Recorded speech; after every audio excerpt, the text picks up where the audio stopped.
Loco, I see you have a number of different weapons here chosen. Why? You know me, I don't like making decisions. You make the decisions for me.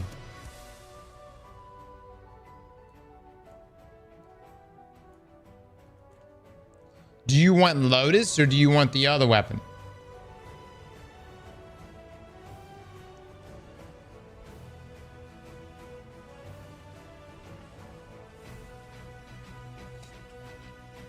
Okay.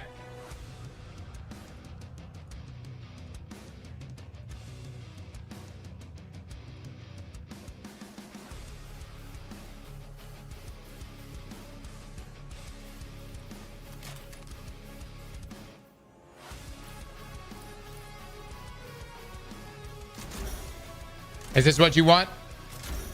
Use boom sling? Oh.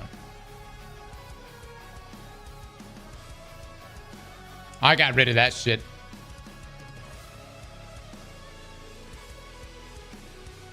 Yeah, you're gonna have to choose something else.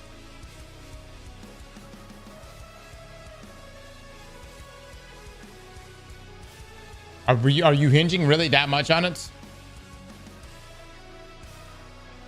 Really? That's gonna topple your build, not having your linear?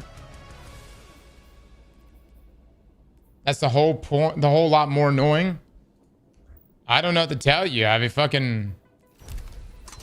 What is it? Just to deal with overload champions?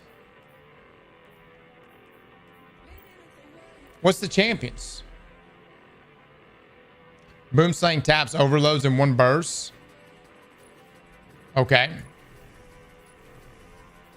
Well, I don't have one. Overloads are a bitch this week. You know what makes overloads not a bitch? A proper build. I don't know if you know that or not. A proper build.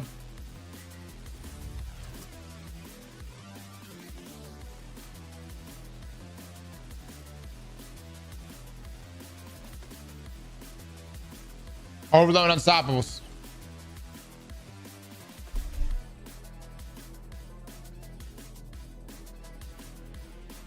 Use another jolting feedback weapon then, I guess. I mean, just do a crossbow is completely fine.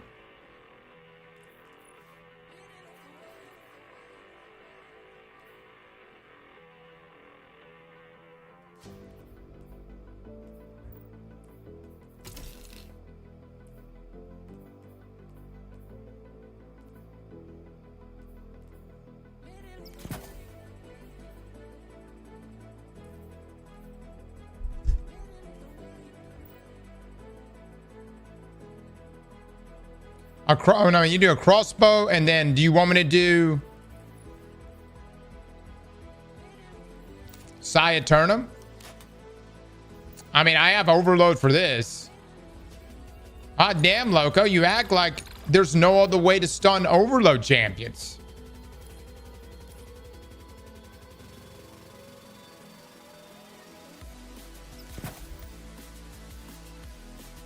Use the scout rifle for plinking in the back.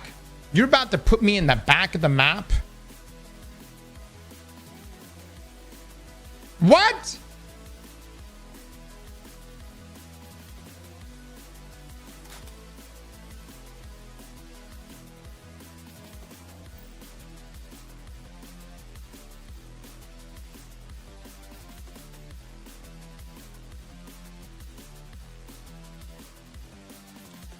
What the hell? First up, hold on. Before we go any further, what do you want on your Praxic blade?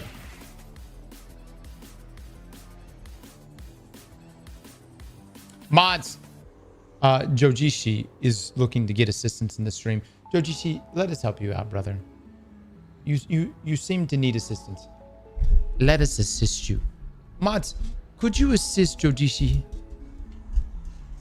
Jojishi, do you now feel assisted? Could you rate this assistance for us? Out of 10 right now. Could you rate it? Could you rate it?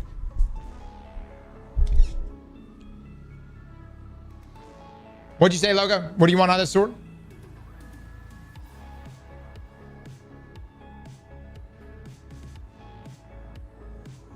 Use what I have in the dim link for the sword.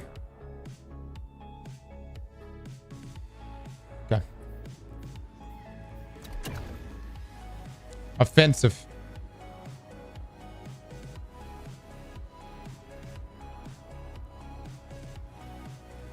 Forceful blade. I still haven't gotten the last one. Okay.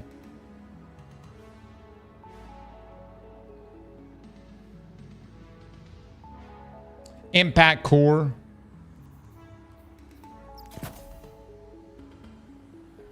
Hyper blade. Okay, hyper blade's in there. Yeah. All right. Artifact mods. Let's reset this.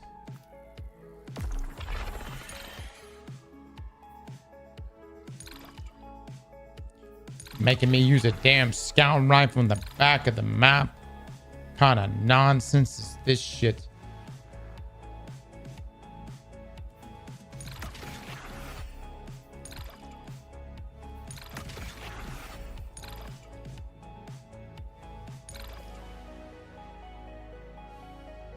Doesn't this perk fuck with something? Hold on. Doesn't this perk fuck with something?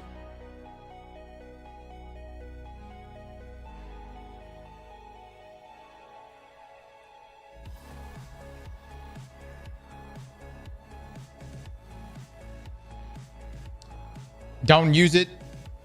It fucks with resist. It doesn't fuck with the 2-piece. It fucks with the 4-piece. Okay. All right.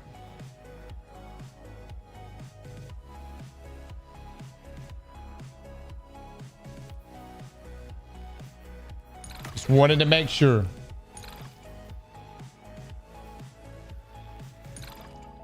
Perfect. All right, boys, we're ready. We are ready. Oh, we look so sexy. See how much materials I have. Beautiful. Beautiful.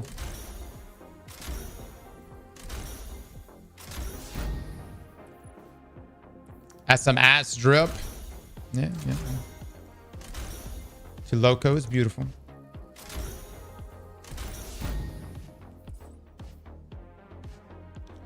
Loco, I think he looks fine. Don't let him talk shit to you, bud. Don't let him talk shit to you. But I will spice it up a bit.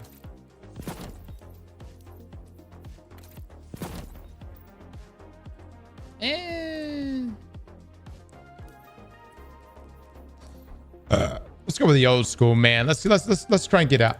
Let's do some old school stuff.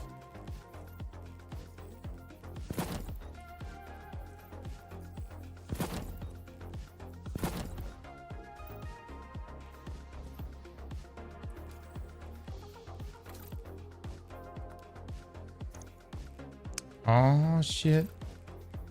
Oh shit.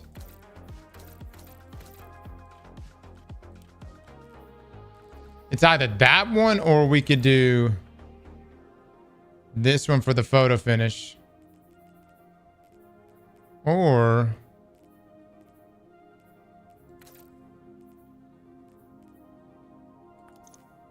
that was always pretty good. Yeah, I think we're gonna go with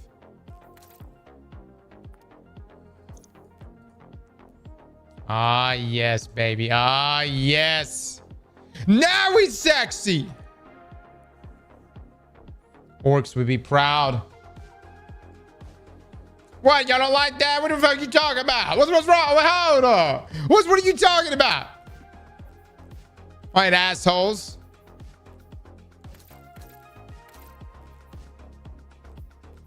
Where's my other RGB shader? Don't we have another one?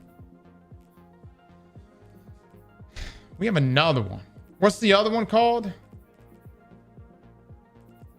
10 out of 10. I'm blind, by the way.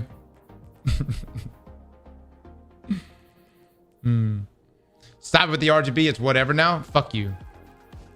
I got RGB in all my shit. The helmet does not go with the armor. Yeah, it does.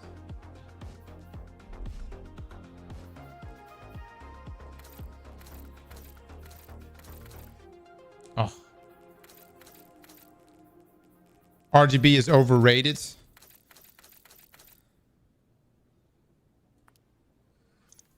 Oh, yes. Yes. Now that's what I'm talking about right there, baby. Yeah. Yeah, indeed. All right, we're going in. Set up thy eggplant bats. Will we succeed? Put on Caprice. All right, he wants me to put on Caprice.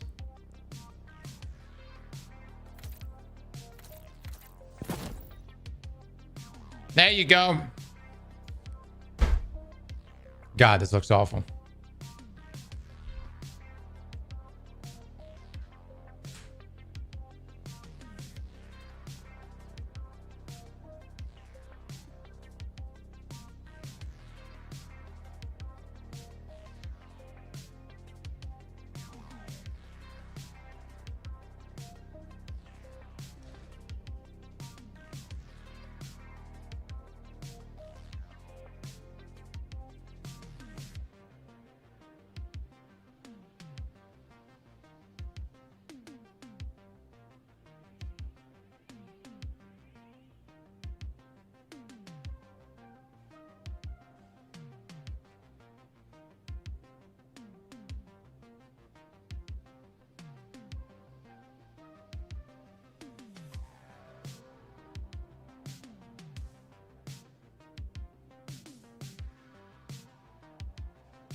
I have a red now.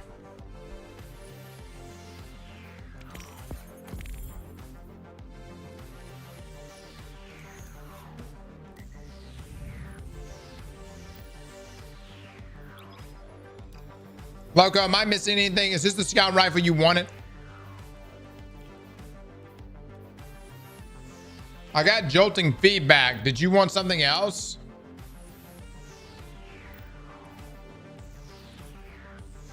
No, I got volt shot. Excuse me, volt shot. Frenzy.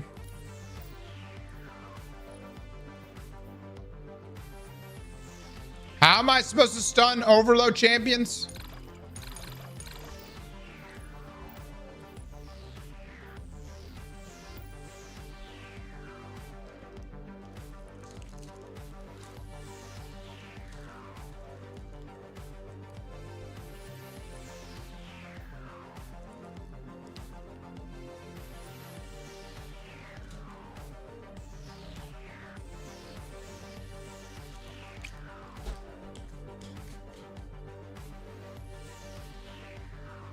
I just want to throw this out there.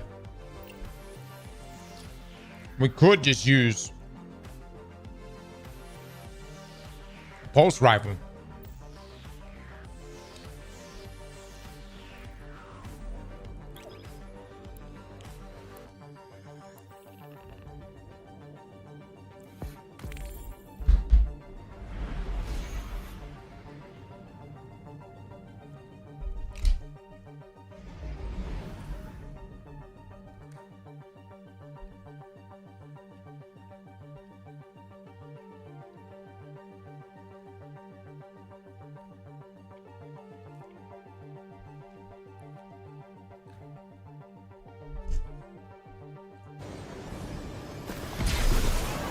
The Shadow Legion are transferring another group of captives to their pyramid facility.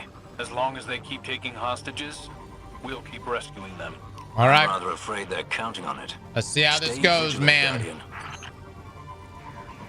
I don't have high hopes for it. This area is ideal for our traversal into the Ascendant Plane. Secure it. Reserves are already being dispatched. We expect waves of reinforcements.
I'm curious how he's gonna handle Chan.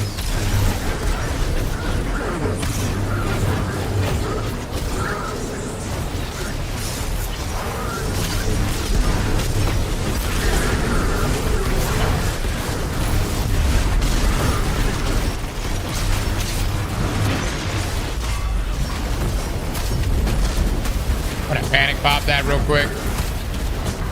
Start to take a lot of damage.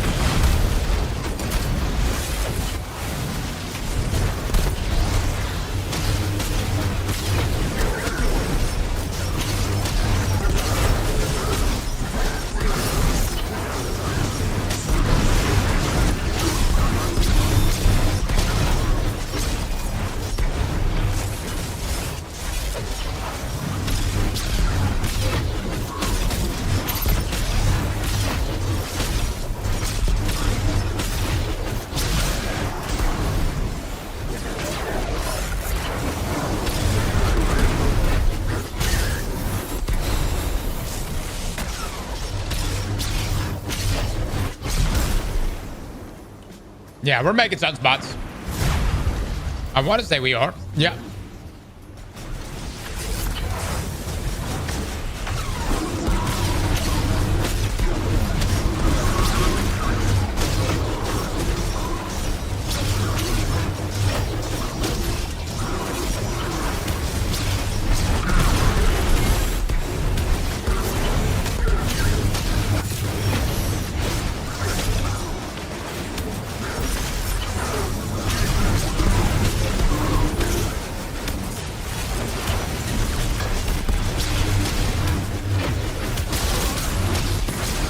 Big damage, big damage. I mean, the ability uptime is kind of crazy.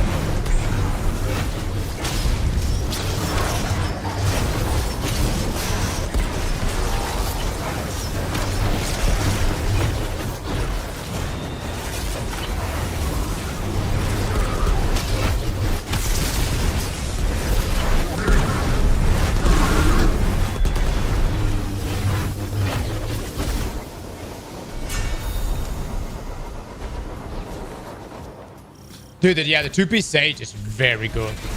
Very, very good. So much so, I wonder if you can even get away with doing just like a good damage grenade instead of a healing grenade.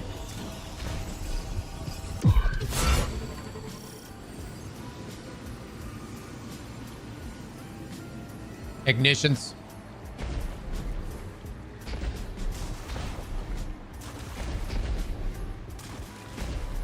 Try it with the 86 sword. The Ascendant plane feels familiar. I get the logic around the 86 sword. I do. Your observation But the ability is more generation is tentative already than so you good by realize. itself. Both planes are insubstantial and malleable. But to truly understand this place, you would need a more holistic view of the darkness.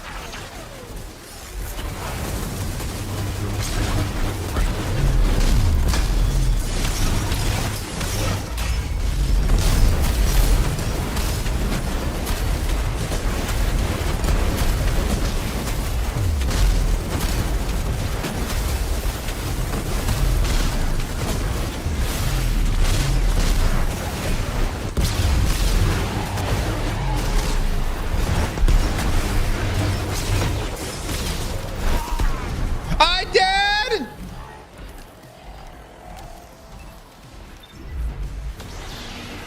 Yep. We'll say it's a skill issue.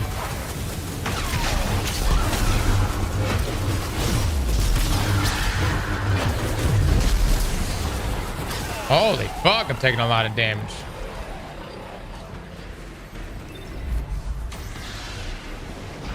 That didn't block a damn thing.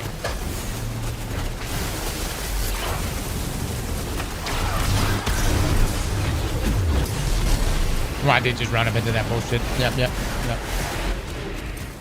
He's gonna have a problem with the first boss. Probably.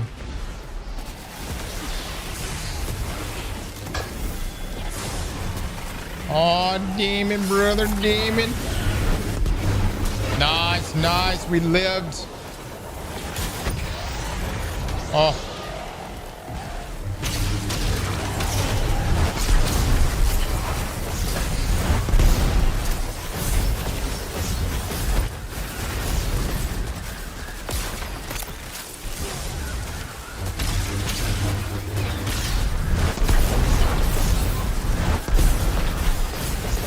It's like a pulse rifle would have made a big difference right there.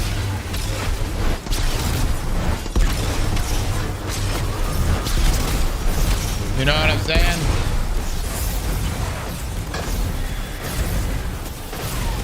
But even so, this is just not the right strategy for this guy. You can't handle overload. This is one overload. There's 20 fucking overloads in this bitch.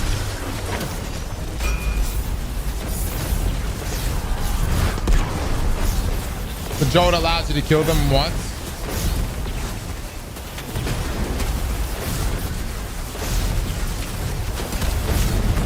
And we need to pick another weapon then, Loco.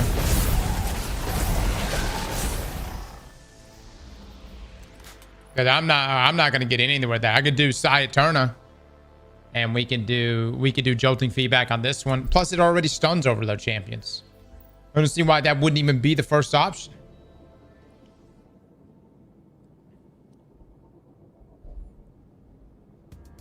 One application of jolt is enough to kill them. Use Psy.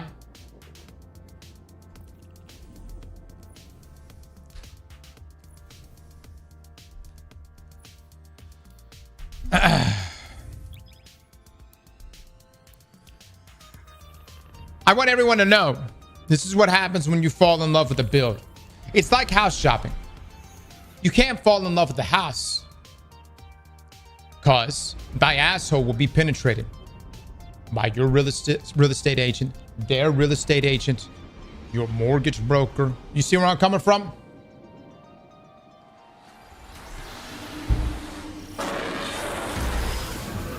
The Shadow Legion are transferring another group it's exactly how it to their goes. pyramid facility.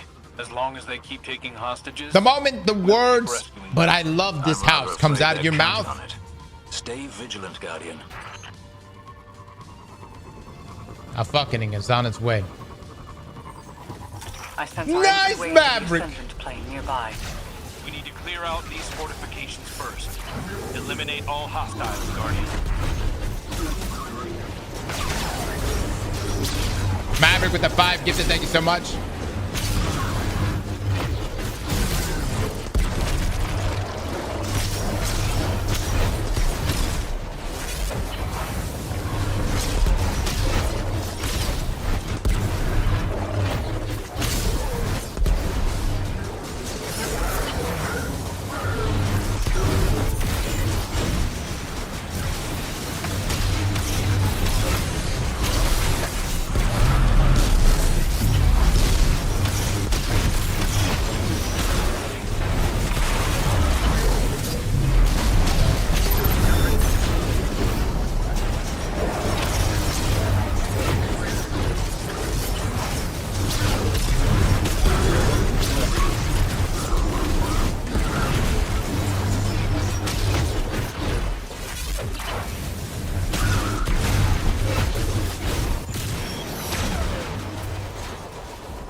So much damage. Oh my god, so much damage.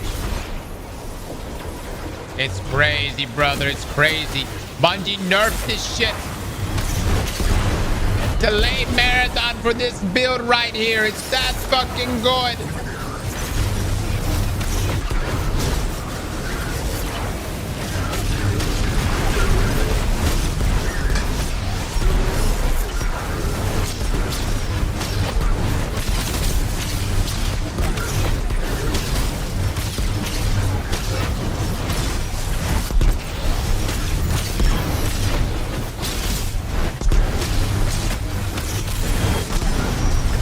There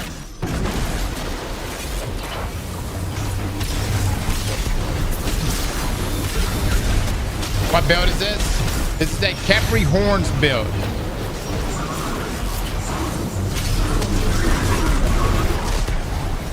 On the surface, you would think that Kepri was ass.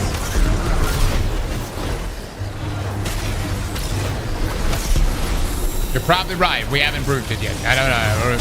We're still in the very beginning portion of this nightclub. It looks impressive right now, though.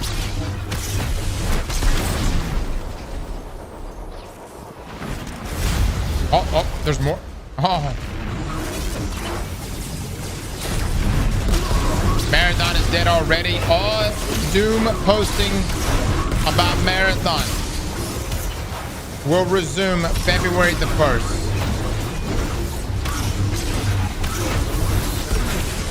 Oh, shit. Nice, nice. Right into the barrel. I love it. I love it. Loco, if your build was really that good, I would have survived right there. What happened? What happened? What happened? What happened?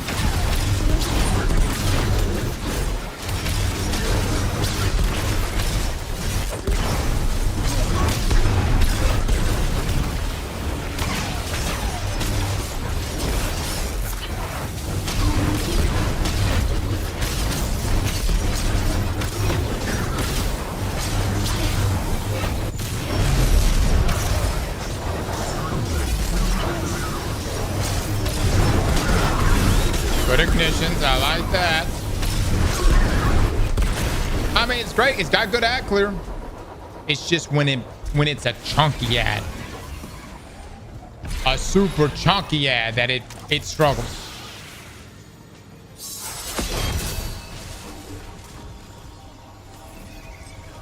Oh yeah, for sure, Jared. Jared, I know there's some stuff I'm supposed to get to you, bud. I promise I'm coming. I've almost perfected the system. Destiny Escape will be real.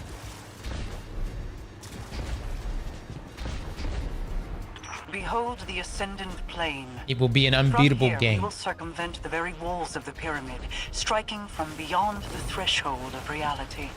I've always wanted to see this place. Looks a lot less posh than it sounds. Keep saying that.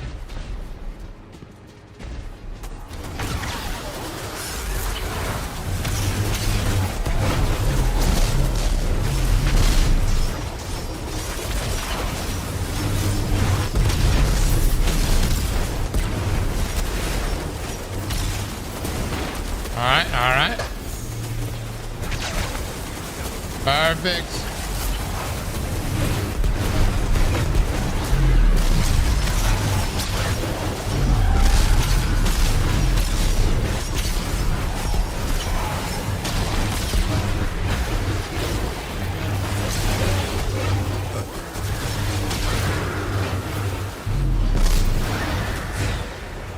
All right, let's see if this works.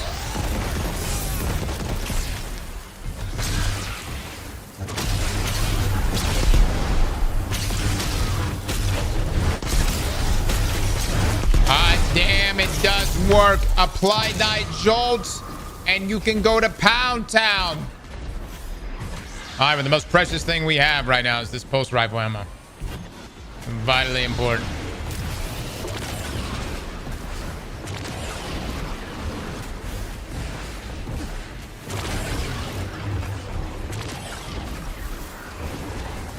This isn't Warframe? How's Warframe? How are you guys doing? I miss y'all over there. We've been playing a lot of Anthem here recently. Anthem about to die.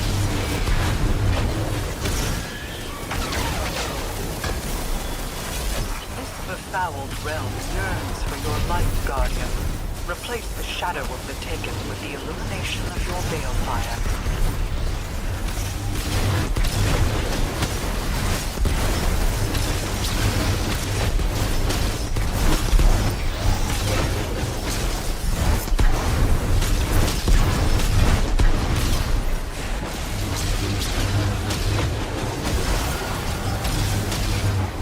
Can I not finish this guy? What the fuck?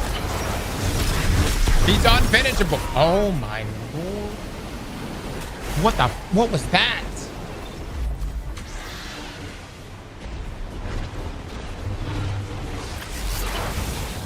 That shit was so fast.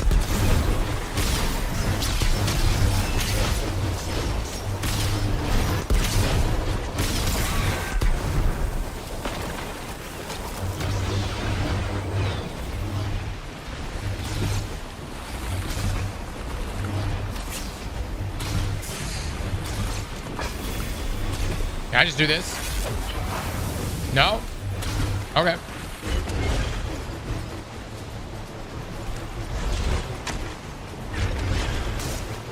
Really? Wow. That is one tanky fucking blind. Oh. You know what? Do we even have to destroy it? I think we do. I think we do.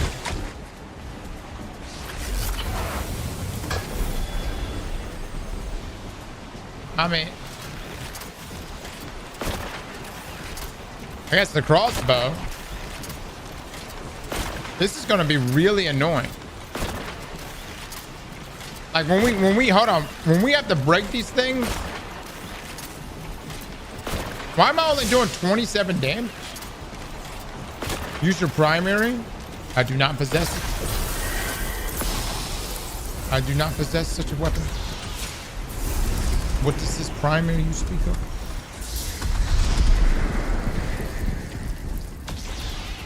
one final group have taken between you and the pyramid. I'd usually recommend wearing them down from range, but you'll need to light up these bale fires to drive them out. Prepare for close quarters contact, Guardian. Why would you use this build over the prismatic version with the class item plus Drinker's Lash? That is a Loco question. Loco. Oh, YouTube chatter has stated, quotes, why would you use this shite over the prismatic version of this build, which clears the fuck out of this one right here? I can't believe I'm actually having to look at this build live at twitch.tv/Aztecross. Destroy their I don't know. Loco, do you have a reply to this?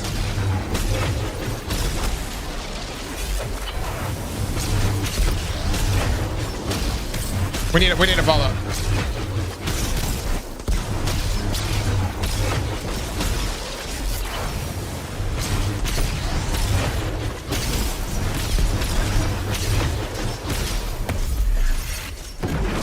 There we go. Hold on.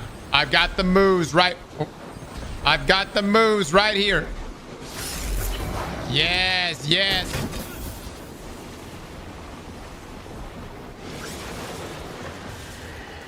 My hammer go. Oh, good. Yeah. This is a great strategy.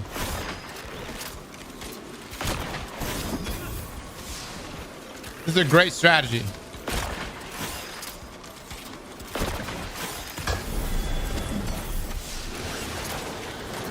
Yeah. Great strategy, guys. Great strategy. No. It makes all the difference. Yeah. I'm back in RuneScape right now. We're chopping maples and use. Oh, just chop and use. That's what we're doing today. Rocket pulse. I only have so much ammo. Assholes. I can't use all my. I need that ammo. Or overloads will fuck us. I gotta say, dude, this crossbow is doing an awful job of this. Any weapon would have been better than this. Like literally any weapon.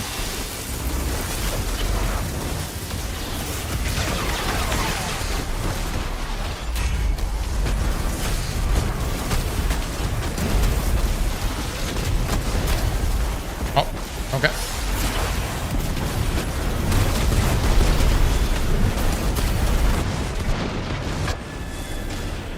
Nice. All right, let's go deal with these overload assholes.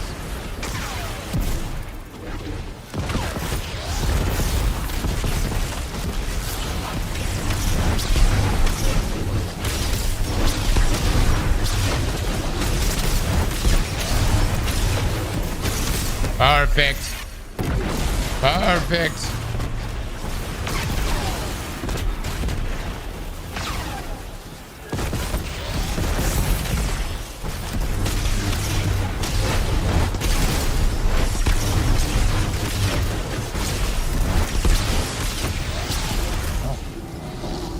Oh. Did I not have a grenade right there? What happened? Oh no.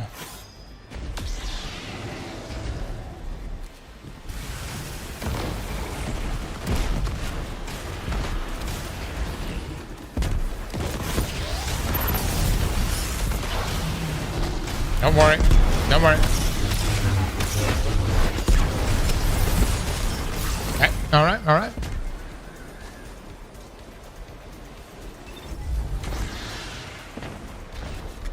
Doing really good. Making great progress.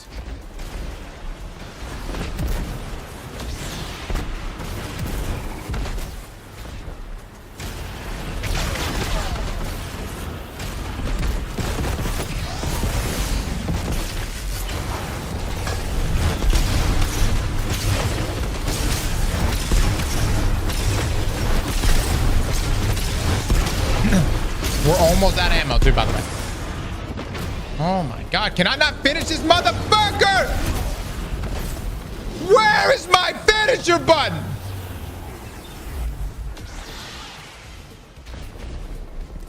Either the finisher, it doesn't fucking exist, or his health was actually not that low.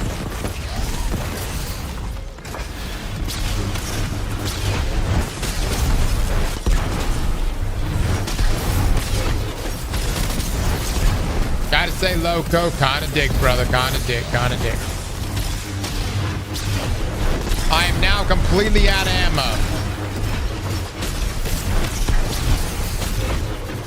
Nice, nice. So we are now in a wonderful situation. Wonderful situation. We have no ammo. We've lost all of our ammo. And we can't seem to kill this one champion.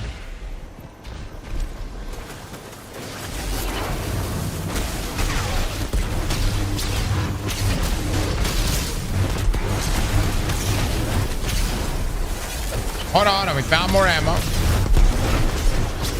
Oh, Lord, thank you. Thank you. Oh, my God.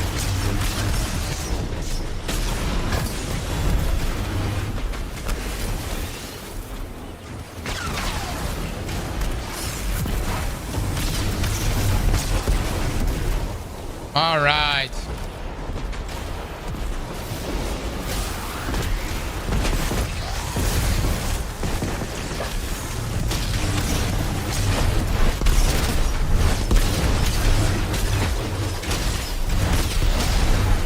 You know what? I'm just gonna fucking kill this asshole.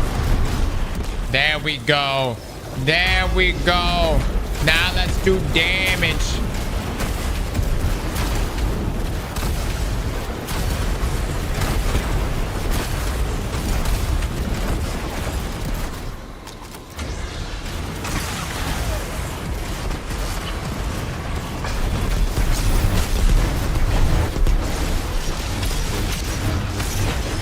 Lots of damage, big damage. Big damage.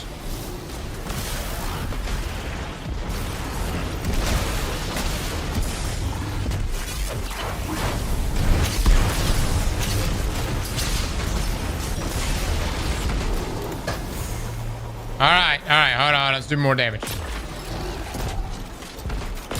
Might be here for a little bit. Right now.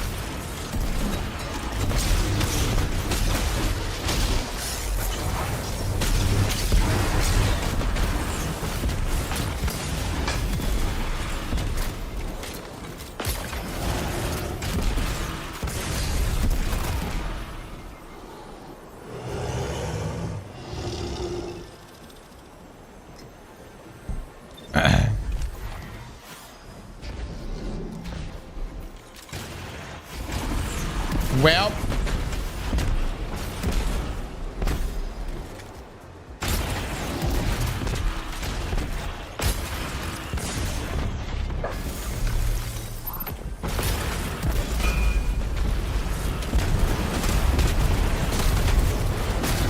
I shall give it my best.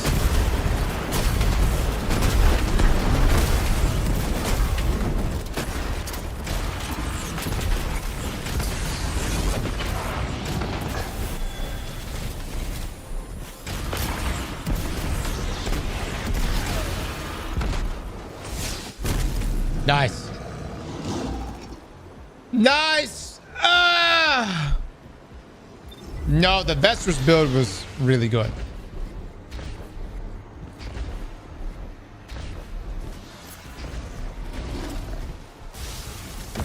Why? Because we soloed this first try the other day with the Vestris build. I can't even seem to get past this first guy.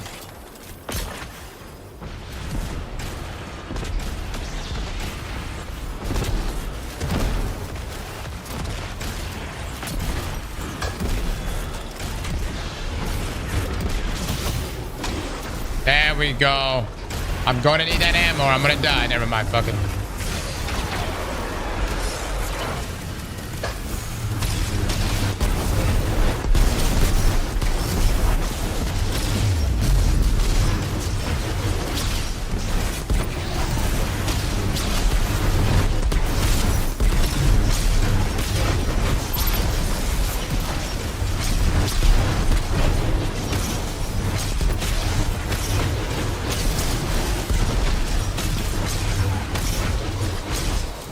Going good, boys. Going good.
Great strategy, boys. Thank you so much for enlightening me with the strategy. No. This is a great strategy.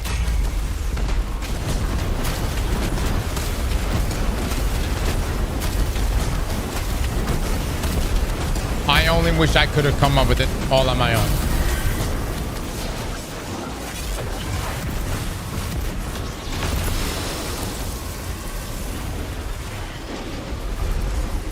Don't worry, there's one more over here. This will only take 4 business days to destroy. Oh, never mind. Did the game only give us the one? Oh.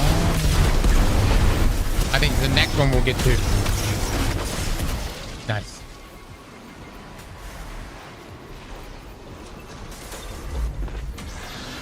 We are at our last life, everyone. Our last life.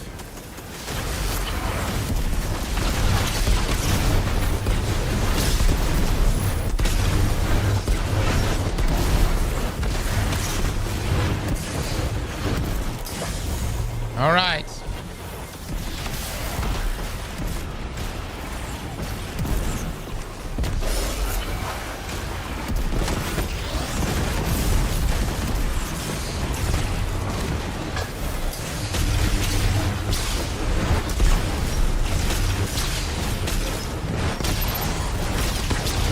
Oh my Lord. Oh my God. Never mind. We've got 2 lives, baby. 2 lives. All right, here we go. Let me get this guy real quick. This one's for Joe, baby. This was for Joe.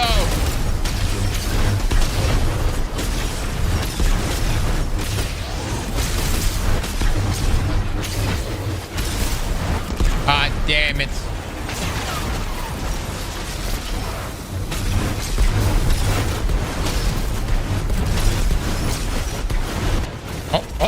Oh, panic pop.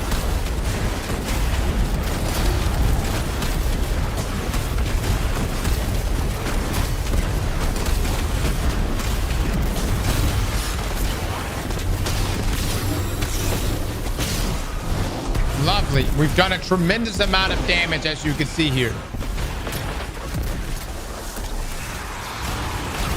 At any point, this boss will retreat.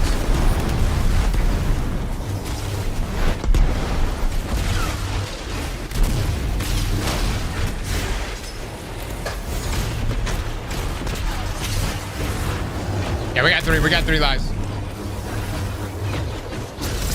Oh, shit. Oh, we can't hit him. Yeah!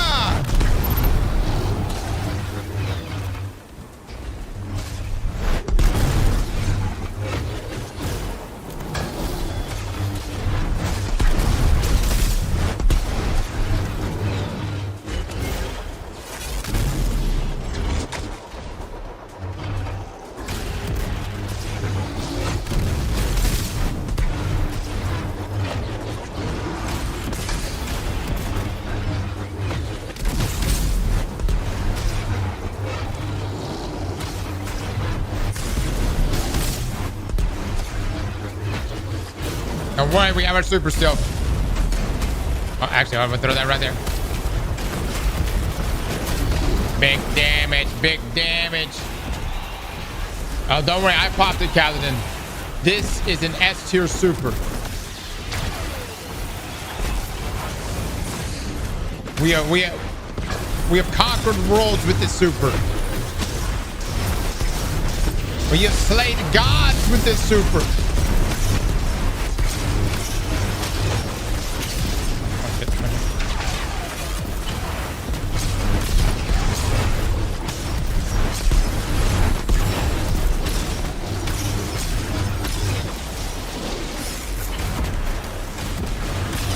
I don't feel like my waves are getting where I want it to go. You know what I'm saying?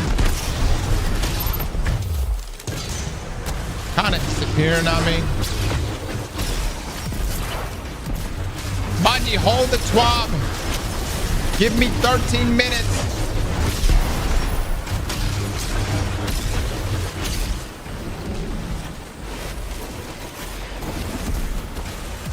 right, hold on. Let's do everyone's favorite strategy. Hold on.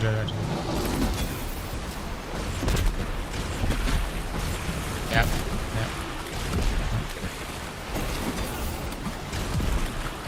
Yep.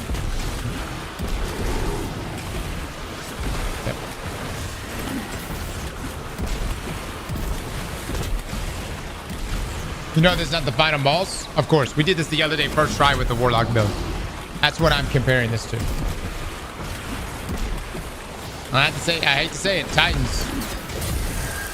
Not looking good, boys. But did we complete the objective? Hot damn it, we did. Let's fucking go. Let's fucking go. Oh, shit. Okay, all right. We need to pop our super. I'm being too conservative with it.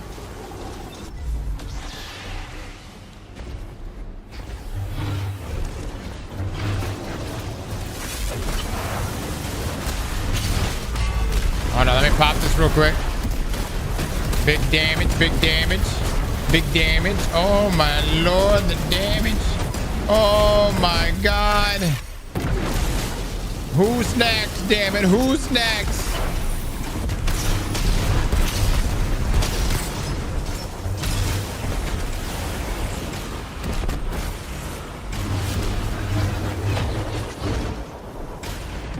All right, hold on. Let me deal with this overload champion before I get fucked.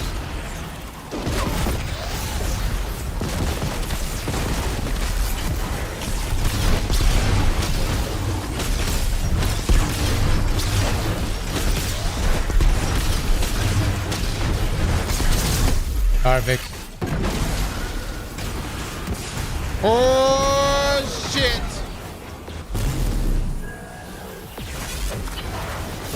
Well.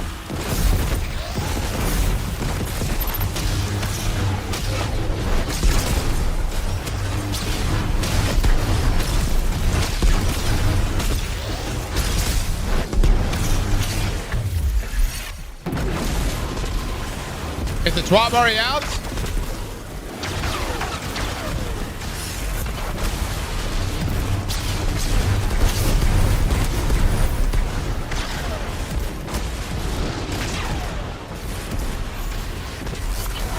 There it is.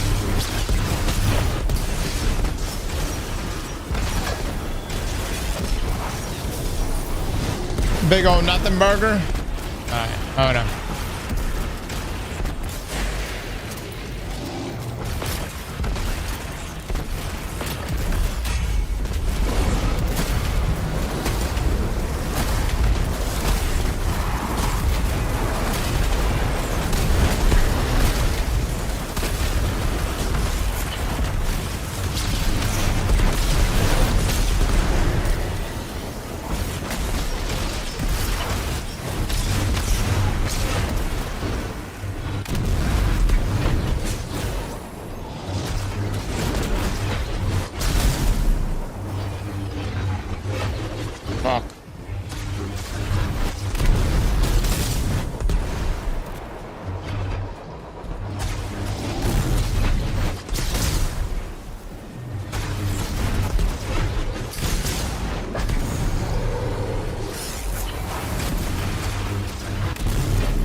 Let's go, baby. Let's go. First try. Easy.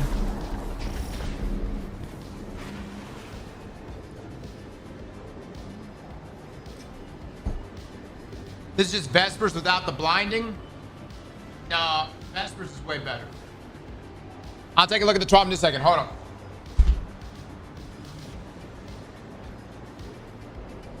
I've got roughly 8 minutes to do this nightfall. That's all that's left on the timer. I scouted this facility for hours looking for a breach point. But one incantation from Queen Mara, and you're in. Now you know how us mortals feel. You Guardians have a Joe! the impossible. Joe with the 5 gifted subs, man. Thank you so much, brother. Chat, please drop some love for Joe right now. Do I kill this guy? Or is he just a waste of time?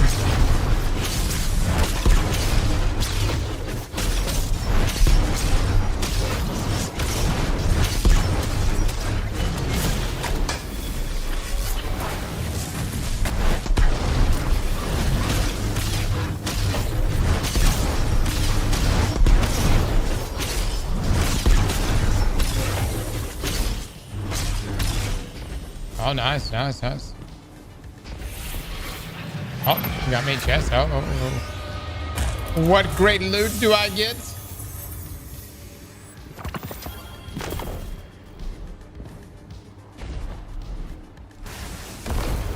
What?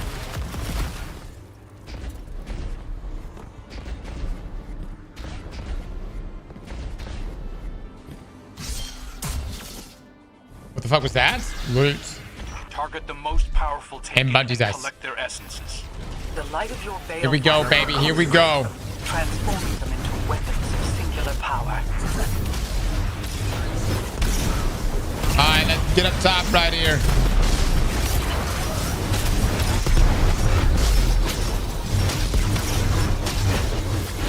Oh.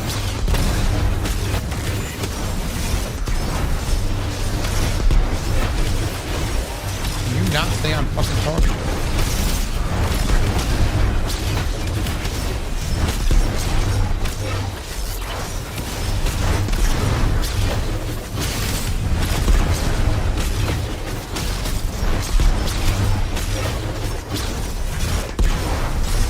Super.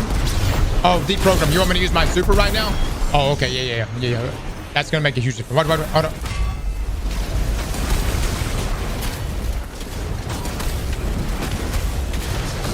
Dude. Oh my god. Nerf this, please. For the love of God, nerf this.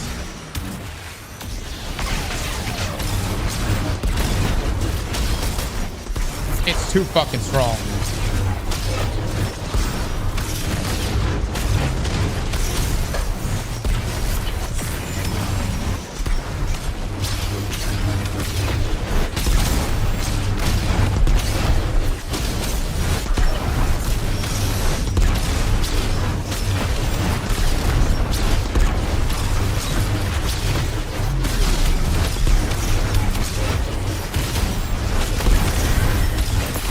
There we go, baby. There we go.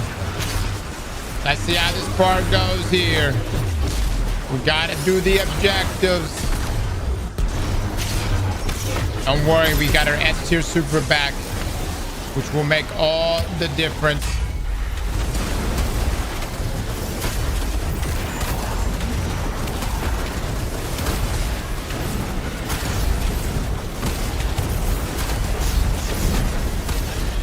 All right.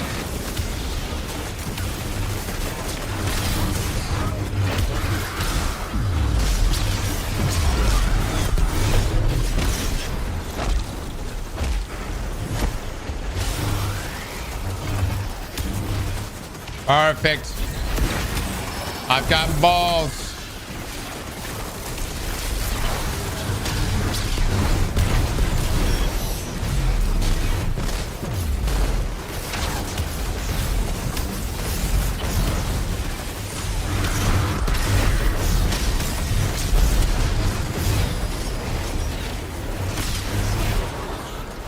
Yeah, there, I got it. Yep.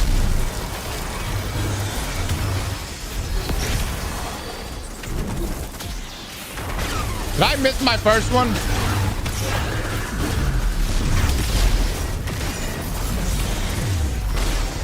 Don't worry. We trained for this.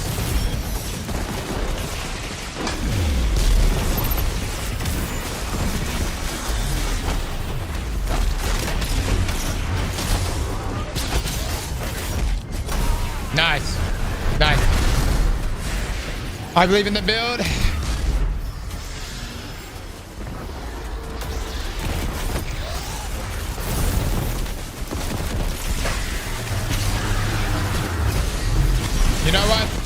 let's just retreat right now. Hold on. We're all right. All right.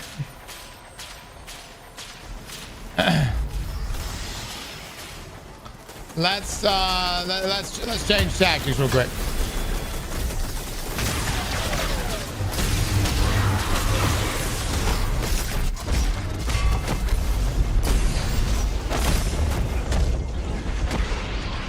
There we go. There we go.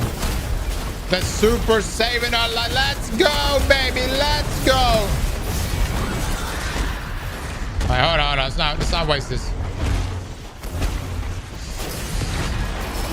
Nice. Nice. Oh. Beautiful.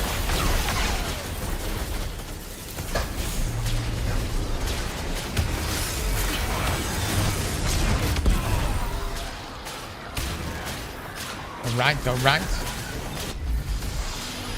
Yes, yes.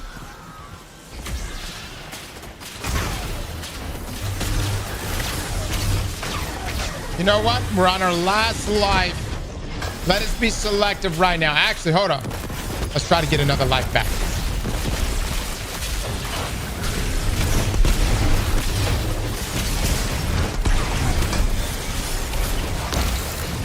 Oh, Lord have mercy. Oh, Lord have mercy. You know what? Let's shoot this guy with our heavy. Oh, no. No. No.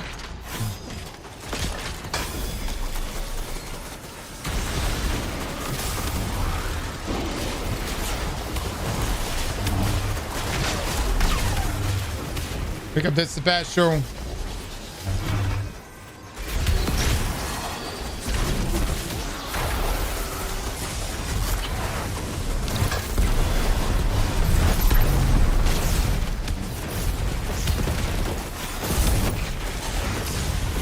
Boys, hold on. I got my super now. Come on, baby. Fuck him up. Fuck him up. Yes, yes. Take that. Take that, overload.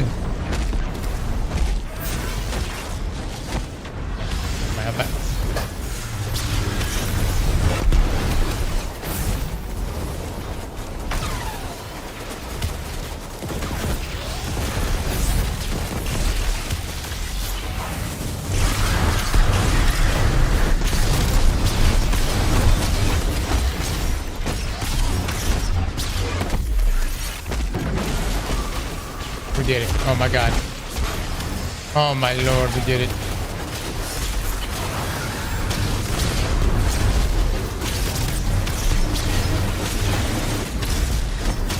Oh, our damage is tremendous.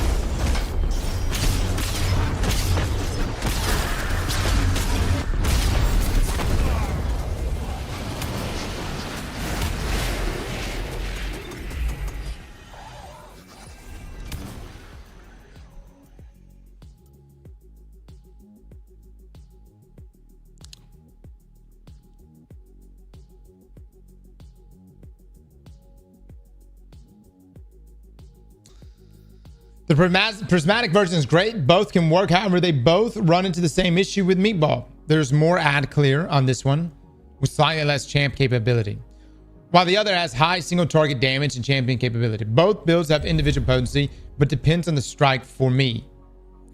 Okay, ChatGPT. You can rationalize it however you want. Can we bypass the bullshit filter? If it's ass, say it's ass. Don't motherfucker me. Don't motherfucker me. Take the filter off. Take the filter off right now.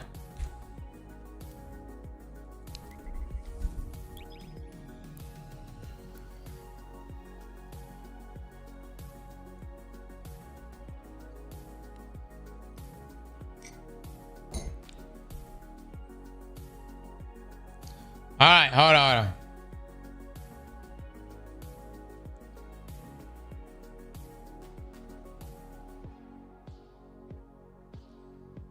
We're gonna move on from that build. It made it to the boss, and it got him not the half health, 2/3 roughly. Not bad. Not bad. If your build is, if the deciding factor for your build is like me having boom slaying, brother, that's a you issue. You're telling me that's it. By the way, we were still applying jolt. We were still applying jolt. Let me go ahead and give you, I'm gonna give you two key giveaways right here for me. This is just for me. Number one, I was told to use a scout rifle so I can sit in the back of map and plink away. That immediately tells me that this build is about to be one of those builds. You know what I mean? One of those builds. Sure. And number two, you can't just completely lean on one weapon. But they feel good. And feeling good is better than I beat out the best build by 8 minutes. Loco, that was my first time playing that the other day. What are you talking about? That was the first run, and I wasn't trying to rush shit. I wasn't trying to rush anything.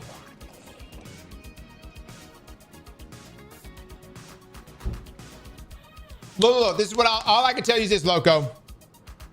It's not bad. I'm gonna give you this. I'm not trying to dog on you.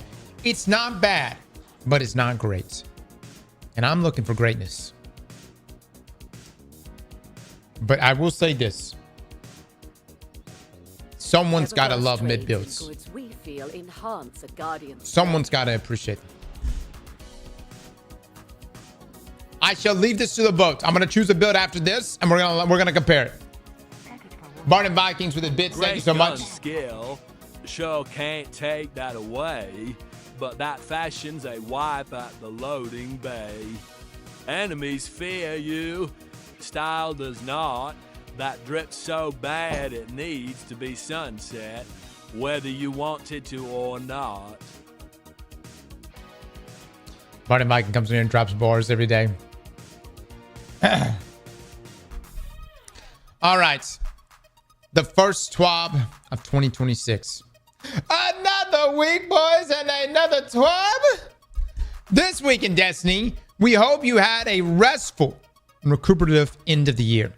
Guardians, well, aside from pelting each other with snowballs to freeze foes to the bone and the Dawning's new Crucible Ops activity, good thing you could thaw out by Eva Levante's cookie oven and go on baking sprees making tons of cookies for your favorite friends. Now that the snow's melting, we have one final Dawning gift to share. Our first tweet of 2026. Celebrating your show-stopping Dawning creations and your seasonal Dawning fashion choices. Stay on target with the Renegade soundtrack. Game to give returns in a big way next week. We'll be a part of that. New lights learn what makes a Guardian. Let's take a look at what your fellow Guardians shared over the last 3 weeks. Super eventful. I like it. Off to a great start. Delectable Dawning creations. We said Lodi was in need of your seasonal baked goodies, and you responded in force. Thousands of cookies, cakes, and gingerbread confections fill the hashtag, showcasing some serious skills and clever cookery. While we'll be gifting the Before Dawn emblem to lots and lots of fantastic entries, check your special deliveries. Here's a baker's dozen of highlights in alphabetical order. Oh, that's so nice. Oh, yeah. Actually, that's pretty damn good.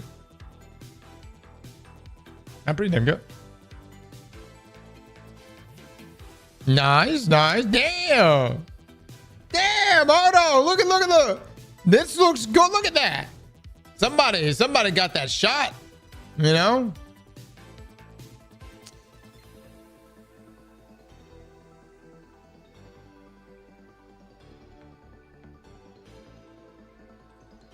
Good shit, Dank. Good shit.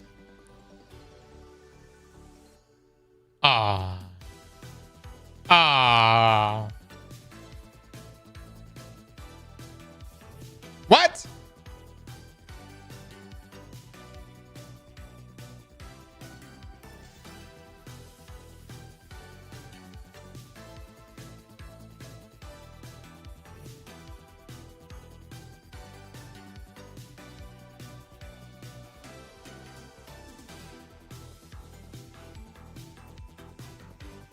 You see,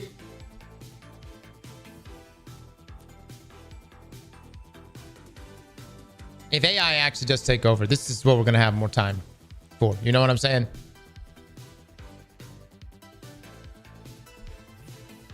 See, today you see the base models of robots, Boston Dynamics, and whatever else. Tomorrow, though, we've got fucking gingerbread hats for them. You know what I mean? All right.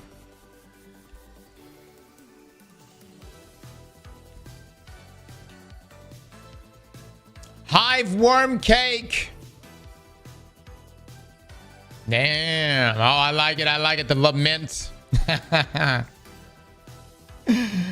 Yes, Lodi. That's good. That's good. Nice, nice.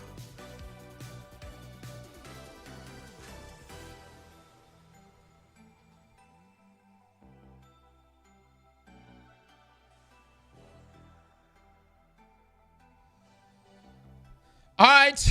Thanks to all our Guardian bakers for their tasty treats. There were far more than we could feature in this tweet or on our socials, but each and every one was appreciated. All right. Fabulous Donning Fashions. The gauntlet was thrown down when we asked you to design Donning Fashions that wowed the team, and you, Guardians, rose to the challenge. We've alphabetically highlighted a stylist dozen, now a thing, of selections, and the Felix Galaxis emblem is also on its way to a great many more. Okay. All right. Very festive, very festive. Yes.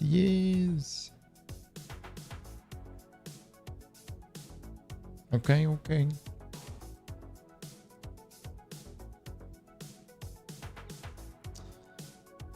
When the entire tweet is community posts.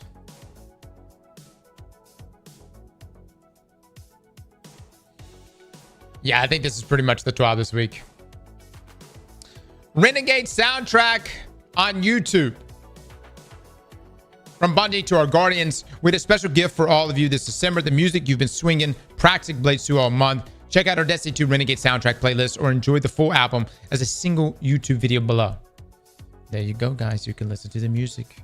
Little Lights, Big Heroes, Game to Give 2026 Guardians. It is once again time to rally in support of the Little Lights. The Bungie Foundation's annual Game to Give fundraising campaign runs from January 12th through the 29th, and with it comes an awesome new set of 90s anime-inspired in-game incentives and another opportunity to show the gaming world the power of our collective light. Along with earning some epic rewards, we'll be spotlighting real Little Lights patients who your support has helped supercharge into heroes and whose courage and joy prove what's possible when Lightkeepers stand together. Head to Tiffy today to set up your fundraising page and tune in for our streaming marathon featuring 200 plus Destiny 2 content creators starting 12 a.m. Pacific on January the 12th. We're going to be part of this, guys. And I told y'all originally that the only slot we got was for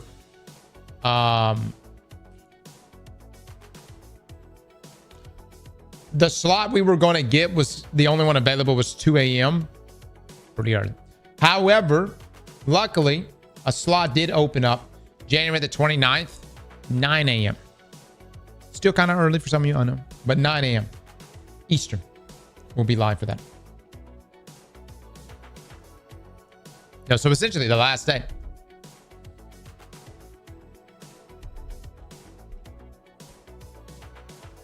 All right, new player guide, your Guardian. Our updated new player guide for Destiny 2 continues to grow. This week brings a section detailing everything new lights need to know about being a Guardian, from subclasses and damage types to weapons and armor. Check out the third installment here. We'll continue adding sections of this guide covering everything new players need to know. Dude, how much time y'all spending with this Bungie?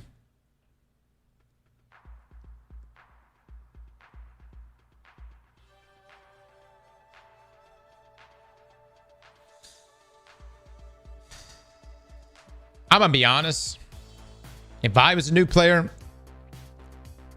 I wouldn't read that shit. You know, I'm not hating on anyone that's making that guide, but if I was a new player, I would want to see that in game. If, for instance, if you take things like Path of Exile, when you highlight an ability and it shows a little clip of that ability being used like over and over, you know what I mean? No, I mean, like, I understand what for Bungie's what they're trying to accomplish here. I just don't think it's gonna be a resource that new players really use. You know, as much stuff as you can get in game is really better. And I don't know, man. Part of me wonders is if like even like an in-game tutorial, you know what I'm saying? That's like, hey, this is blind. You know who actually does a really good job with this shit? Destiny Rising. Yeah. Destiny Rising actually does a really good job of having its training grounds and introducing you to the mechanics of the game. And, you know, you actually are incentivized to go hit that.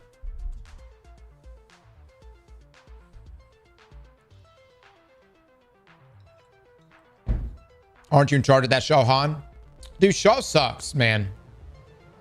That dude doesn't teach shit. If anything, he teaches you how not to be the Guardian. He wears armor he didn't even earn. All right, so some player support reports. Character deletion time limit. With update 9.5.0, we implemented a restriction to how often players can delete and recreate their characters. Players can create and delete characters up to 5 times each before hitting a 24-hour mandatory cooldown. Who's hitting that? Who's deleting their character that many times? Recent known issues. We're investigating an issue where players log into multiple characters of the same class can lose weekly shipments. In the meantime, please make sure you claim any available shipments in Spider's Lounge before logging into alternate characters of the same class.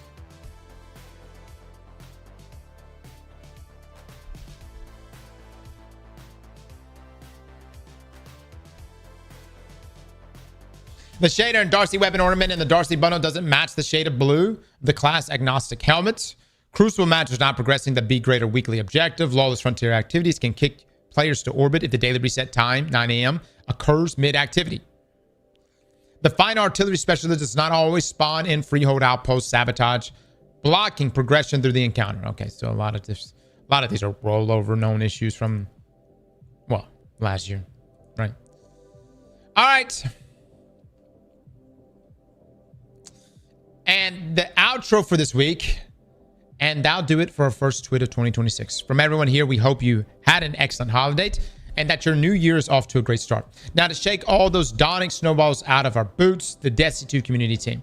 I know what you're probably thinking. Some of you are probably like, could this not have been an email? Or could the Twab have been juicier? Without a doubt. Without a doubt. But I am assuming that, I guess, Bungie's just now getting into the office this week, and maybe they just don't have a whole lot to share. So, this could have been a tweet. This could have been a fax. I will say this. A couple things. Where the hell is Iron Banner? Like, are we just not having an Iron Banner this season? Where's Iron Banner?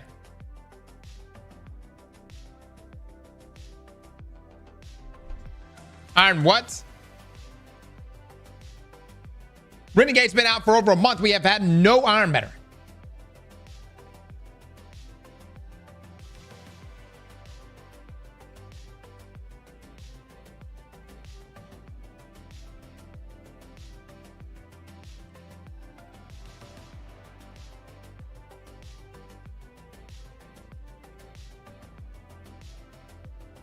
But we got cookie pictures. I will say this too. What are we? About at least 3 weeks away from starting to see trailers for the I guess the mid-season expansion, right? The equivalent of Ash and Iron. So we should be seeing something from that.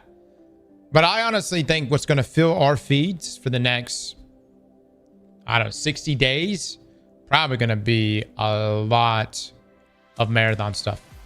A lot of marathon stuff.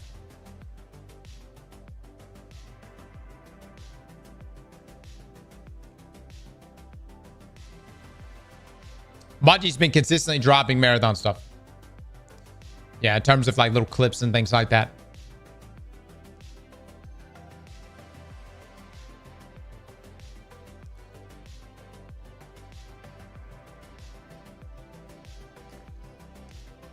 No expectations whatsoever about the mid-season updates.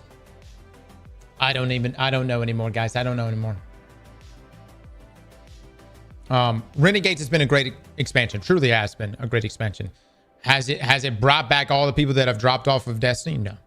No, it hasn't. But I think Renegades on its own has been a solid expansion. I've had a good time with Renegades. Honestly, this may look, I don't know how y'all feel about it. If we can get a Renegade style expansion every 3 months, I'd be okay. I'd be okay with that.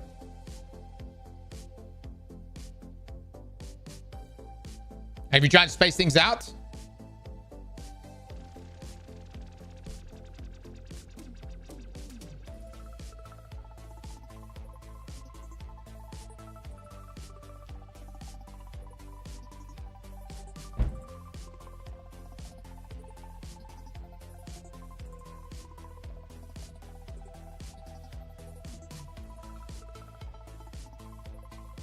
Oh yeah, Moss, pay it out. Pay it out. We in fact did not succeed. How many kills do you have in your lightsaber? 8,000. She said she wanted to. Praxic is goated and has carried this expansion. Yeah. Something I would really like to see from Bungie though, in the next few weeks is, you know, I would actually like to see like if there's any philosophical changes going forward. Are we going to get the same cadence of content going into this next year as we experienced this past year? And then outside that, what's the long-term plan for Destiny? Now, I'm not talking about Destiny 2, I'm talking about Destiny. What is the long-term plan for Destiny?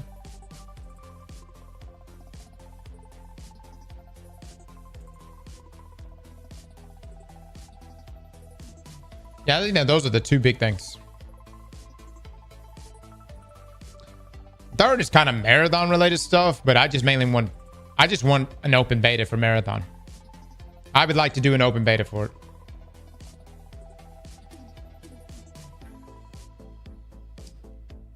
Moving to the next, Billmaster. What do I think the long-term plan for Destiny is going to be? I don't know, man. I can't, guys. This is all, honestly, I think they're probably gauging Marathon right now. I'm sure there's some discussions happening about the long-term plans for Destiny, but I think right now they're gauging Marathon and how it launches. And I honestly I don't know. I don't know how that's going to go or what effect it's going to have. I'm sure Sony wants Marathon to come out and be Arc Raiders 2.0. I mean, who wouldn't want that?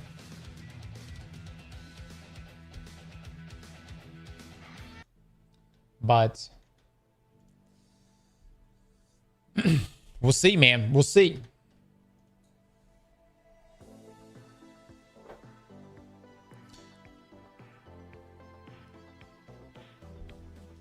I don't see Marathon taking Arc Raiders market share.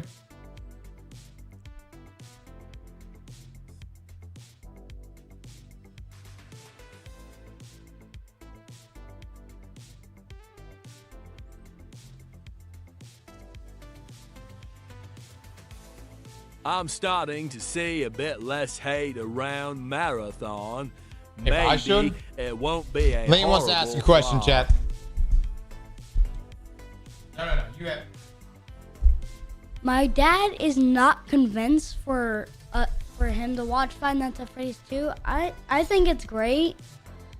Honestly, I think it's great. What are you laughing about? It's great. This kid wants me to watch this movie so bad. He wants me to watch it so bad. Watch it. It is great. All right. We'll watch it.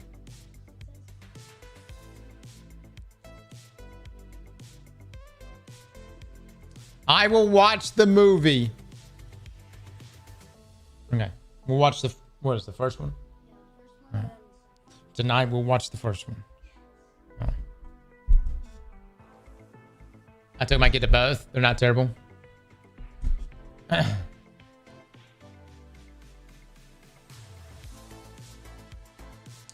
Yeah. Yeah, hopefully in the next few weeks we'll get some juicy twabs.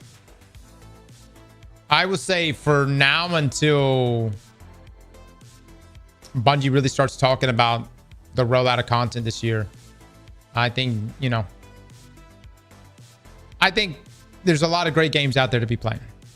So we're going to be playing Anthem, finishing that out before it dies next Monday. And we'll probably pick up a couple games this month. So we're going to mess around with some other things until then. Have you, Stein? Good stuff, Eden. Risk of Rain 2, yeah. I'm dreading the day of incoming Warlock nerfs.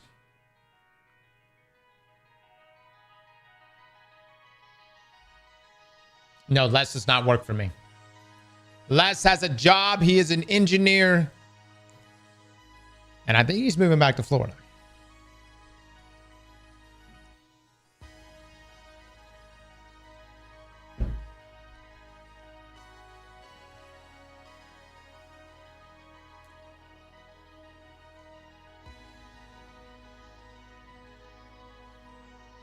Les, I give you free room and board and 2 meals a day. You just have to work on Destiny Escape roughly 18 hours a day. But free room and board and 2 meals.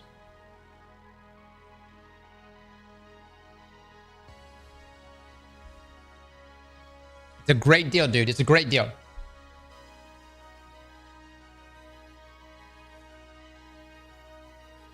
Healthcare? What?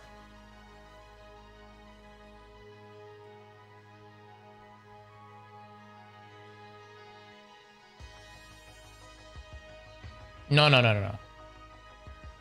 That's a you got to figure that out on your own. How I provide help? No. Systematic with the 7 months. Thank you so much.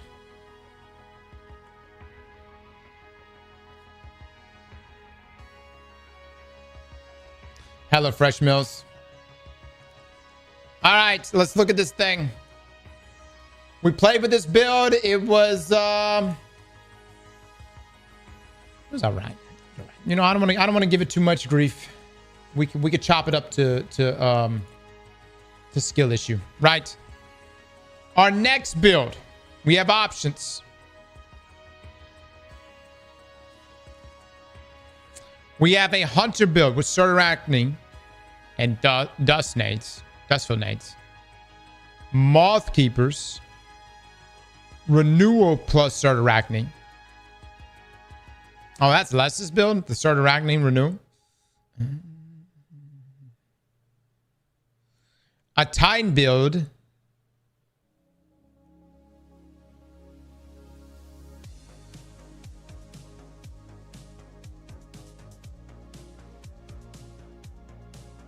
Okay. What is... Okay, for those wondering, today, New Game Plus will be streaming at 4 p.m. Eastern. One of the studios that is going to be there is Munfish. Who is Munfish? These are the people that are making the cube. What is the cube? Don't really know yet. But some of you seem to think it's going to be the next Destiny killer. We'll see.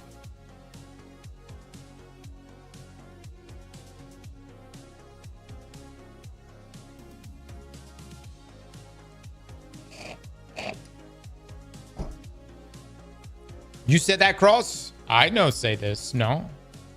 You guys are the ones who said this. All right. Let me take a look at Les's build here. Les. Honestly, this build might be alright. Might be okay.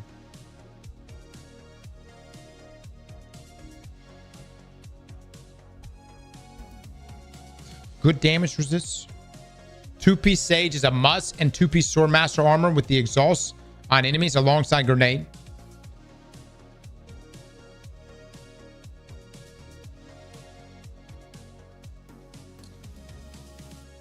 We're either going to do that or we're going to do...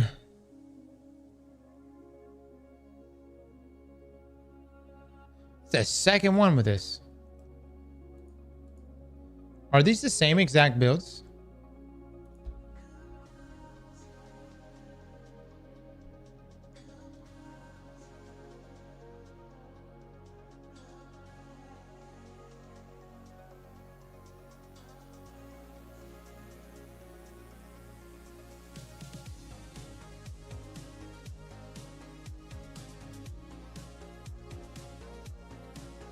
I don't know. I don't know what the other... What's the other exotic?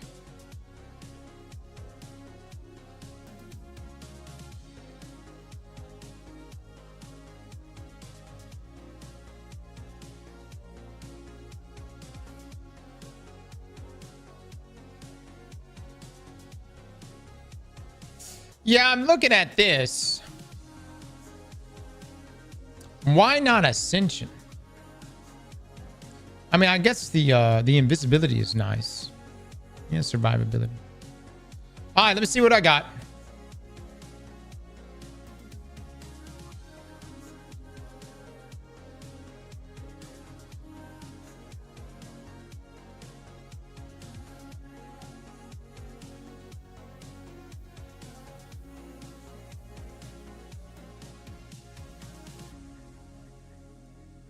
Les, I don't think I got 2-piece Sage. I haven't done enough on my Hunter.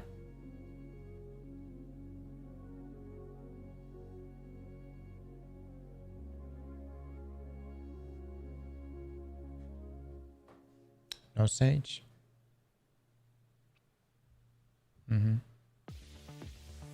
You need 2-piece Sage. Yeah, no Sage. Damn.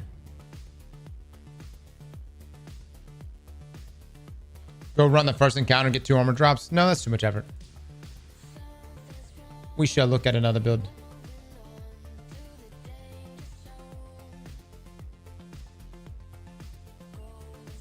What else is on this list?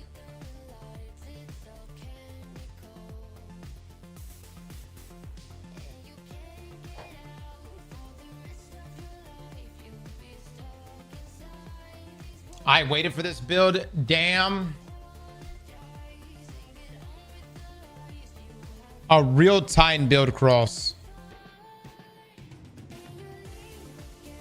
Use the 2-piece of Sage, 4-piece Sage, or 2-piece Swordmaster with Sage, whatever you can do. All right. Nick, what do you want me to use? Didn't exactly say anything else about this build.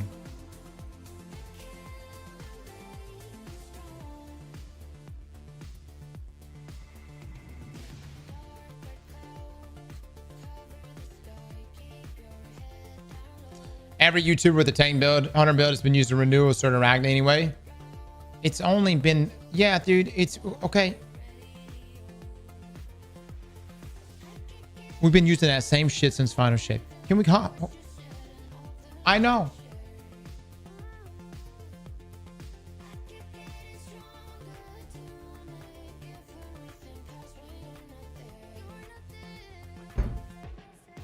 If a game requires you to use spreadsheets, are you really still having fun?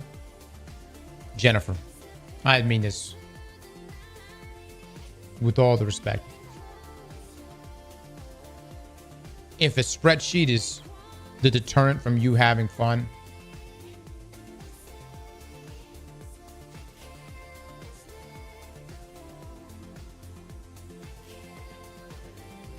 Like, is this the moment you gaze upon this, or you like, oh my, hold on. No. It's not even a nerdy thing.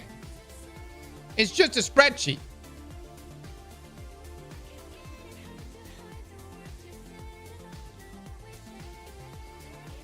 If a game doesn't need a spreadsheet, I don't need it. Honestly, some truth to that shit. I look at spreadsheets all day.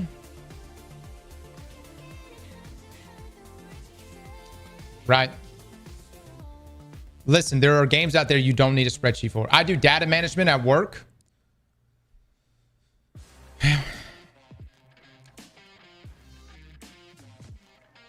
Okay.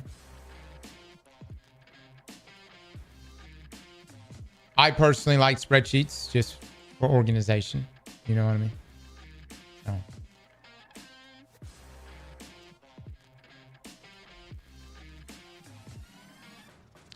I'm just saying it's a lot for Destiny.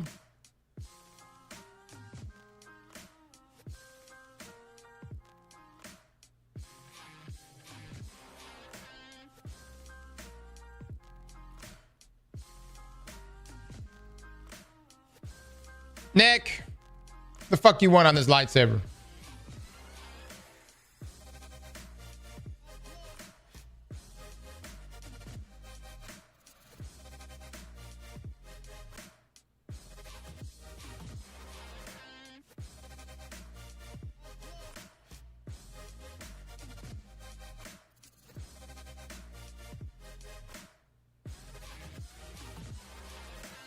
Impact core is the only thing that matters. Okay, do you want me using the lightsaber as like a normal lightsaber? Or do you want me blocking? You got strongholds here. Brother, another fucking stronghold build?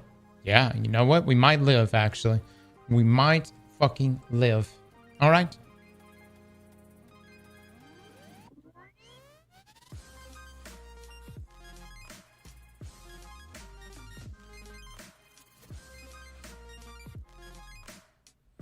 Stronghold snooze.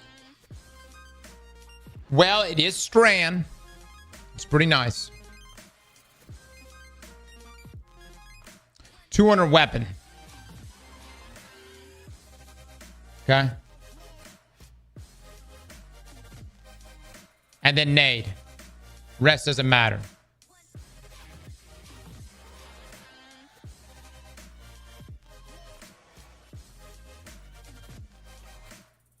Okay. All the good sword stuff and dielectric. Okay.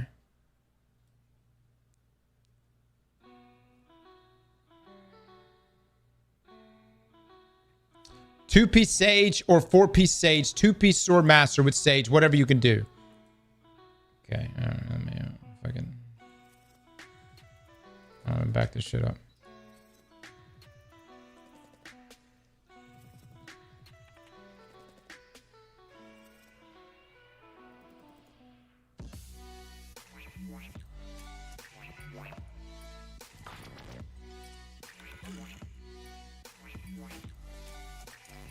Damn. Which one would you prefer? Because I can't do it.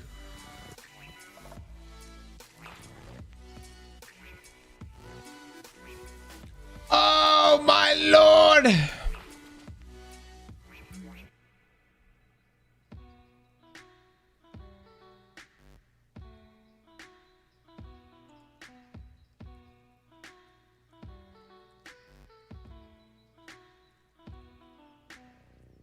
Would you rather the two-piece sage?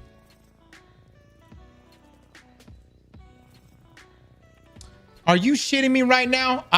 Gauntlets? Really? That's my only two-piece sage piece? Are you shitting me right now?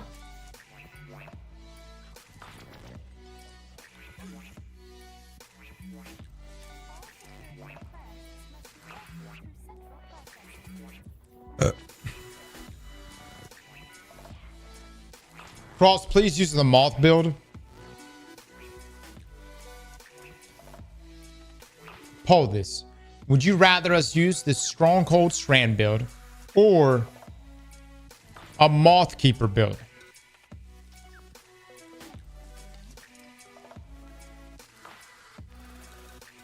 This one named I've been trying for a week. 100% Moth Keeper. Oh my god.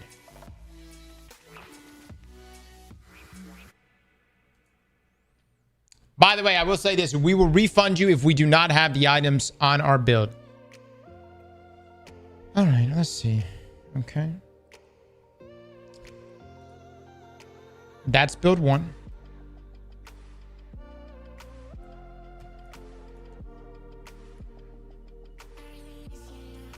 That's build 2.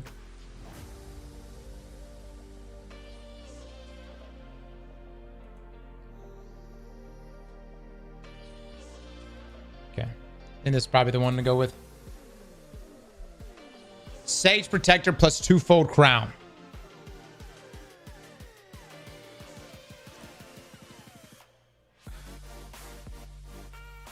I don't have Sage on my fucking hunter.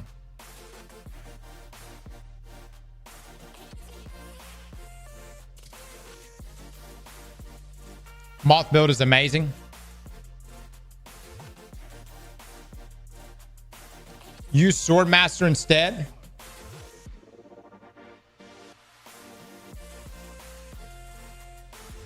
Cross go get to piece Sage and use Les's build. Never gonna get good build battles if you are lazy and not getting the sets. Barney, fuck you. I ain't getting a goddamn thing.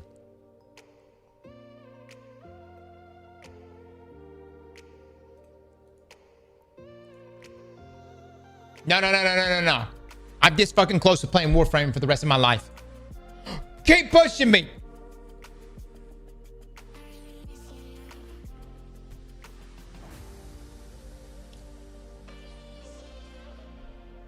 I gotta get one of these now.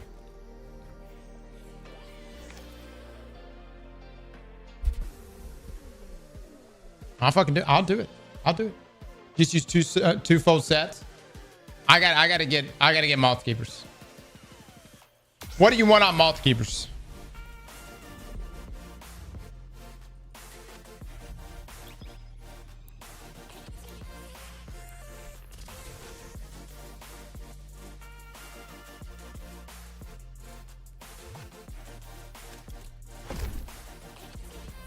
Look, I just don't have room for all my shit, dude.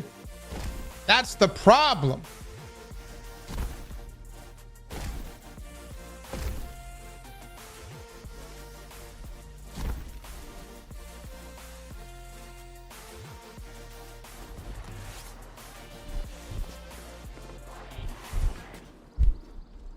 Fenchurch does the exploring.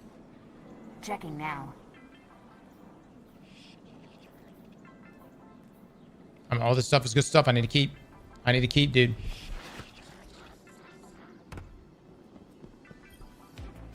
A transaction to make, Guardian? All right. What? Hey, whoa. Look, we might go get the Sage 2-piece real quick. But I'll at least put on a version of this armor until then. What do you want on this? What role do you want for Moth Keepers? I'm assuming Grenadier, right?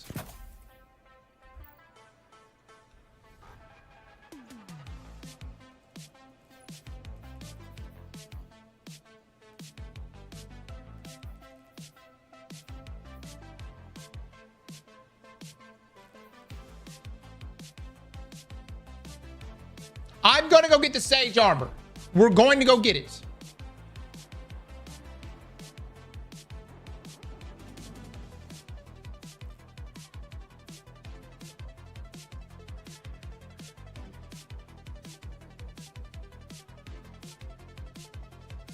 Did he say Grenadier or not?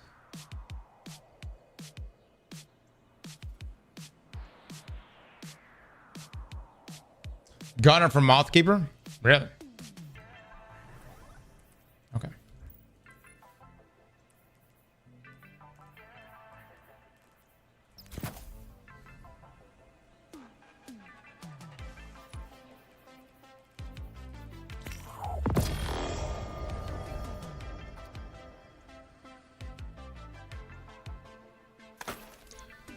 Lovely.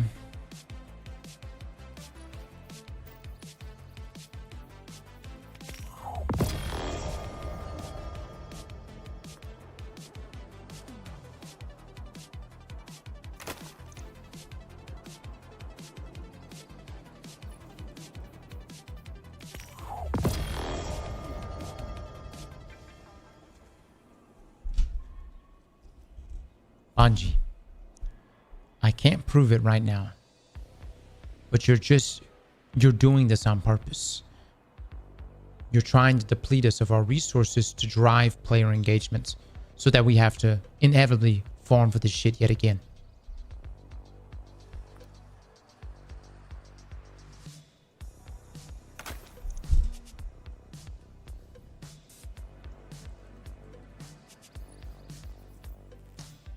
Wow. Fantastic. I have nothing left. Thanks, Bungie.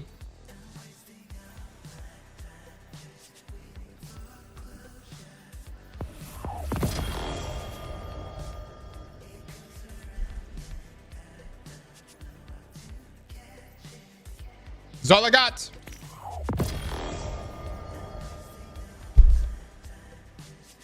Dude. Brother, what the fuck right now? What the actual fuck right now? Be certain.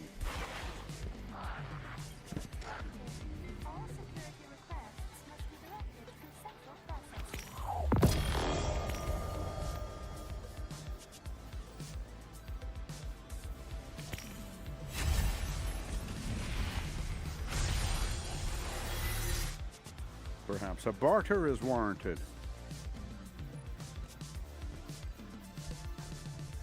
I don't have anything else. I do have stuff. Dude, this is what I'm talking about. This is how materials get burned. Let's just not give you what you want 5 times in a row.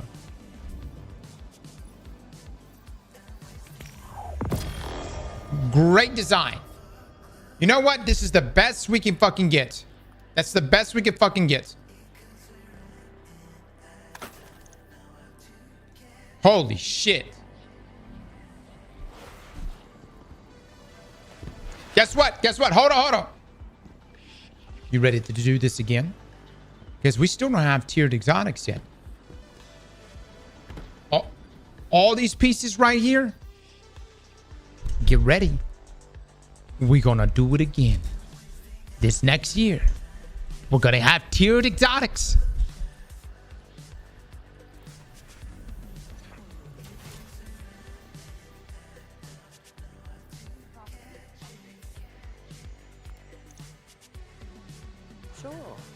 Rhythmic physical expressions won't win a fight, but they feel good. All right, let me get this build right.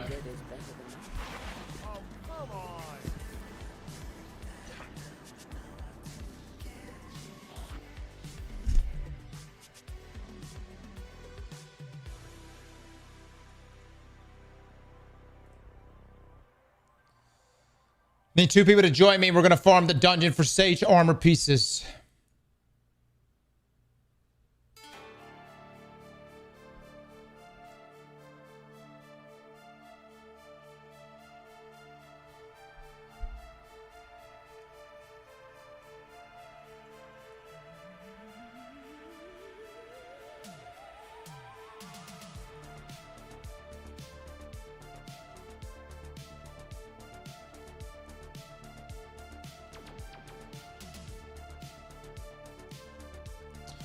What did you say you wanted with Sage? I already have the exotic class item, Les.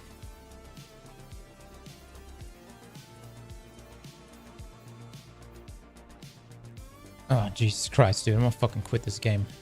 I'll quit this fucking game this year. I'll fucking quit this shit and get the fuck out of here. The fuck out of this fucking shit. I'll come back at 2028. This shit will be fixed probably 2020. I'll come back at 2030. I'll fucking come back after my 6th kid. That'll be the fucking marker for me.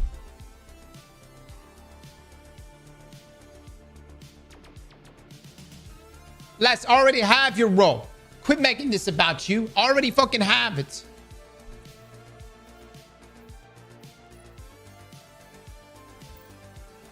I literally already have it. I just don't have the sage piece.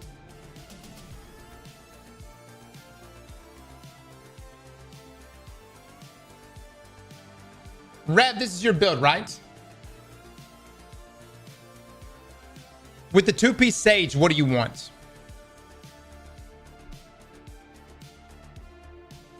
You wasted materials for no fucking reason is what I'm saying. Les, keep pushing me. Keep pushing me, Les. It was 2 full crown. Okay.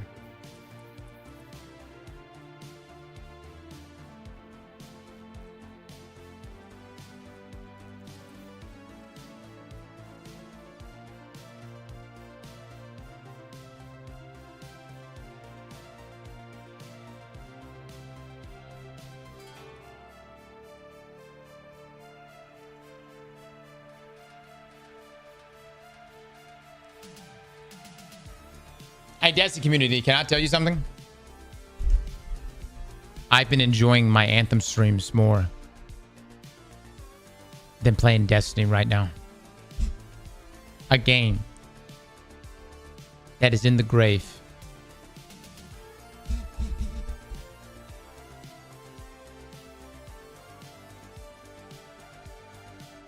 Yep.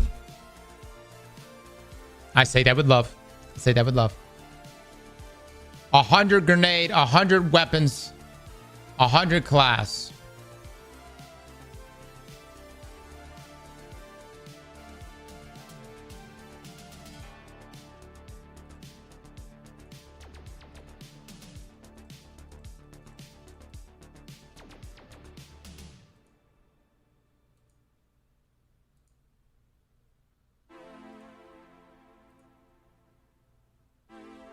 Okay.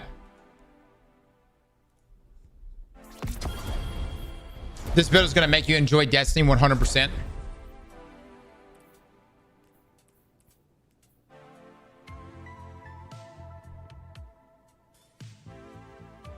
My Mothkeeper build doesn't need a dungeon run. Well, I need to get the Sage Armor anyways. We're gonna need it eventually. So, might as well knock it out now.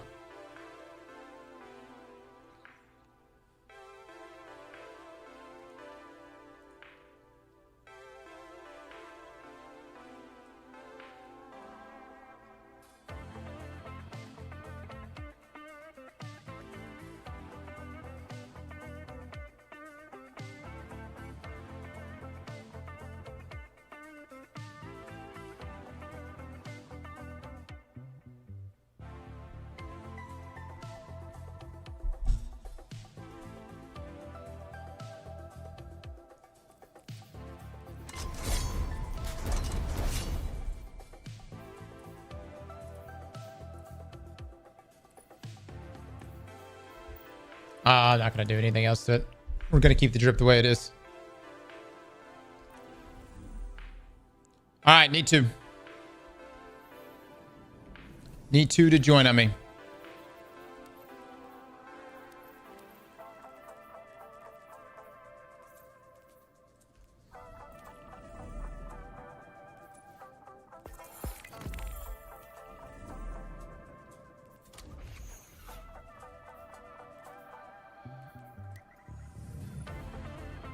Feet, right?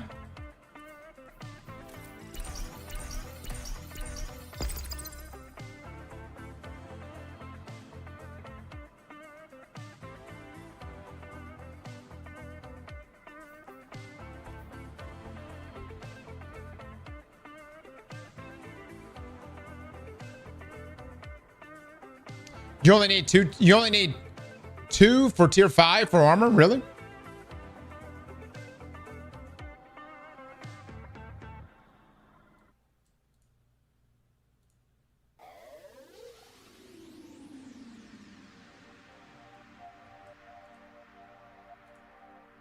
Yo, Cross, am looking forward to the new year and new content soon. Good luck and much love.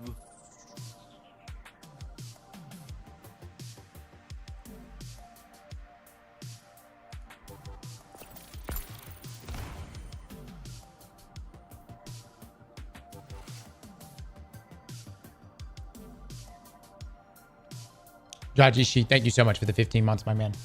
Thank you, thank you. Very kind of you.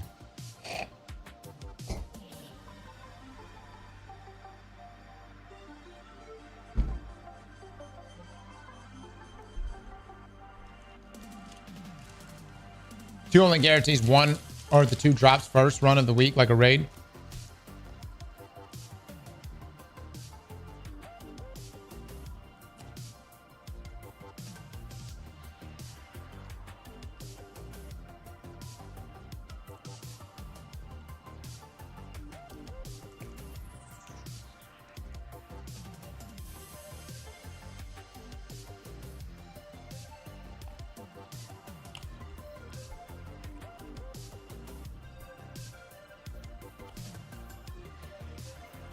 The fuck?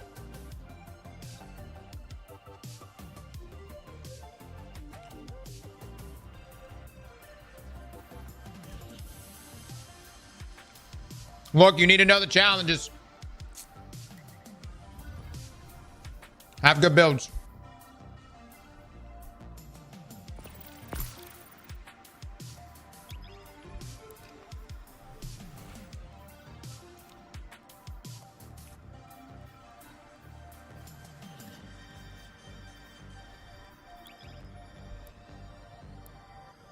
All good, ref. All good. Northerner, much love, man. Much love. I appreciate you guys.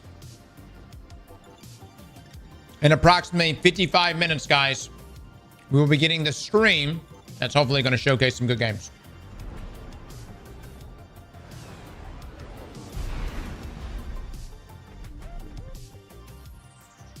Forfeit, right?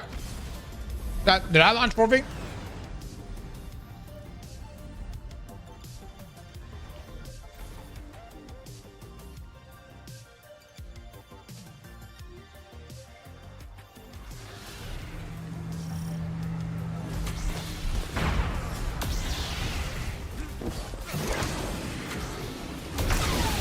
Bale is recruiting dredges.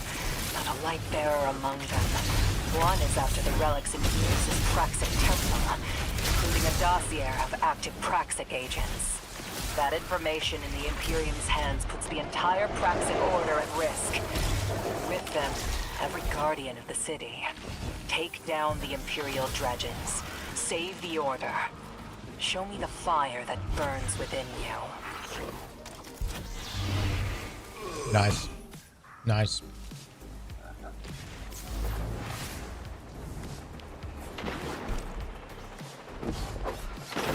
Do I not have double jump on?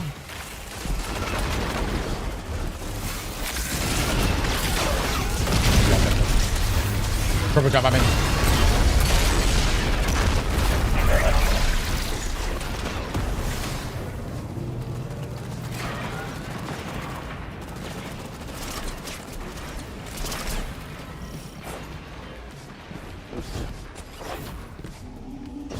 Llama says throw the grenades at your feet.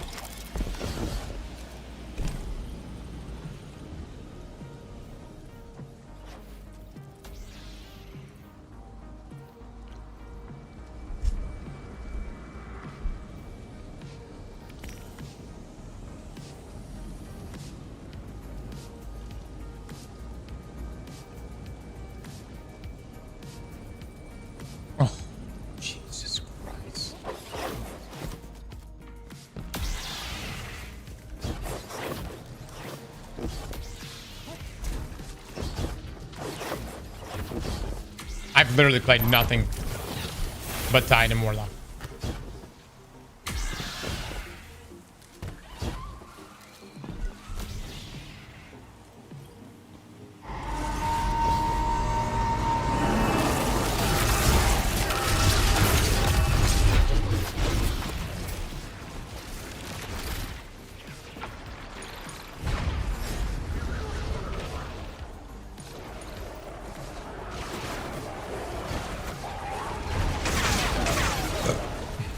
Come to me. Yes, yes. Come to me closer.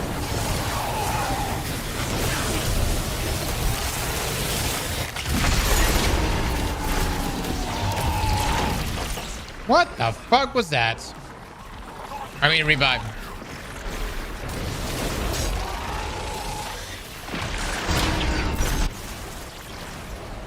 Off to a great start, baby. Off to a great start.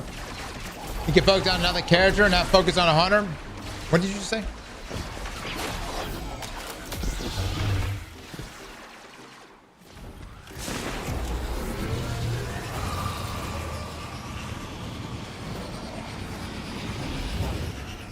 Chat, what build did we solo on Hunter in this for build battles?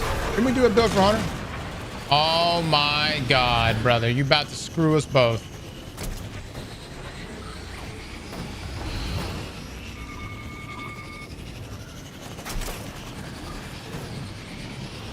Well, shit.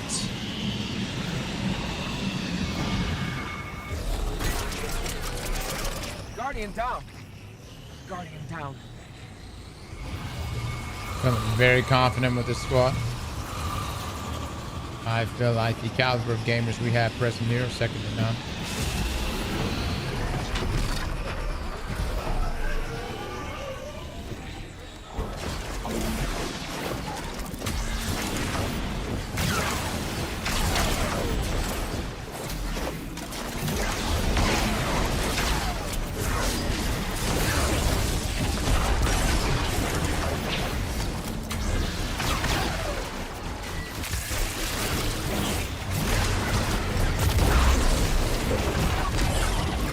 Come on, you gotta kill this fucker with a thingy. There you go. Come on, kill him fast, kill him fast. I need the buff.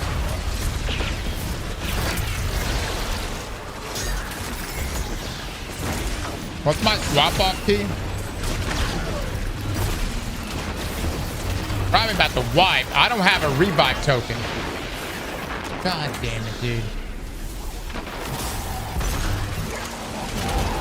All right, let me be very clear about this. I do the goddamn objective. I go inside and get the buff. No one else fucking do that.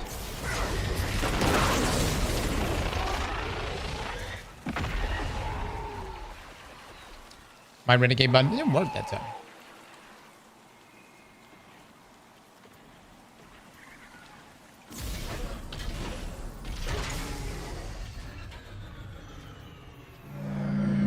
Did this guy just fucking leave? All right, I need another person. Oh, my lord, dude.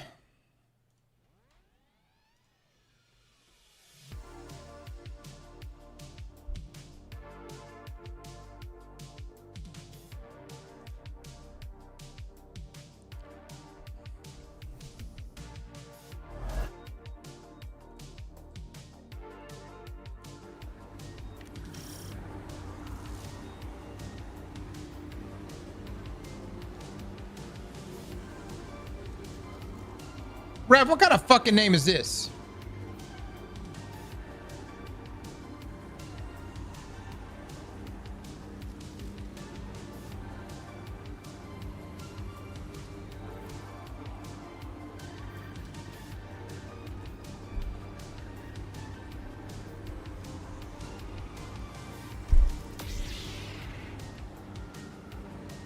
Replace the dots?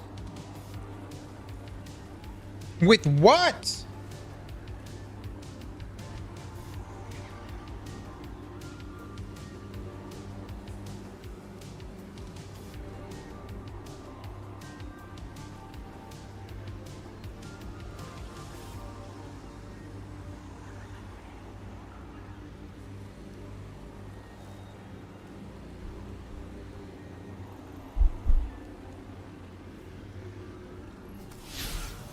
Is this some, are you just advertising your YouTube channel? Is that what's happening right now?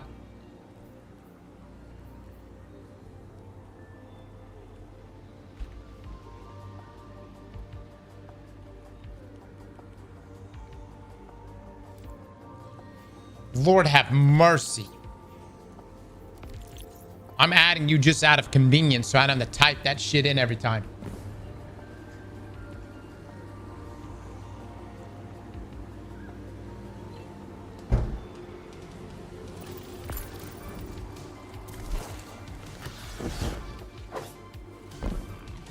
All right.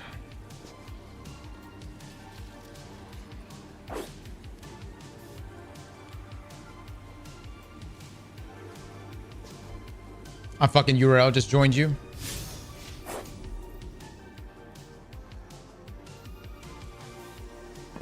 He's a gamer though, I vouch for him.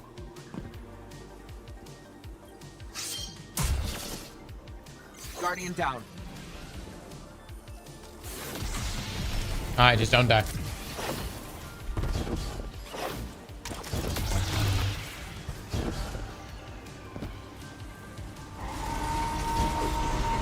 Maverick, you would say some sick shit like that.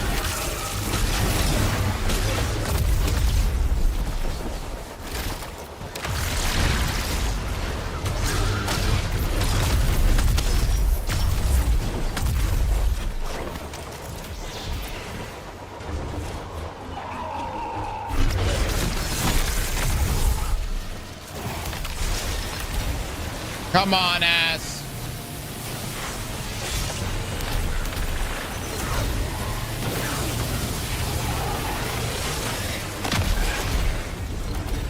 Fuck you, dude.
Fuck is X? This way?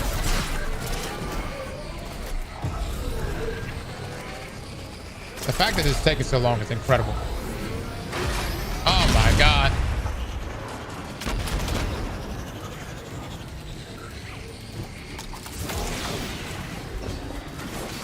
Alright, let's start with this one.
Don't fucking mods. You see DB?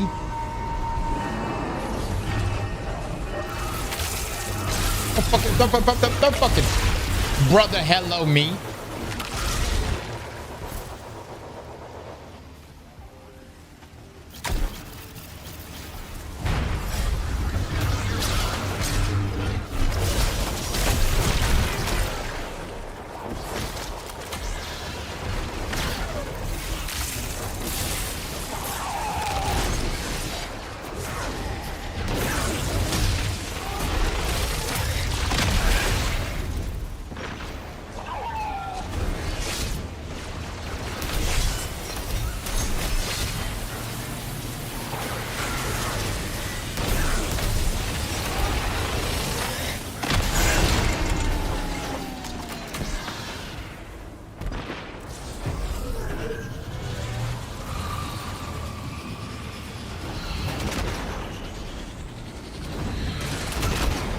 This shit better be worth it. This build better be so S tier.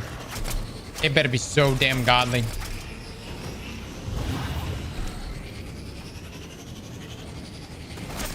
I got 2 spaces in my vault.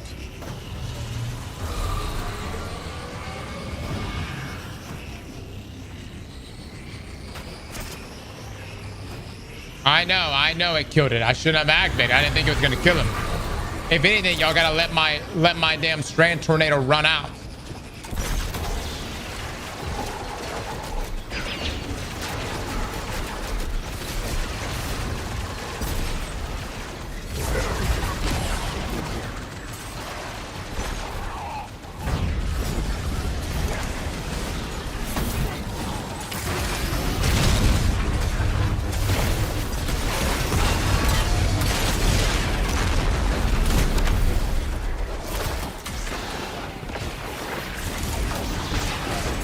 By the way, y'all need to be killing sucky boys. That's the most dangerous thing here for me.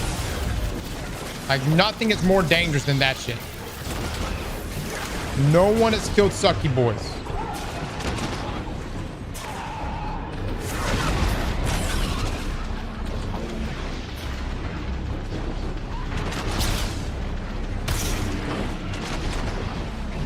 No one has still killed sucky boys. Not a soul. Not a single soul.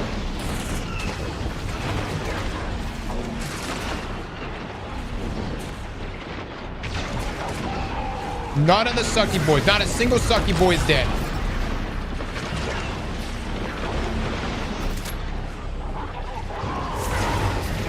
God damn it, dude. Guardian down. Literally just stay next to me. Just stay next to me and kill this guy so I can get this buff back. What are we doing, fellas?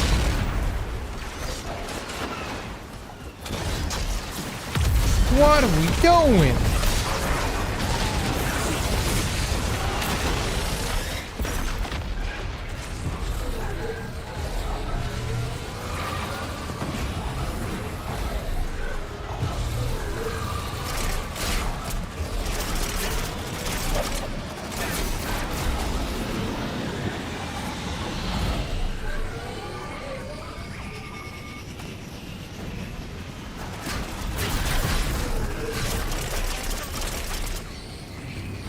Restart, there's no time.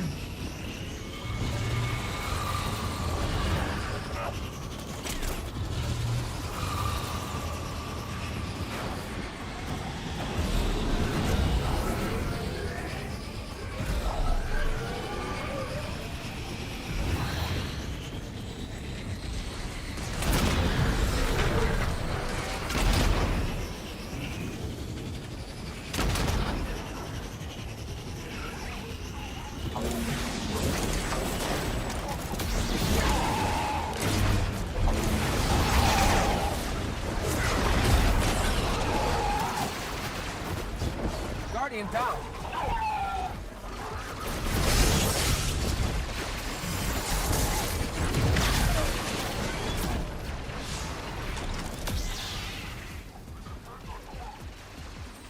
Guardian down. I need 2 people that know how to do this goddamn dungeon to join me, so I can get some fucking armor pieces so I can check out this goddamn build.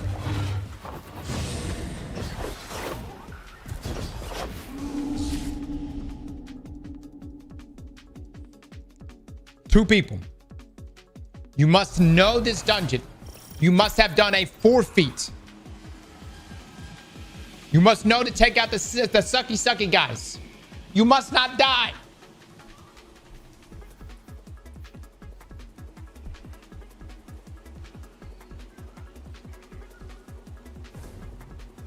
Need 1 other person.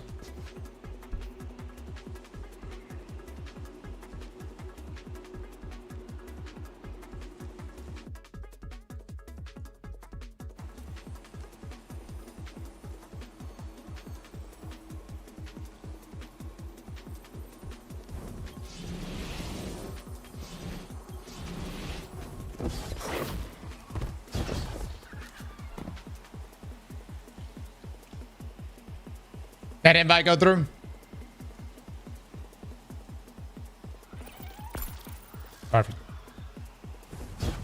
swipe. Jesus, fucking East doesn't counter on this bitch.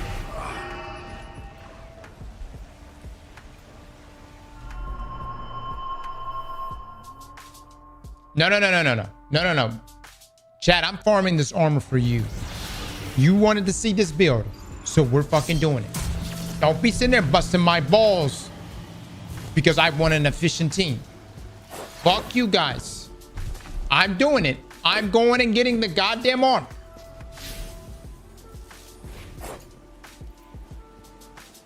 I don't understand. Monkey, what happened?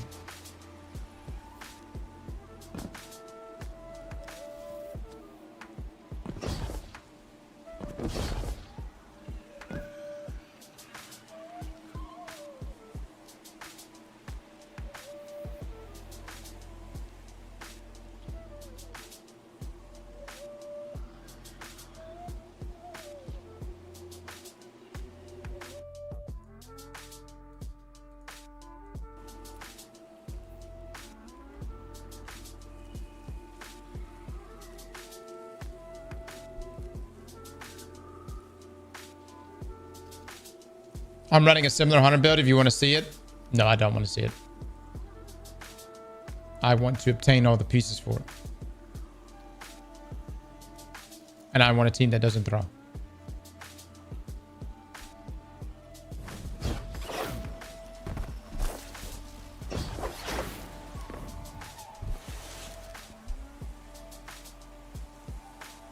Did you get the invite? Yes or no?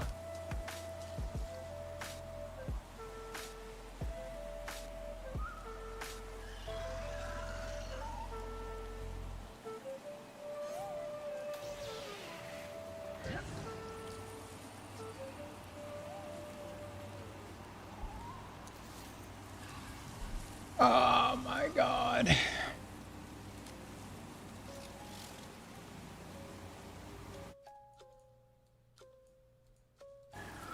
All right, see if that works.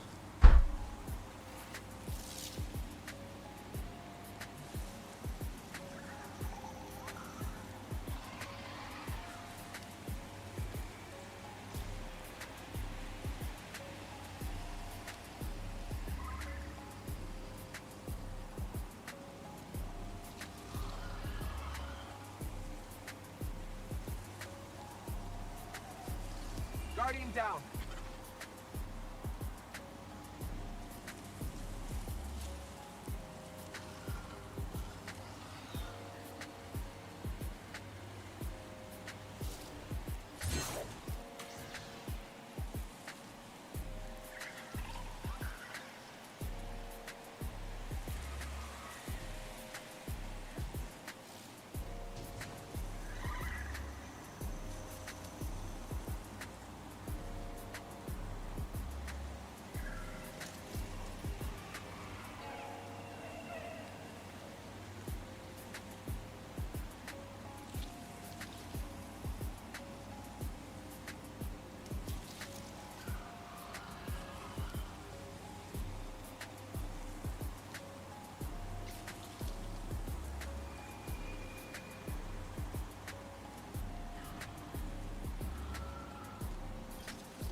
The stream starts in 30 minutes, or is it going to start before then?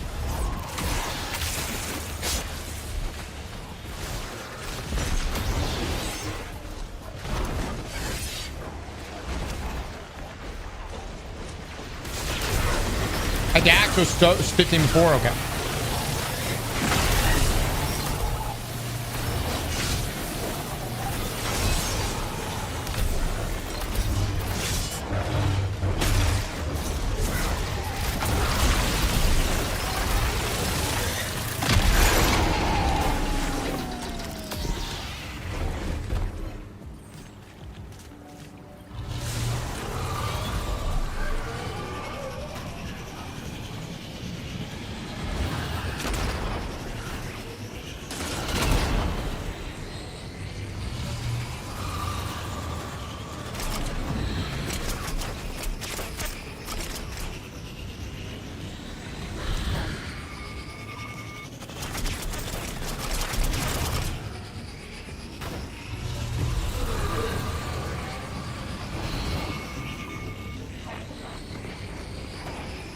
Deal with the sucky, guys.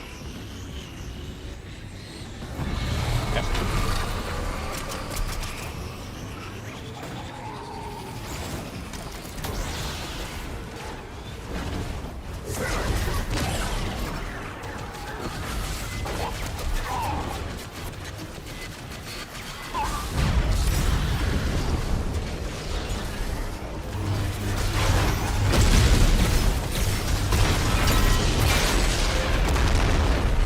Perfect.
GG's.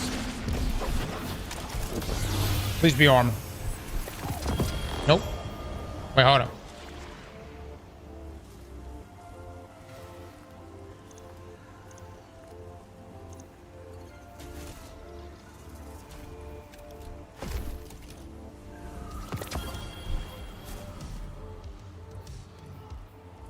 No, not when I fucking need it, dude.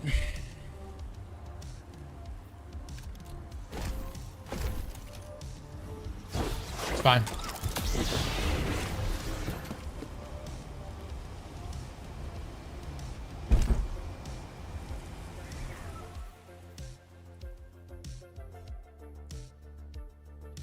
I might keep it. I might use it for your build.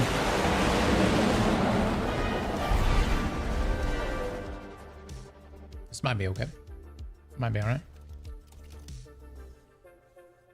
All you need is a perk. What is this hunter fashion? We'll worry about that once we get the armor.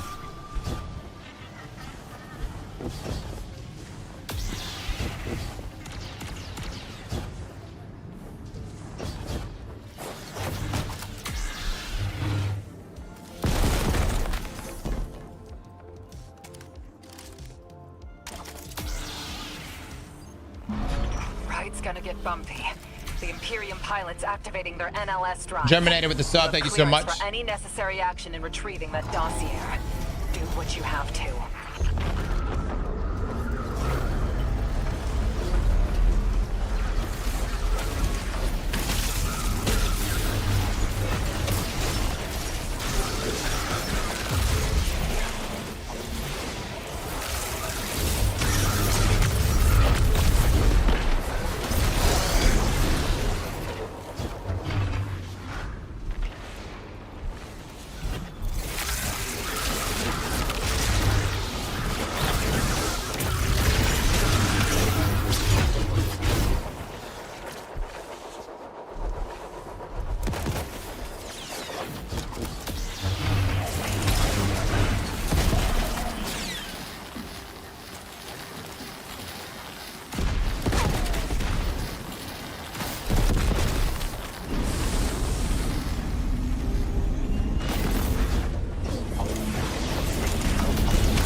Hopefully we get lucky with the armor.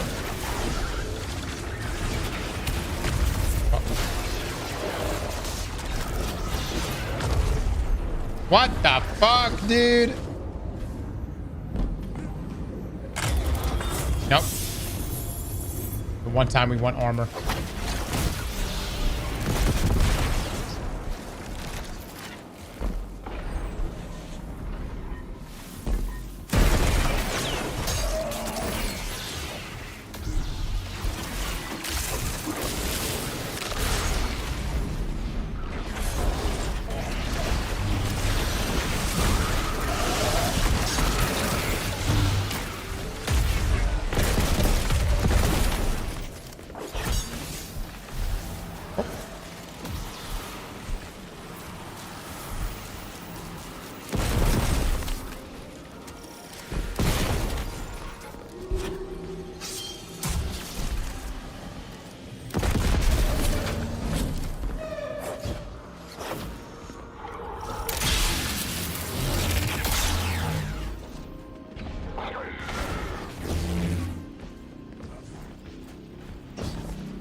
I must admit this ain't the best DPS build. It's decent, but I'll probably switch. That's fine, ref. I'm gonna be on it anyways. But it's not the end of the world.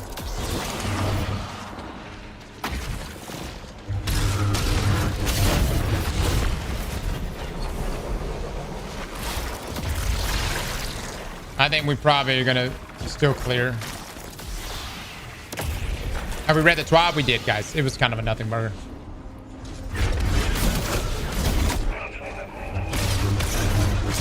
Need a guy here with a full.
Might as well. Good stuff, good stuff. Now open up the extension tube. Ooh. Ooh. Bring it to the door. There we go.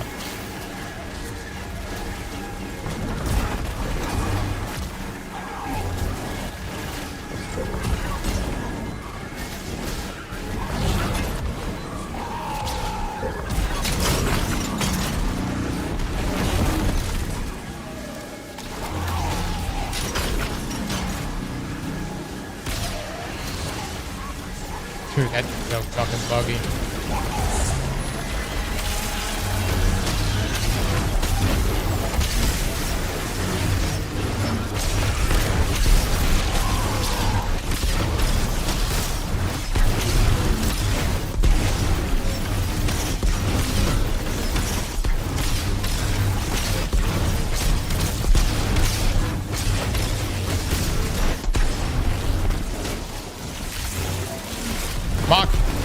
Maki, what are you doing? Brother! What the fuck? You done what you done said? You cleared this shit 30 fucking times?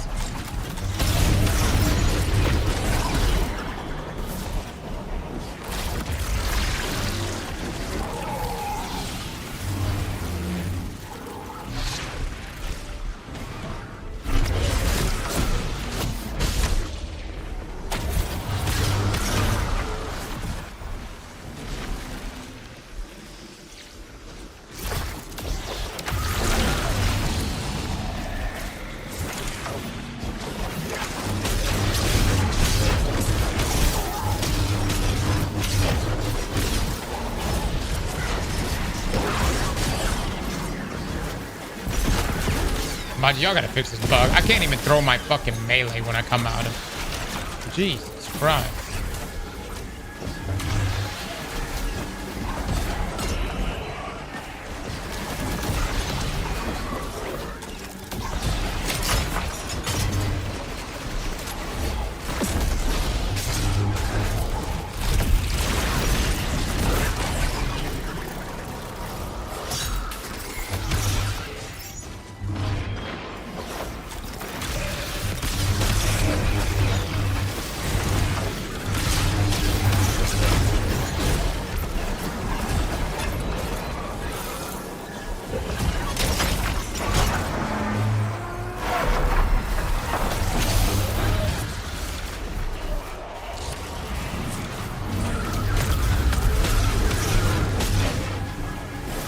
Popping those generators are literally nothing.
There we go. Come on, give me your arm. No weapons, please. No weapons. Oh my God. You survived. Your opponent didn't. Oh, the core yes. of any victory. That's perfect.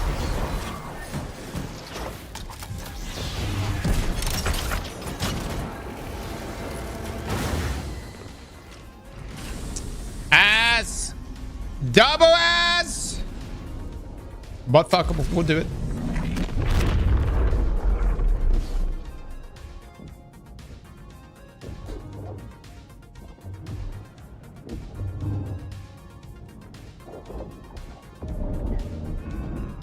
Ghost mod? Of course. Of course. You guys act like this ghost mod does something.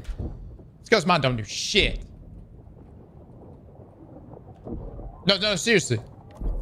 I actually think the ghost mod... I have a theory. My theory is the ghost mod fucks you. It goes, oh, this is what the Guardian wants? Don't give it to him. Don't fucking give it to him.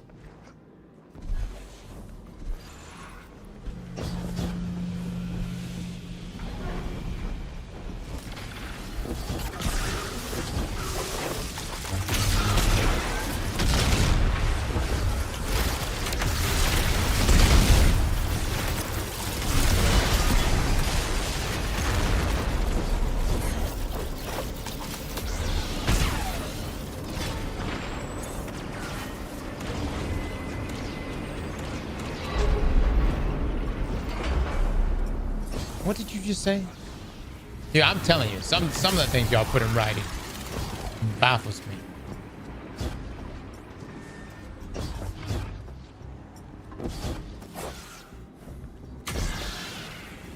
So you don't need to keep running? No less. I will complete this dungeon. Might as well. I got an armor piece up here.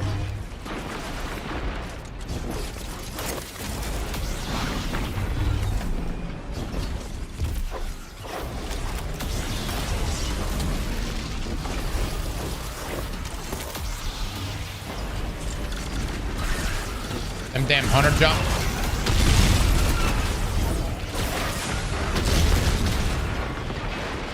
Them damn hunter jumps.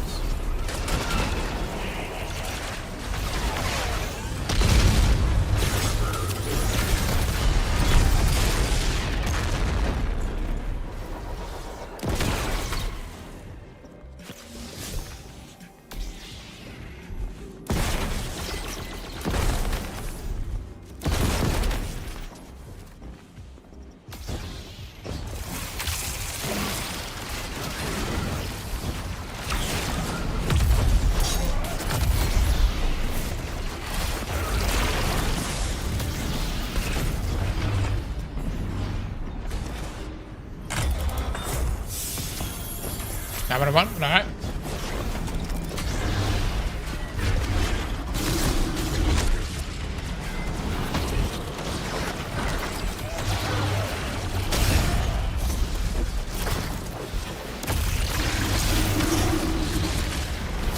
Les, I do think your build is probably a solid one, but I think this one's going to be really solid for this nightfall. You know where I'm coming from? Can I not make that fucking jump for real?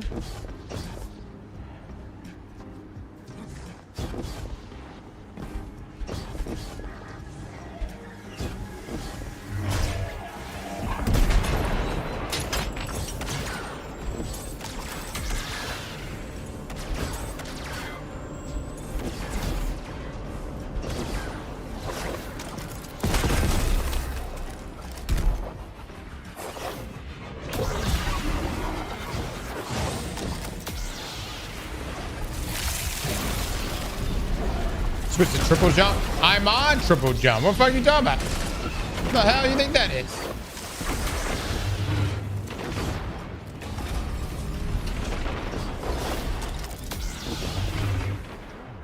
Arc and Taken energy are at a boil somewhere up Don't let me. Has the stream started yet? Worst case scenario, the Dredgens using Arc to power a fledgling throne world. Has the stream started? Throne, he'd be nearly unkillable. A threat to every Guardian active. Stop him here while you still can. Some of y'all don't even play this game, I swear, right?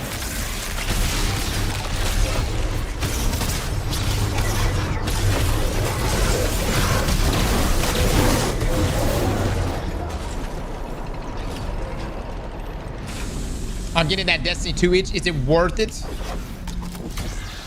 Yeah, Destiny's pretty good. Pisses me off though, man. Pisses me off. I want more. More, goddammit. I've already picked this chest.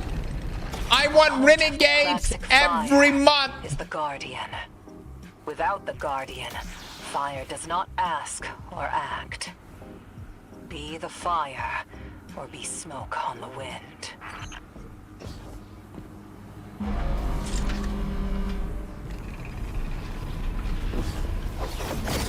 Or Destiny, yeah, Destiny class. Destiny class, yeah, I'd be good at that.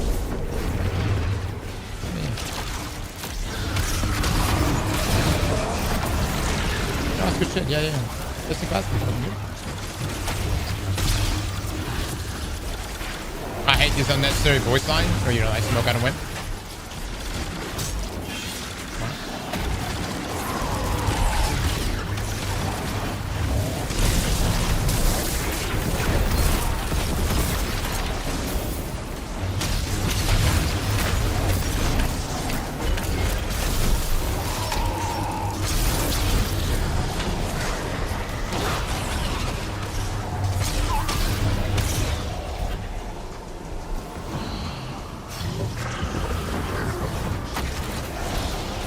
Well, I don't have enough. I hope one of you do. Because we need him. One of somebody needs to commune or kill this fucker.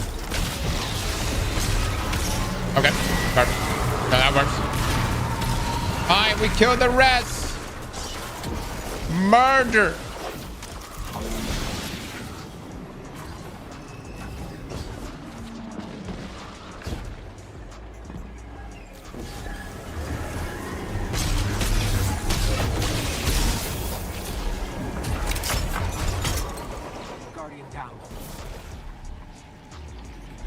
Monkey, you've done this how many times, you say?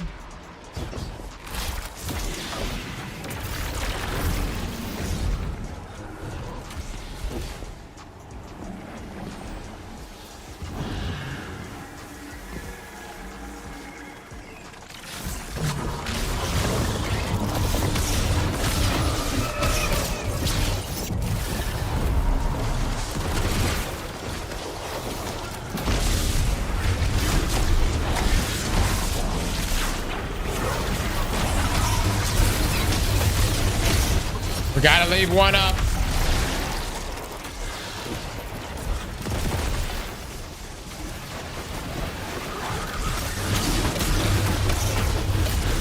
Oh shit.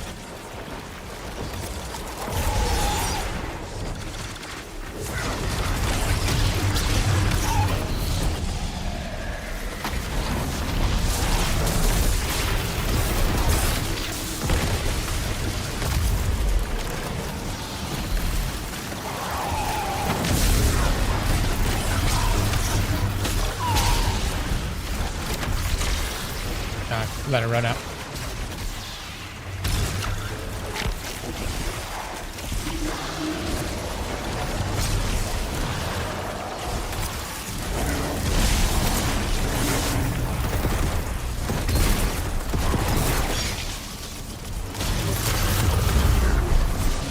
I think we got to kill the one up top, right? Is that the last one?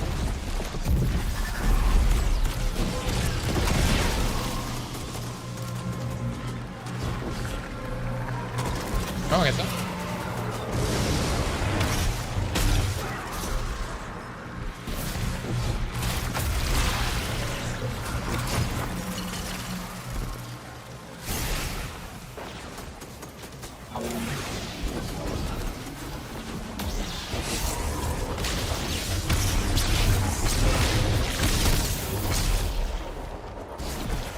All right, we ready.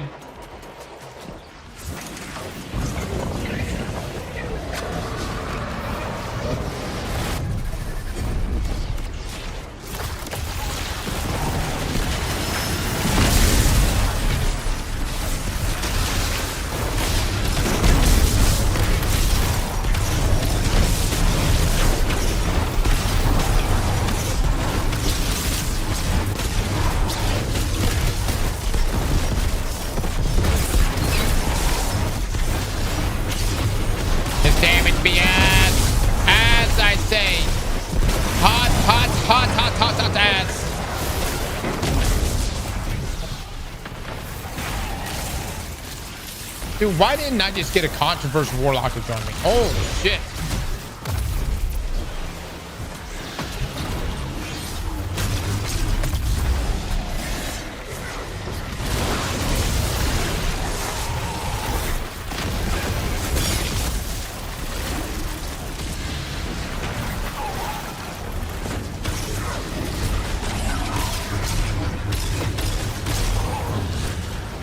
Why is he even doing the dungeon?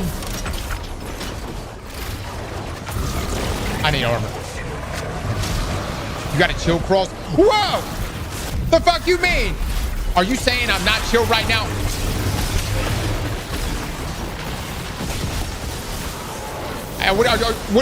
What are you really trying to say?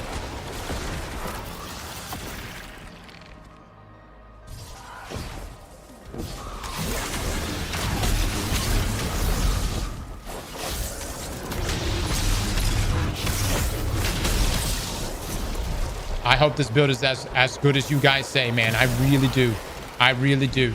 You know, if we do this shit really quickly, somebody get an extension.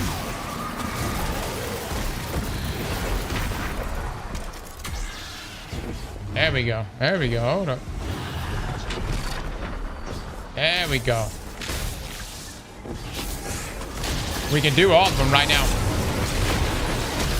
Cut. Do the last one. Shoot it, brothers. Shoot it. Yes, yes.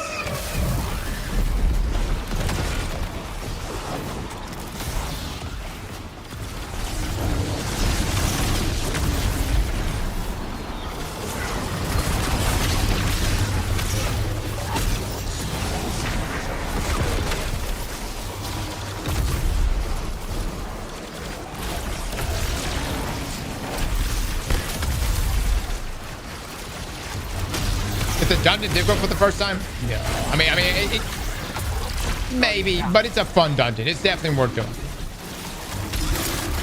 Definitely worth doing. I think that's a solid dungeon. One of the better dungeons.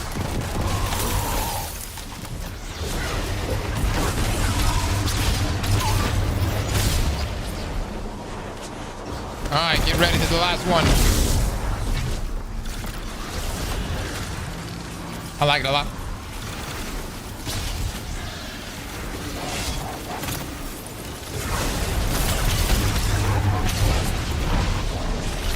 All right, shoot it out, brother. Shoot it out.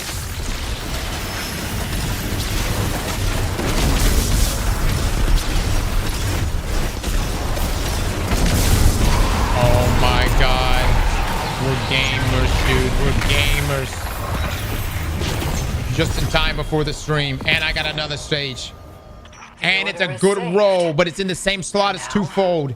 There's never an end to our Honestly, we work. might be able to still make this work. Dredgens will rise, along with threats we can't yet imagine. But with you on our side, I think we'll do just fine. Yeah, we might be okay. I don't know. We might be all right. Might be okay. Let's see the damage. I mean, my stuff shouldn't even be a damage build. But we did all right. We did all right. GG's, boys. Thank you for the run. All right, let's jump over here and watch this stream real quick, guys. Somebody got the YouTube link for it?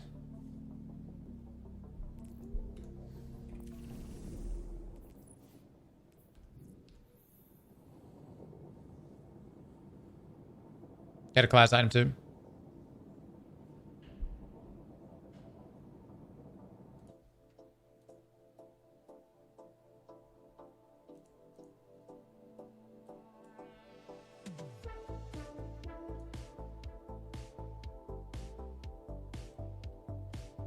Mods, can you fetch me a link? Good shit, Out Dragon. Good shit, dude. Or Path of Exile. Path of Exile. Diablo. What we see.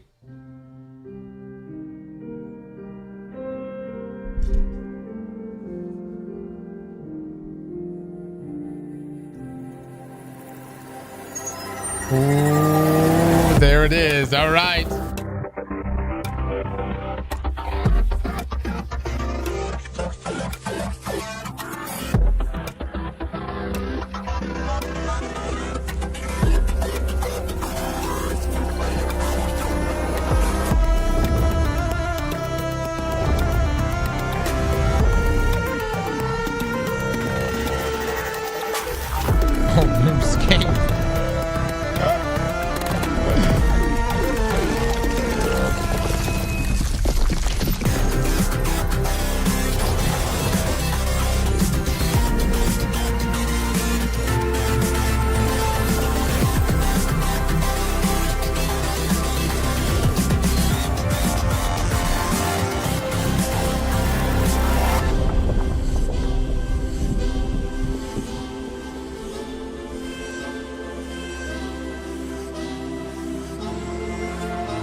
Chad, I hope it's going to be a good year of gaming, man. Last year was a banging year, dude.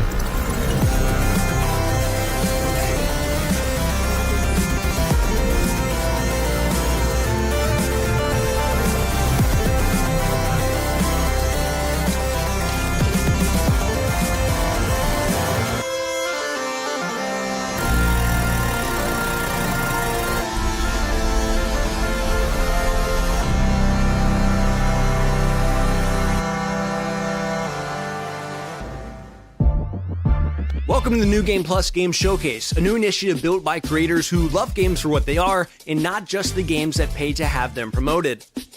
First up, I'm Hunter. I'm normally behind the camera across gaming and esports events, and I work on social accounts for a ton of different games.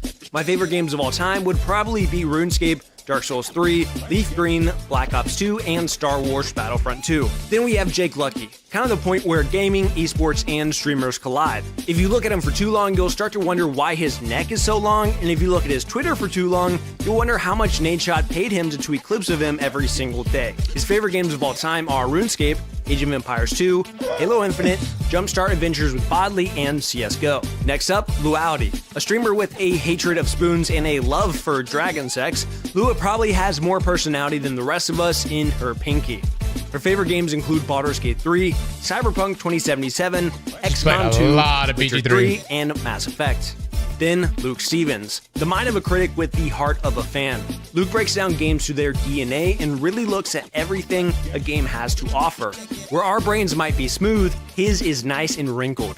His favorite games of all time are Elden Ring, Kingdom Come Deliverance 2, Last of Us, Witcher 3, and Batman Arkham City. The fifth and final in-person member this year is I Am Rob. Rob came from the hell of making Call of Duty videos to the other hell of platinuming games.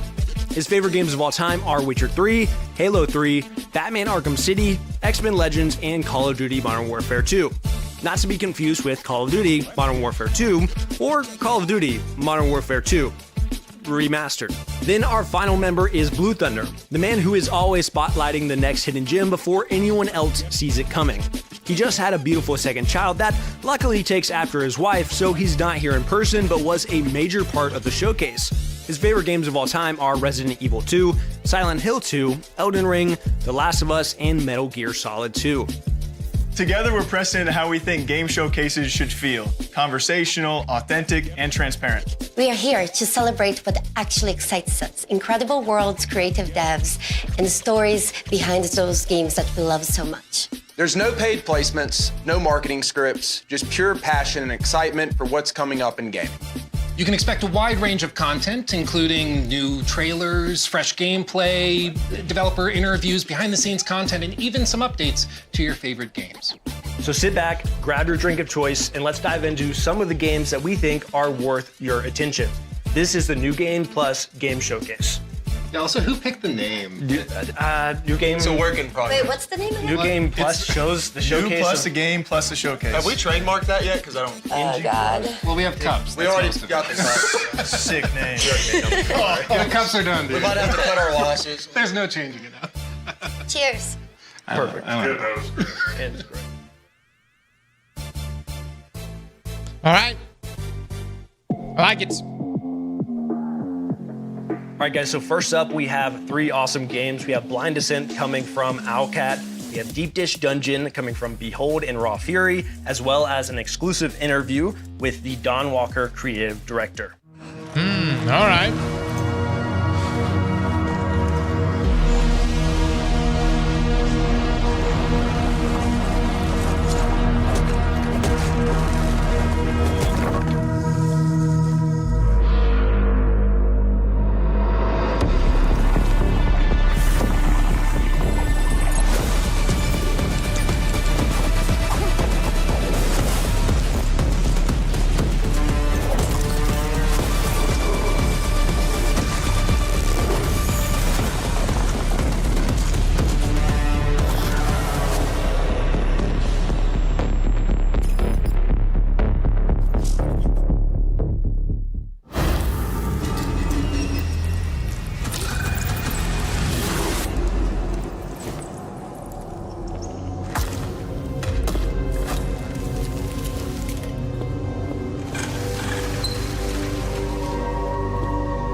Deep Dish Dungeon, okay.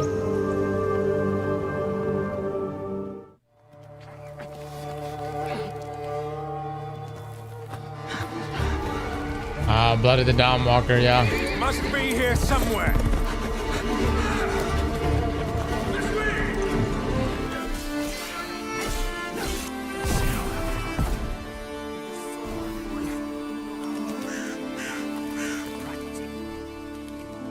A Dawnwalker is like a special kind of being in our IP.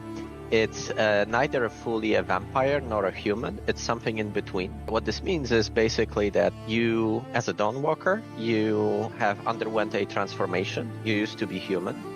And now, during the nighttime, you do get all the powers and the difficulties of being a vampire. So you get the blood craving and so on. But during daytime, these powers are dormant and you still have to eat. You have all the weaknesses of a human, right? But also the perks of being human. One of the things that is unique to humans in our IP is being able to use magic, so casting spells. The Dawnwalkers are not very commonplace in that IP. They are very, very rare, rarer than vampires. So you as a Dawnwalker are kind of special in this regard. I would say the short-term things that have immediate impact on the character development are you have to feed on, you know, either animals or humans on blood suddenly, right? So you get these cravings, you get these like weird, eerie experiences that you didn't have as a human. Brentsis and his clique of vampires actually caught him on his low point when he was vulnerable. He has used specific traits of vampiric blood in order to cement his position in the valley. Because, you know, as you might imagine, having a bloodsucker as your lord might be a tough sell. However, if the alternative is getting sick and, you know, dying in thousands, actually it doesn't I hope the combat is good, dude. Thing. He tries to kind of distort the religious beliefs in order to install himself as a savior of the valley. We do explore this in the game, so you might see, like, for example, statues erected to Brentsis, new iconography shown in the local cathedral, for example, and in the castle and so on. There is this whole cult of personality he builds around himself. So he basically shows himself as something better than the old order, right? We do have a mechanic tied to shrines that are erected across the valley. And Brentsis puts a lot of attention to kind of twist them to his own image, and these do have a functionality. When you play the game, we have assigned. Guys, I know it's very pixelated, but generally speaking, one of the things we wanted quality to of the stream in this game is to have Brentsis being this active antagonist. You know, in a lot of games, the antagonists are out there to be defeated, but generally speaking, you have free reign. Yeah, you do very your own hands thing, off, and it doesn't really, change much in how they approach you. In this game, what we wanted to do is to have Brentsis react to your actions as you complete different activities throughout the valley, as you maybe undermine his operations and so on. It's kind of like his seal of approval. Exactly. So it's like, so basically the way you can think about it is like the more you do in the valley, especially if you undermine Brentsis, you will gain notoriety. The more notorious you are, the more edicts Brentsis will pass in order to thwart you. So, for example, he might send out more soldiers to patrol roads and villages, right? He might, in some extreme cases, maybe even initiate a lockdown of the city to basically hamper your ways of traversing it, right? There is a number of these edicts. It's a really good-looking game, guys. Each of them is designed to kind of twist and change the general open world gameplay. It also has benefits. Stein? I think it looks great in the valley that dislike Brentsis. I just hope the combat is good. You gain, the better standing with them you get, like they actually like that. There is a number of plot lines that you can follow if you want. You can also cut them off because we have added these systems where, for example, you might lose control over Cohen when he's a vampire if he was hungry. You might kill off some important NPCs and then the plotline just cuts off basically, or you get some alternative version. There are some ways to enter the castle in the open world. You can ignore these side plotlines. You can level up Cohen and decide to attack the castle on your own, right? Out of curiosity, is there romance in the game?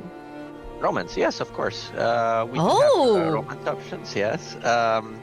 We didn't delve deep into with whom yet. Okay. And, I'll leave that for the future to talk about. However, yes, you can expect to build relationships with characters. Like I said, there is one main goal, very varying ways to get to it. These different ways that you pick will impact, what happens with Veil Sangora in the end. And it's all up to you. And I think I really recommend experimenting with this stuff and having fun with it. All right. First one, Blind Descent, Martian, survival, co-op, adventure. Gives me Subnautica vibes. And in the best way possible. I really like it, but more with land exploration, which is really cool. I honestly can't wait to try it. We're also going to see a lot of survival games today. So I think it all comes down to what the ultimate depth of the game is.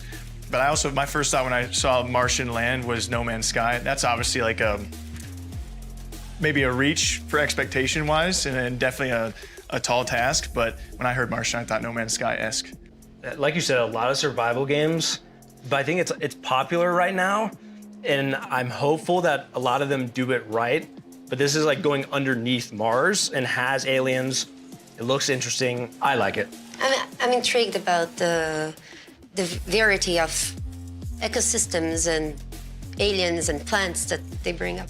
Well, like you said, it's popular right now because people like them, and so they share a lot of things I don't know, man. mechanically. There's so many survival games. Really the vibe. Like a lot. A vibe. Yeah, it's a good vibe. That's why I wonder how that gameplay loop goes. Like, how far down can you go? What kind of biomes are you experiencing as you continue to go down? And like you said, with survivals, we see like a lot of the same loops. So how can they? Are there trees you can cut? Yeah, like again, we're gonna talk about it a lot, but if you can cut a tree down, I'm good for survival games. Life is a survival game indeed, Mac. I'm the target audience. That is Then we true. have deep dish dungeon, co-op dungeon crawling, a survival game, a handcrafted dungeon. You gather resources, cook to strengthen your party. You can party up with friends. I'm excited for it. Speaking of vibes, this thing is a vibe. Like, I don't know what you'd call that art style, but whatever it is, like injected into my veins. Retro, right? It's like pixel art, but then they also have like some voxel type tech for digging and breaking things. I don't know, whatever it is, I like What's it. What's voxel type tech? Okay, so when Luke said voxel, that's big word count number 1 of the day. When I see that, I'm very basic. I'm like, that's got to be some form of pixel art, which is definitely coming back. I feel like we're seeing more games kind of pull back that old view, that old like Minecraft pixel art, whatever you want to call it, voxel view. I will be honest with you guys. While you guys are talking about pixels, I'm thinking I hope I can kill my teammates in funny ways. So sure. We'll go with the pixels. Yeah, we were watching the trailer together, and the first thing she was saying was like, hey, how do I kill those I'm with? I mean, I have to imagine it's a dungeon crawling game about cooking in the dungeon. Surely you're gonna be able to accidentally poison yourself. Do you think you can get like bad ingredients on purpose to murder your... I bet you're gonna have to find out. Why are you going? So I wonder though, with it being like in dungeons, like if they're gonna have an in-game proximity chat kind of thing. I hope it's one of my favorite things in games like this, when you're like walking through and you can hear your friend off in the distance. I wonder if they'll do something like that. The Lethal Company effects, where they're like, Looks like a game. Got back with the team. Thank you so much. For sure. Yeah, like at least me and Jay gonna be in their edition in that dungeon. like at least a co-op. He's across the world. I'm like, Rob, you there? There. I'm dishing, baby. I'm dishing. I'm dishing. Making Can dinner. you bring a carrot? What are you making? Lasagna. Yeah, no, but it looks very promising though. Next up, we have Dawn Walker. Lua had a crazy conversation with her creative director. Single player, vampire, RPG. It looks incredible. I think the 30-day system is awesome, and like you said, gives weight to things. And then the whole, like, there's so many decisions you can make. What I find really interesting about the game is that Cohen, the protagonist, is half vampire, half man. And even though, like, all of that sounds great by itself, there's even another layer where at night, of course, he can use vampiric abilities that he doesn't get to use during the daytime. His combat's different. He's not using a sword, he's using claws. And then in the daytime, of course, there's NPCs walking around, and there's, you know, maybe patrols going around that aren't there at night, but then there's different ones at night. So And you can use magic as human. You can use magic as a vampire. Yes, and basically what they're trying to do is to not just have the time be an element of certain actions to take it forward, but also whether you're playing in day or night, quest lines play out completely differently because people are in different spots, their behaviors are different. This person may be asleep, so you can't talk to them, Have but different somebody abilities. else is there. Exactly. Well, The Witcher 3 is my personal favorite game of all time. So, and this is former Witcher 3 developers working on this, and so much of that charm was prevalent there. The music. The music, just that soundtrack in the short little snippet we saw there, I felt it. I love that simple separation between day and night and different things coming with your character. That's got to be like the coolest part of it. Yeah, because it's got to probably tailor to your gameplay of like, I got to wait to make this choice during the nighttime versus during the daytime where I can use certain abilities or different combat styles. I love that part of it. And so I could foresee a run through, like a play style where you're playing only at night for missions. You're just doing stealthy vampire stuff, and you're eating people, or you're drinking blood rather, not eating people. I don't know, maybe it's not away. But whatever you want. The dark run through versus like the light run through in the daytime. The vegan run through. The vegan run through. Which has one of those vegan sped run. Dawn Walker. Yeah, vegan achievement. Sponsored by Beyond Meat. The fact that they revealed a little bit about more Brensis, the Overlord, is also a system. Yes. He really talked a lot about systems that they have not spoke on yet at all, and didn't with us either. Like the edicts. As you go around the world trying to find your information, you can side with different people, and depending on what you do, you can make the Brensis quite upset. So he can start making laws and rules to stop you from progressing in a certain way. I also like that Brensis as an antagonist is not just like pure evil, doing all sorts of horrible stuff. Like he is helping the people in some ways in order to, get control of them, but he's like curing them of the plague. Like he offers them something they aren't getting elsewhere. So he's doing bad stuff, but We'll check there's out the nuance. full And that interview in a little typically bit. makes for really, really good stories. Harder choices to be made, perspective, and never a clear-cut good or bad. Yeah, because I bet you there's going to be a moment where it's like one you of could the stop charms. it, like his influence in an area. That means they're going to die of the plague. So it's like, do you let the bad guy do the thing that you're trying to stop him to do, or? And it's also about perspective. These people were ruled by a very tyrannical leader before. So even though Brensis is a vampire, to them, he may as well be a savior, right? For the next section, we have 3, again, I'm gonna have to not say incredible games every single time, but we have Prologue, Go Way Back from PlayerUnknown, Beautiful Light from Deep Worlds, and Project Shadowglass from Starhelm Studios. What are they talking about? The games they just showcased. It's just an infinite map generator with some game loops on top of it. So you have a survival loop, which is pretty hard. Get to the weather tower, we give you a map and a compass and not much else. Some basic survival mechanics, and it's a game against yourself more than anything else and kind of the decisions you make. Then we also have just objective survive, which is just see how long you can last in the world, and free roam for those that just like a hike. The differentiator, or the thing that makes a difference, is that we can generate essentially infinite maps of 8x8 scale. Like we have a map editor in the game and stuff like that, but we want to be able to give you the ability to give a deep link to someone, so I can just send you like a HTTP link that starts up the game, loads a map and a seed, and I can share stuff I've built with you with just a link, right? So it's kind of, Go Way Back is just, it's a technological experiment that, or proving some technology we've developed. It's no longer an experiment, it's in production, so it works. But it's also going back to my love of survival games and those kind of emergent, just, I'm not giving anyone missions to do, it's just get there, and how you get there is fully up to you. Basically, if you play the same seed, you get the same weather, I'm pretty sure you get the same cabin layout, and you maybe get the same loot.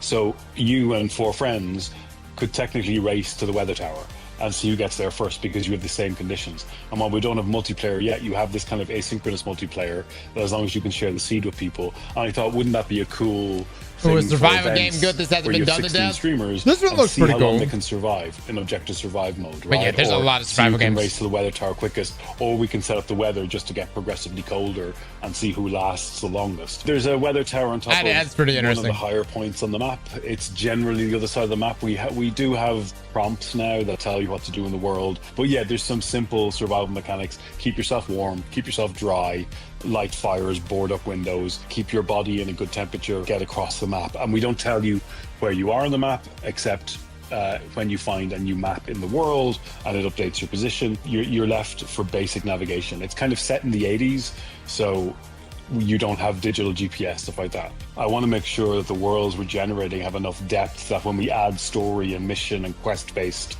But content, I could just go that outside. the worlds feel like coherent and real enough that it makes sense. Or like, you can play this I want game. to have pathing.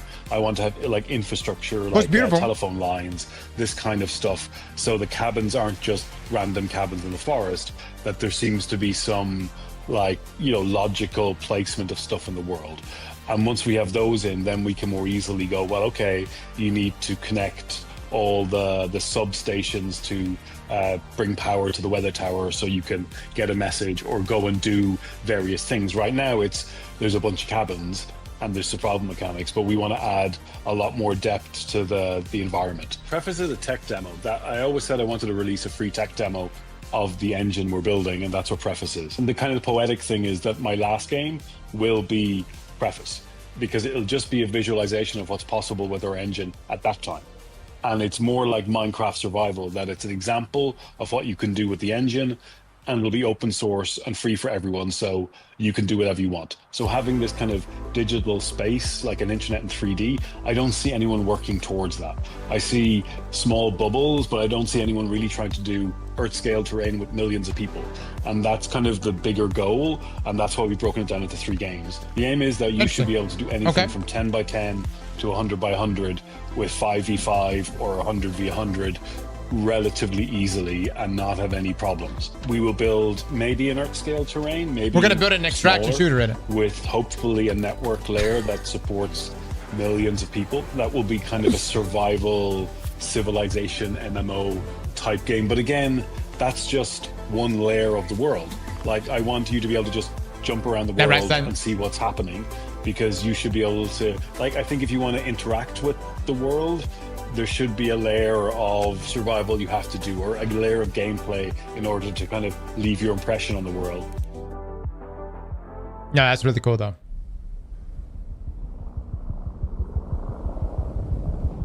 Quebec Charlie to Quebec Romeo Foxtrot. We got your location report. We are monitoring you in the operation zone. Good luck. Over.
Dude, what kind of game is this?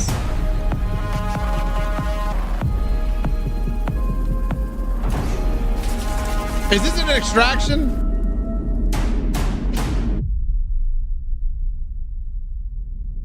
I knew it.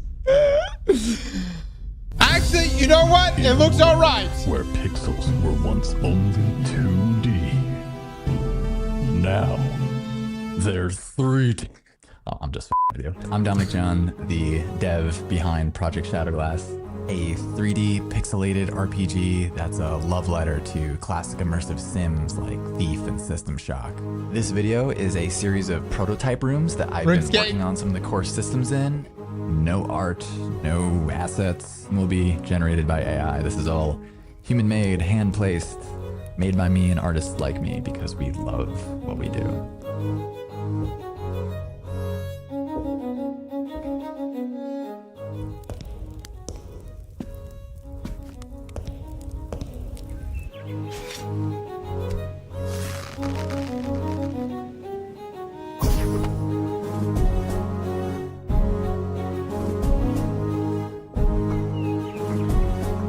Not AI, pass. If you really? have headphones, really? I would highly suggest wearing them. All the audio in Project Shadowglass is going to be 3D, and not just 3D, but simulated. The music emanating from this orb is going into the left ear and the right ear, but as I change the size of the space, you can hear the character of the sounds change.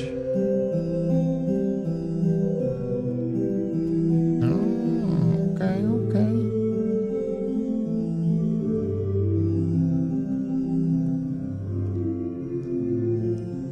And if we go around the wall, we can still hear it coming from the opening in each ear.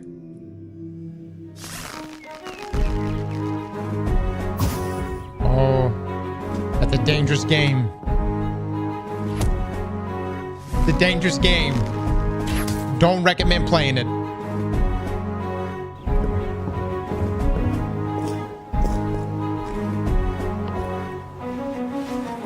I actually launched the Shadowglass Discord today, so if you have any ideas or suggestions or just want to follow along, feel free to wishlist Project Shadowglass on Steam. I hope you enjoyed this sneak peek on how things are coming along. Thank you so much, all the crew at New Game Plus, for having me. Be well, my friends. Looks good. Looks good. That second game, I'm curious. Extraction. To start with, creepy prologue, stuff. go way back, another survival game that we're seeing, and we were talking, it's a bare bones survival game where there is no common enemy. Your enemy is the elements, where you just have to try and survive and make it to that point. So if you guys don't know Brennan Green, he not only was behind the Battle Royale mode of H1Z1, which we talked a long time about, he was also the creator of PUBG. So people have a lot of faith in him and what he calls his 10-year plan, and he talks about his ultimate goal being he wants 1 million players on a server. He wants the internet to be made 3D and for all of us to actually truly be able to play together, which I know is a crazy transition from us talking about a survival game. Single-player survival game? Like we want to cover their survival game because I love survival games, and they're going to be branching out in this game for the next few years until they have multiplayer, until they have weapons, and they have PvE and animals to fight against. But it's also part of a much bigger picture. Also a story. He mentioned they will be adding also a story to the Things world. to do, yeah. Yes. That's got to be like one of the most ambitious projects out there right now. Yeah, I mean, it's crazy to What's so think funny about. about him is that he's like, yeah, I want like millions of players to be playing together on like a gigantic map, but you know, not to undersell it. Shoot for the stars, brother. Shoot for the stars. No one's done that yet. Next game we talked about was Beautiful Light by Deep Worlds SA. That's a PvPvE tactical extraction shooter. There are 6 3-person squads, and there's also a lot of anomalies and monsters and stuff that we saw in it. Looks like I'm gonna be scared. Yeah, it looks very scary. I mean, I appreciated that it was very immersive. Like he had the sort of Pip-Boy looking thing over there. Yeah. And speaking of big words, I actually looked up what that's called. It's called diegetic UI. Oh, did you say diegetic? Diegetic. Thinking the same. Diegetic. Write that one down. Write that one down. That word. But it's really, really cool in games like this, especially because it's like hyper immersive. Yeah. There's no UI popping up being like, oh, attack incoming. It's just, no, you are in the moment, you're in the game, listen around you, look at the thing on the character itself. I love that. So you can play as a monster, or as really? or as the soldier. Is there controller support? I don't know. Great question. Duality, she just threw up in her mouth. I have nothing against controllers, but I believe there's a right time for mouse and keyboard and a right time for keyboards. And he believes that the right time for a controller is when you're playing shooter games. It's obviously better. The mouse and keyboard is better for that, but not for him. Honestly, mouse and keyboard's actually pretty good. Honestly. I would say it's better than controller, honestly. I would edit my own YouTube videos with a controller. Yeah, he said that earlier. That's how passionate. Which is a patently insane thing to say. Yeah, then we have Project Shadowglass. Voxel art. I really enjoyed the This is Starhelm Studios. It's an immersive sim. We've all seen it. I think it went viral from that AI post. There was like an AI post that looked just like it, and then he was like, I'm making a game like this that's not AI. I looked up the video because he has a YouTube channel where you can actually see kind of behind the scenes. And when that clip of the AI generated art went viral, he saw it and thought like, I didn't think anybody wanted this. I was just like, it was a fun side project. And then he saw people wanted it and thought it looked awesome, and he put it out, but it's real. Well, we talked about it earlier, there's a desire for stuff like that, more simplicity, kind of retro feel. It feels like the game is still like learning what it wants to be. Like he's working on the graphics, the basics, the music, and as like they have a bow and an arrow, and hopefully as they work on the project, they start feeling what it will grow to be, what kind of game it will develop itself into. Yeah, my understanding is right now it is just Project Shadowglass, and it's going to eventually become like a video game. But right now, it's just kind of proof of concept that the art works, the crazy math behind it works, and like it can grow to a game. But it's certainly very, very well, I wish him nothing but success. Yeah, he seems like because it seems like awesome I just dude. love a good passion project. Yeah. You can tell there's a lot of heart in that. And I feel like I initially, like everyone else, why I went so viral, I got attached to that same artwork, but then when he further explains and shows you some concepts that you weren't expecting out of a game with that artwork or that design, when he's What's your favorite game? Destiny. showing that you said the R6 lean in there. And Oh yeah, that threw me off. The little bow Yeah, it's like, behind. whoa. I was like, is that a Rainbow Six You threw that, Siege? you threw that in there, and then of course they got the wall grapple, and then with the whole audio design as well. I mean, I'm definitely. I remember seeing that clip that went viral. I remember seeing it. I was like, wow, that looks incredible. Like walking up to the castle. Oh, okay. This section we have 3 what I would consider kind of sci-fi games a little bit, but we have Aphelion from Don't Nod, which we have an incredible look behind the scenes of the music with the composer themselves, as well as The Expanse Osiris Reborn from Owlcat. If you're familiar with The Expanse, super exciting, and also Distant Shores, Brittany. It's over if you want.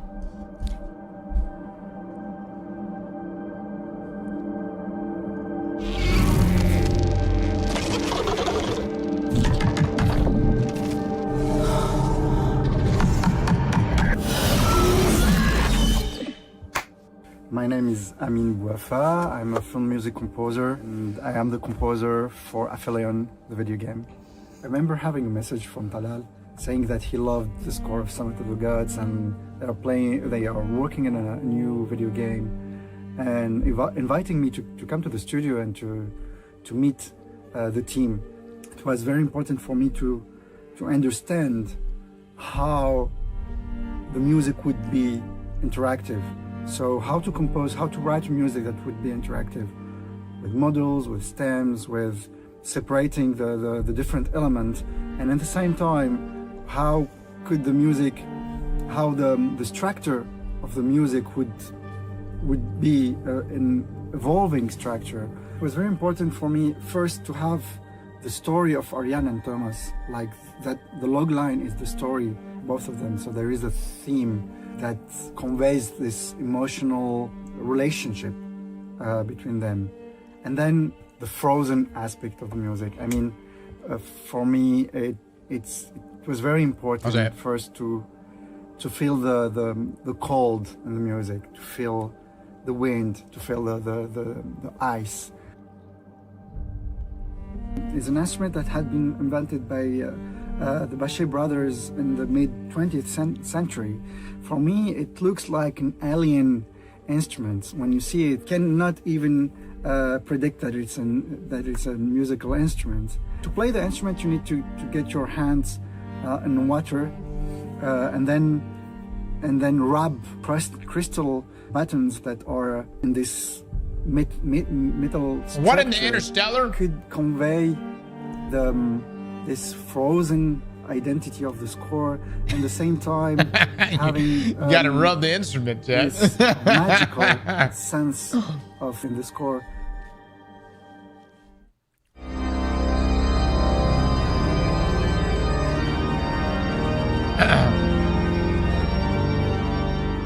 There is a sacred feeling also to this planet.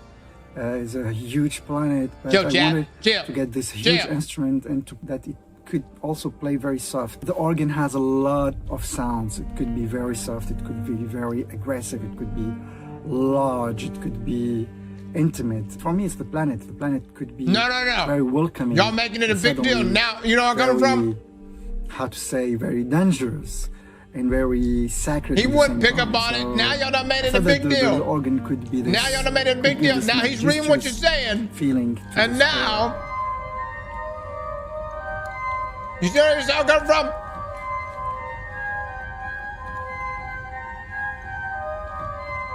I'm so happy to write the music for Aphelion. It's the first time for me to write a video game score, and it's a lot of fun and a lot of passion.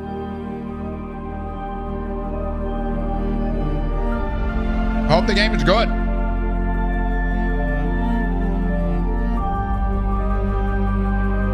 Give me like Death Stranding vibes.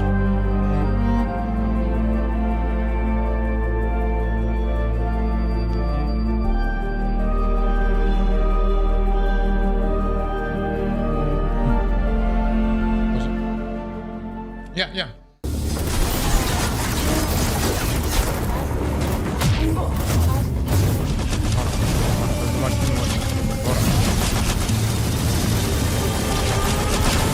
Got a space game.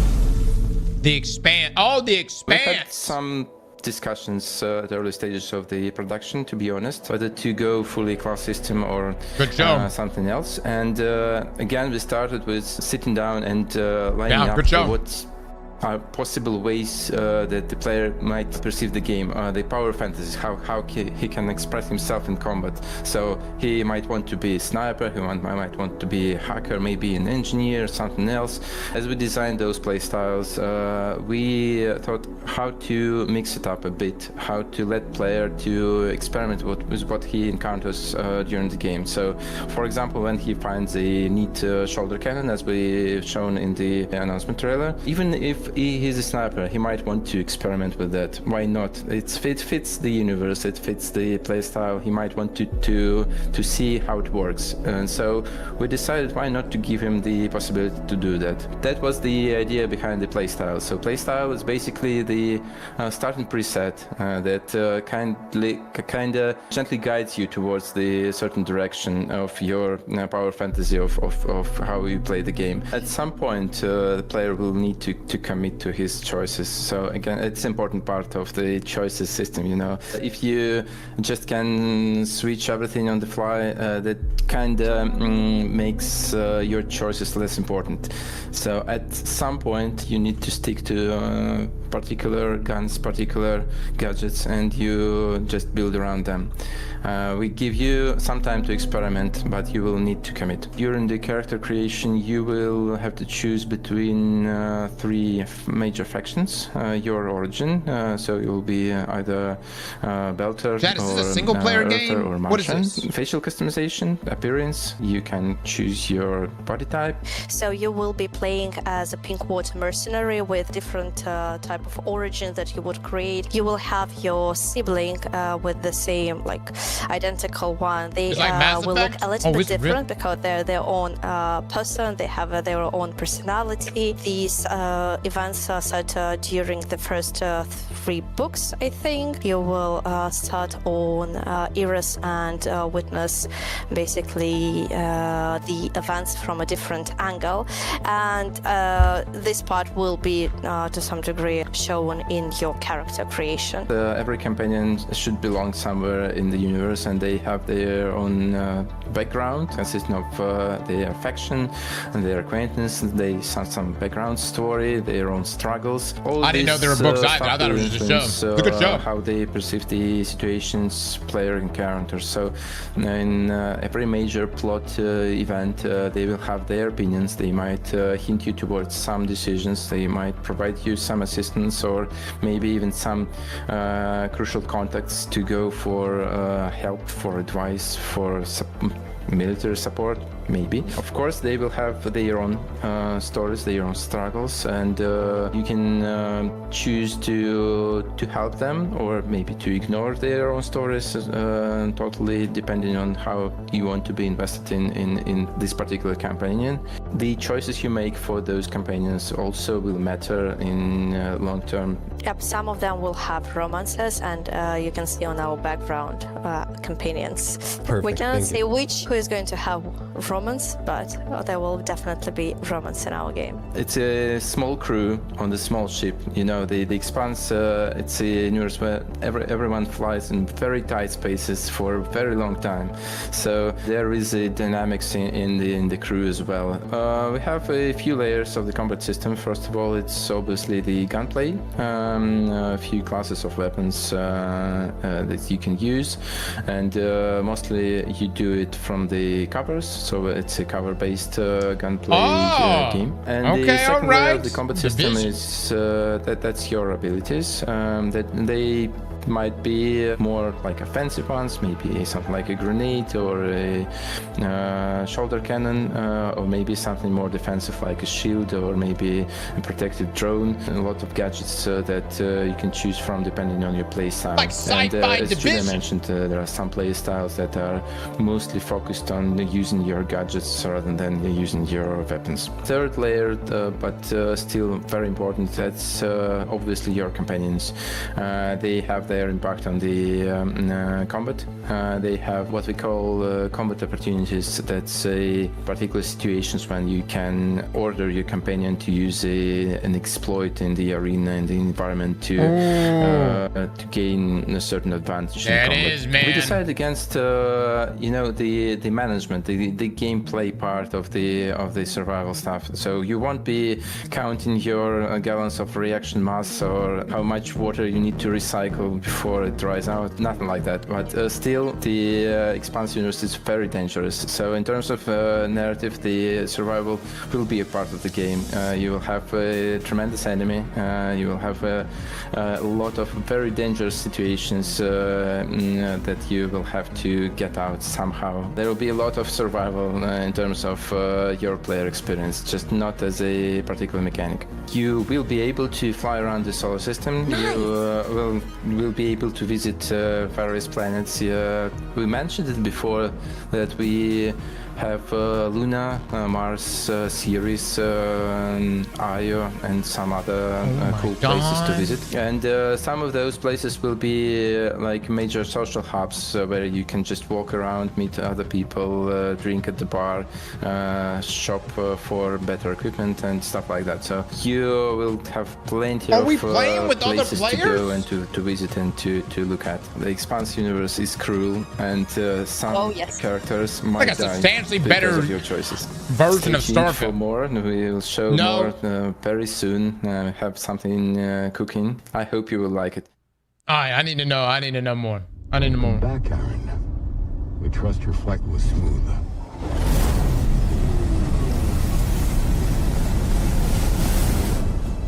Oh? We have landed you on the outskirts of Genyak Island. Stay alert.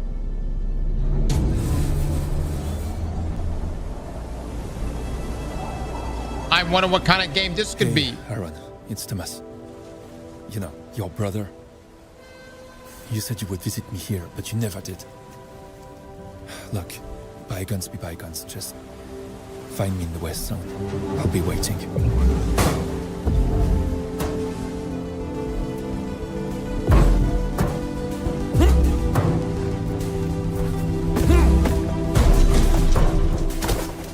Sometimes I dream about what's under the ocean.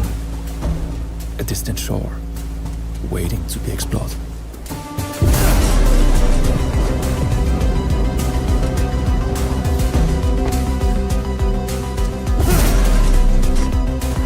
All right, all right.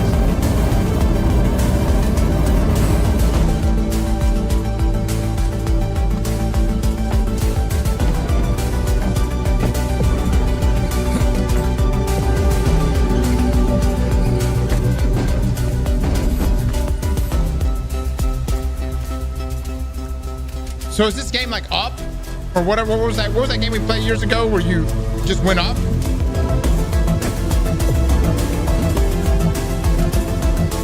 Mirror's Edge plus the Force.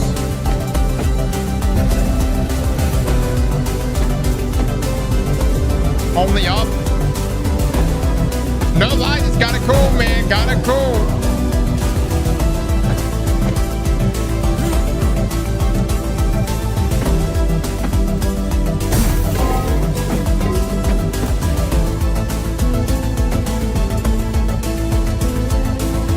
How far he's come.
Got to disable the turret.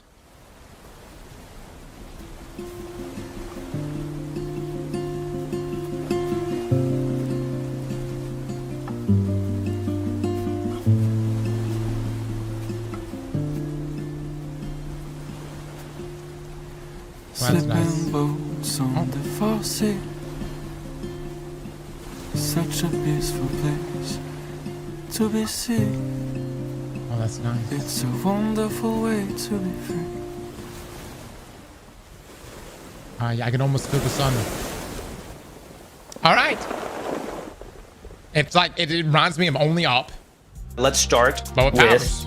Aphelion. My understanding is it's a dual protagonist game, so you'll actually be swapping back and forth as they sort of work together. And I'm sure there's parts where you're separated, parts where maybe you're together, working together. Very emotional story. There's so much potential for stories like that. The dual protagonists, seeing it converge in the end. You know it's going to be an emotional game, especially when they put so much emphasis in the music. I feel like music is a tool to catalyst emotions, so it's definitely something that We were actually talking about that earlier today, music and video, and not just video games, and art in general, and media. Good music changes It changes game everything. from a game being a good game to a memorable game, a game that will stick with you. What did you think? Based on what you saw. I What mean, words of wisdom would you like to share? kind of reminded me of like, it's, well, Star Wars vibes with the Force and stuff, but Yeah. only up vibes too. Yeah. It's like those two mixed. Do you remember the game Only Up? I've seen people play it before. Yeah. So it's the game where you just Go up. You just go up. Yeah. Very, very simple game. Very simple game. But hard, but difficult. A difficult game, of which I didn't beat myself. But yeah. All right. I'm curious about the Expanse game. I don't know. I'm being told it's a single player game, but it looks cool. And I didn't realize Expanse even had books, but I love the show. The show's really, really good. Yeah. And then that last game seemed like a vibey game. Show the cube. They're probably going to show it here soon. Really think about it. But then when it's exceptional, like an Expedition or like the Witcher vibes, you know, then you really remember it. But a lot of the games you play, you probably don't look up the soundtrack, even though the game is pretty good, you know? Ironically, my Spotify rap this year was like mostly video game scores. I think there's often correlation though, whenever a developer does take the music very seriously in a game, it often reflects. I'm sure they're taking other parts. It reflects in every other. I mean, think about it. All the games that have, like, you think about the games with the best scores ever, like you just said, The Witcher 3 or whatever. I mean, it correlates to everything else. Every other aspect of the game, they take it seriously. So. Another sci-fi game that is probably one of the most anticipated sci-fi games for a very long time is The Expanse: Osiris Reborn, which is from Owlcat as well. It is a third-person action RPG, obviously set in the Expanse universe. The Expanse is a book and it's a show, so they're taking inspiration from both, but at the same time, it doesn't require previous knowledge of either for you to be able to enjoy this. In this game, you're going to be living more or less through what happens in the show. However, from a different perspective, from a different side, with your own group of people, with your own environment, that you get to make your own choices. I think an important thing to frame all of the Expanse game with is that coming from Owlcat, they are a studio that did like Rogue Trader, for example. Their bread and butter is intense, gritty narratives with unbelievable levels of roleplay depth and choice and consequence, complex systems that interweave. And so seeing them go into this, which is of course a third-person cover-based shooter with many, many RPG mechanics. It's a different road. And I asked them about that in our interview and was like, how did this happen? Because typically they do sort of an isometric thing. And they just said when we decided we wanted to tackle the Expanse, it required that cinematic flair, and that's what they tackled. And they're doing a phenomenal job. I mean, the game looks beautiful. It looks very interesting to me. It looks kind of like Dead Space meets Gears of War. Wait, what? The books were written by George R.R. Martin's assistant? Bull. Ain't no way. Did he stop? Did he stop at the last book too? Or did he finish? They also, one interesting tidbit they mentioned was that when you... I don't know why we're in the Destiny 2 directory. I thought I had mods that knew how to make things. Or you knew how to change things. when we, of course, change directories. You know what I mean? 2026 still got mods throwing. Who would have thought that having the Destiny 2 directory? It's like you didn't know you wanted, but then you see it, you're like, oh, that looks like it tickles a part of my brain. Yeah, like we've seen versions of it before, but with I'm Mac. I'm waiting for it. Look. We're this close to getting an AI mod. You hear me? This close. I want y'all to know that Razor thing that we looked at yesterday. As soon as it can start making mod changes, I'm just saying. Well, and I think it's also really cool that they have boss mechanics, because like you can tell it started with the idea of using magnets to like manipulate the environment, but then they're like, okay, well, we could raise the stakes, take it up a notch with these boss fights that are organic in the space. And it also mixes up because it's not just a puzzle game, so there is more to it and more that you. Yeah, there's a world that he even showed as well. It's more than just a puzzle game, like there's a narrative behind it. Exactly. Like they could have just stopped with a puzzle game. I think a lot of people would have been perfectly happy with that. But then they go and build on that with a story, boss fights, all sorts of stuff. Yeah, if it's not just reach a destination or do a final thing, but it's actually a narrative, like you said, that's really cool. I think it's one to keep an eye on. Yeah. Next up, we have two very exciting updates coming from Obsidian, that being some updates for Avowed as well as Grounded 2. We also got exclusive time with them and had some interviews, which were very exciting.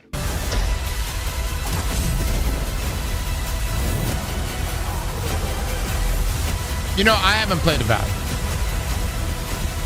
I think we might have played 10 minutes of it. Obsidian first-person action RPG set in the world of Pillars of Eternity, where the player plays as an envoy sent by the Emperor of Adir to the Living Lands to investigate a mysterious plague that's kind of spreading throughout the lands, causing chaos, and you play as the, Was it bad, the for envoy real? trying to figure out what's kind of going on down there. Do things that affect it in positive ways, negative ways, or in between type of ways. What's better, Avowed in terms of the post or Dragon Age Velgor? On it, like if you've you got had to a bunch choose of one, abilities added to the ranger and fighter trees to kind of more fill it out comparatively to the wizard tree. Aspects about it that are like arachnophobia mode, that was like a big community requested feature, Avowed. as well as changes to progression, See, all right, look at improvements that. there, Avowed's all right. gear improvements, and as well as bug fixes and crash fixes. And you can play now as the different species. Yeah, we've added different species. Maoin, Orlins, and dwarves are now playable. Nice. A lot of our decisions we make are revolving around the player community, so we work really closely with our community management team. We get like a spreadsheet, kind of see what the things that are bubbling to the top. Like an example, like quarterstaff was something where just we wanted to feel like more like a wizard, right? That kind of wizardy vibe, as well as playing as Orlins. Like I think players just were bummed that we didn't include that in the base game. So I mean, it really comes down to like the time and what the community wants, and that's kind of how we decide to go about it. Yeah. We notice like players really role play their characters in the game, so we always want to give them as many options as we can to like customize their features or character, to kind of have this fantasy in this world as they journey through the story. We just wanted to give them as many possible options as they can to really make the character they want to make, all right. and just make it just their own. Stuff like all the playable races, we discussed it early on and Avowed. It's something to both previous Pillars games had. It's a lot of work and a difficult thing to really nail down, especially in Avowed with its parkour systems and its combat mechanics and all the weapon types and stuff like that in the game. Our different races are different sizes, they're different shapes, they're a very unique game experience when you play as each one of them in a first-person game specifically.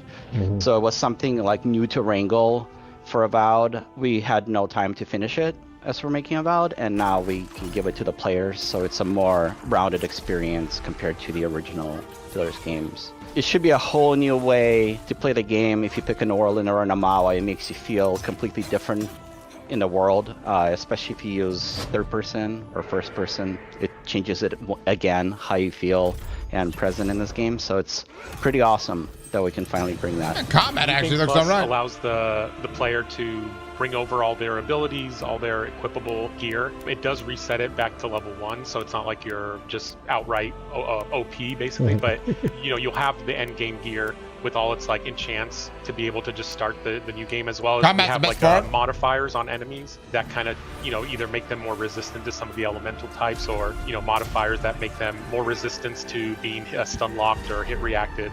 And that kind of gets sprinkled in kind of somewhat randomly throughout that New Game Plus experience to kind of get that added challenge, but also let the player still feel somewhat like they're accumulating their abilities over the course of multiple playthroughs. So. We notice players like to take photos of their envoys, but it's very difficult in the game. You have to get the camera just right to get a certain distance from the character, or capture the shot in a conversation when you see your character. So this allows you to really get into it and capture some awesome shots or some scary shots, depending which way you're going. We're super excited to announce that Avowed's finally going to come out to PS5. Pre-orders are going to be live today.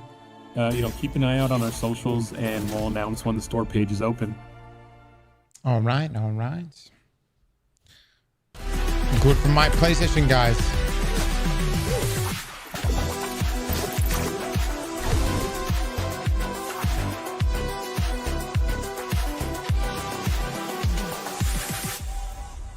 Grounded 2 is a survival game. It is set in a gigantic city park. You play as a teenager who has been shrunken to roughly the size of an ant, and you just have to survive in this environment with, insects that are the size of a bus, and figuring out how to eat and get some water and fight those bugs and craft new materials and new weapons. As you go and gain in power and get over those initial survival challenges, you can sort of get into the story of what has really happened in this park. A number of huge updates planned for the park. This is the first big content update that we have. We've been calling it the winter update. It's really about adding in this next big chunk to the park, and that comes with a lot of things that are very, very exciting for us. With this winter update, which is the community garden, is attached right to that early picnic area.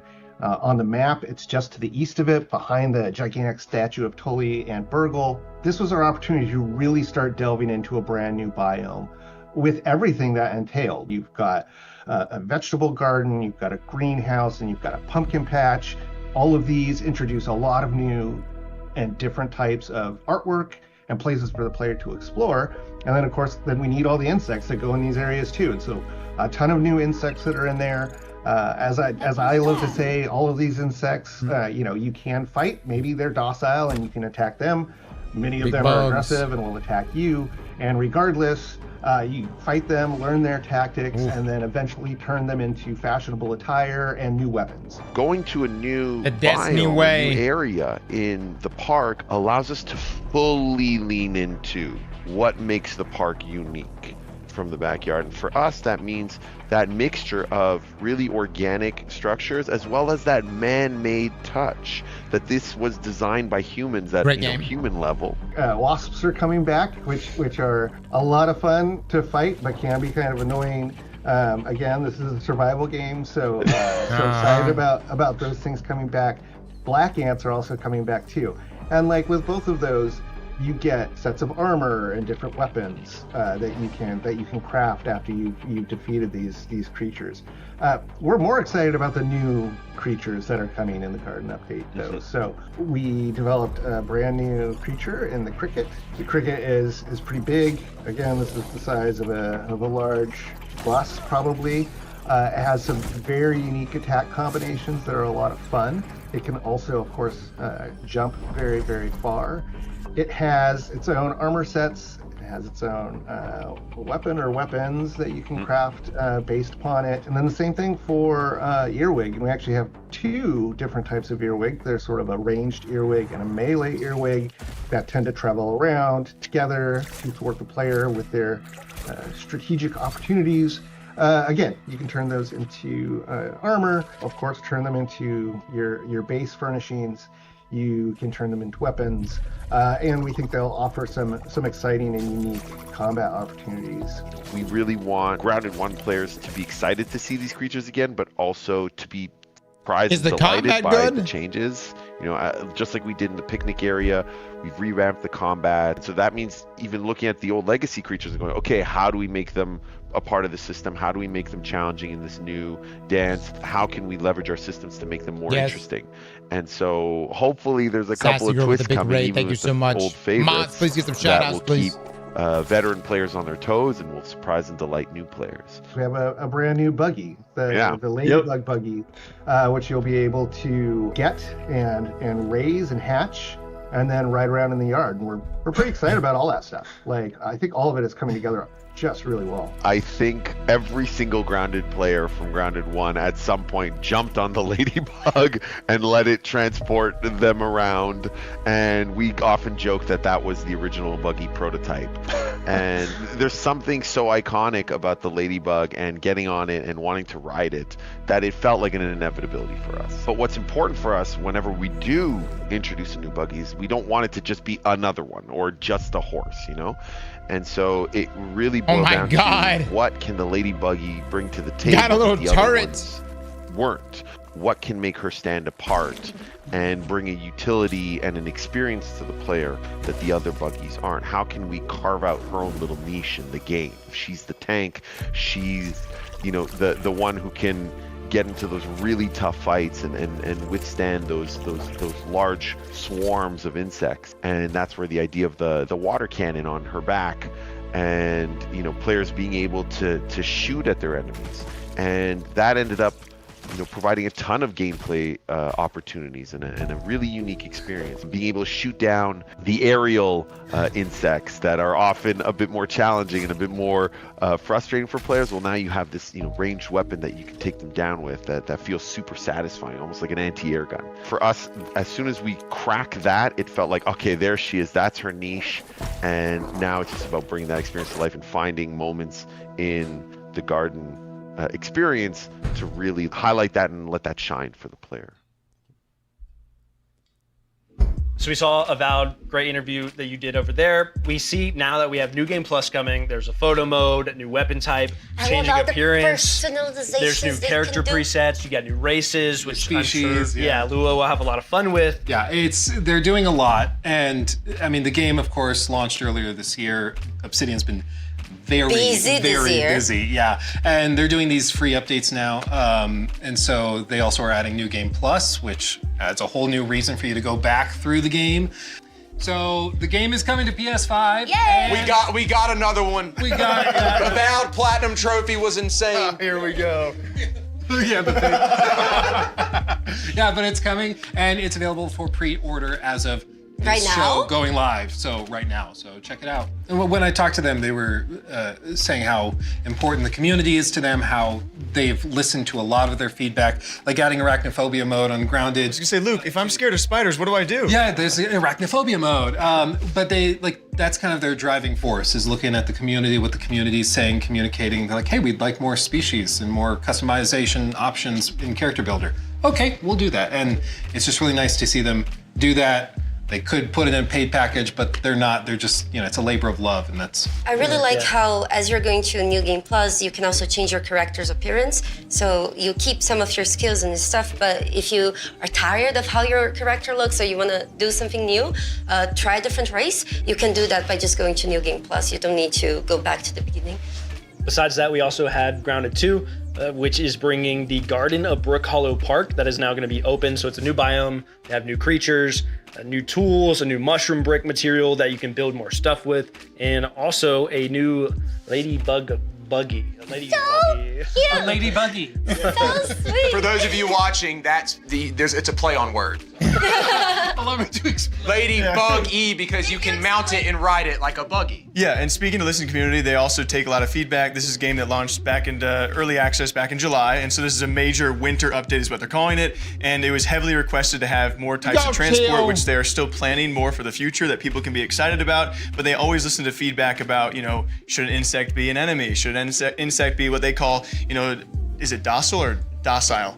I'm from Iowa. Whatever you Tomato, prefer. tomato. Yeah. Different insects can be friendly, some can be enemies, and then of course they can also treat them now as transport as well. You looked at Luke when you asked. Well, I'm not looking at you.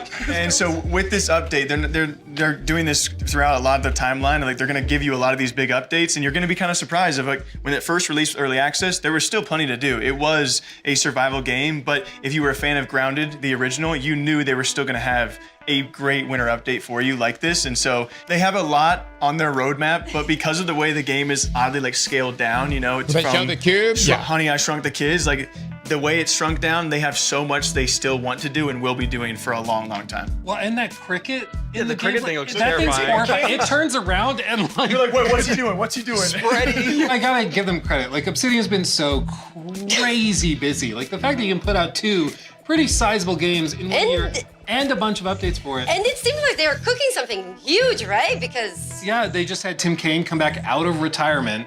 He's one of the creators of Fallout back in the day, and he didn't he also was some of the original creators of Vampire Bloodlines? I think he did. I think so. Yeah. Yes. He's kind of a legend of the industry. He in 2020 went and started doing consulting work with Obsidian, but he was, in his words, semi-retired. But he's actually gone back to Obsidian to work full-time in office, moved to the studio on some project that's unannounced, and he said, "Don't bother guessing. You will not guess it." So. New IP. Something crazy, who knows? But they are busy. He's trying to throw us off. It's hard to not see like hope, at least for Fallout stuff, because you know the TV show being excellent and everyone itching for more Fallout. So. Next up, we have 3 fantasy RPG games that are looking very cool, as I would say. This is going to be Outward 2 from Nine Dots Studio, a follow-up to their other survival game, Outward, obviously. We have Baron's Call by Titan Rock, and then we also have Dragon Twin by Draconic Interactive.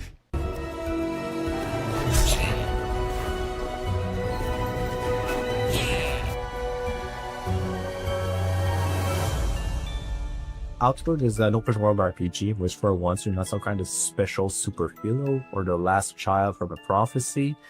You're just a dude or a dudette. And the reason why we are downscaling who the player is because they want to be immersed more than they want to be powerful. And that was the big change in our approach. And we made all of our design decisions to be in alignment with this vision. If you were just a regular person and you wanted to think like a human would, but in a fantasy world, it's when you are aloof, when you're just like, that's not so dangerous, I've done it before. And that's when life just snaps back at you, right? In real life, that's like that. It should be like that in the design as well. So one gigantic thing is the character creation. In Outward 1, like we had very ugly protagonists and we didn't have a lot of options. You know, you had like 3 skin colors, a handful of faces, a handful of haircuts, and that was it. It feels like really drawing yourself into an RPG. You choose a background, you choose traits, you have a very granular system to modify and customize your character to your liking. One of the big thing is you choose one of 3 starting locations. So as a regular person, what justifies throwing yourself into danger? How do you become an adventurer? Well, we have 3 different quests depending on which city you choose. So if you are in Simeon's Bastion, you are a homeless person, you're desperate. In Tramontaine, you are a miner and you're trying to like improve your status and your quality of life. In Haboob, you are just a clerk who just bought a house. What could possibly go wrong? You know, and very mundane situations, like you're not special or anything, but something special happens to you, and then you have to live up to the situation. We want a weather system that is very dynamic. So now we have a year-long calendar with seasons, and you just go through all that. So it's going to be winter, and then it's spring, and then summer, and does change like what kind of stuff can be found, what kind of armor you need to wear. Dual wielding is gigantic. So now you can combine anything that goes in one hand, and that opens up a lot of possibilities. In Outward 1, like you had your offhand could only have a set amount of things, and you had your main hand. Now you can just interchange. You can have 2 shields if you want. It sucks. I don't recommend, but you can.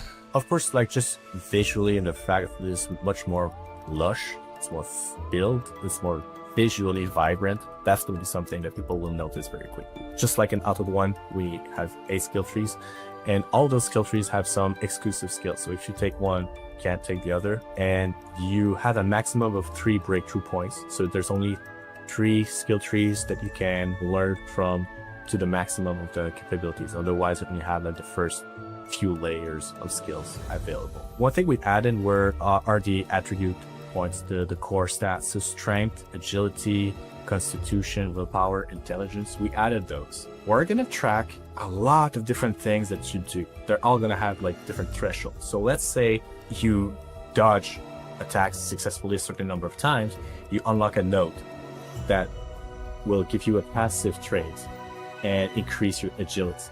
So very small incremental changes. We start with very simple things and it expands us in more and more circles. So you won't be able from the very start to unlock all 3 skill trees just because you have the cash to do it. You will have to have experience. You will need to have practiced the life of danger and Ori to be able to understand, like get to the next level of the skill trees. Other than that, well, I think it's important to note that all 4 regions are new regions. So it's really just completely new environment to explore. Okay. Anybody here played that game? Today we're going to be taking a deep dive into our upcoming action RPG, Varren's Call. The world of Leda is entirely shrouded by darkness on one side, while scorched by endless sun on the other. These incredibly hostile areas are known as the Forsaken Realms, which, as you may have noticed, is the name of the universe we are meticulously crafting. Your first steps within the Forsaken Realms will take you to the Vale of Varrenn, a city on the brink of collapse, and the first of our narrative-focused adventures. You'll step into the boots of a lone mercenary, seeking to answer Varren's call for aid, and maybe earn some gold and glory along the way.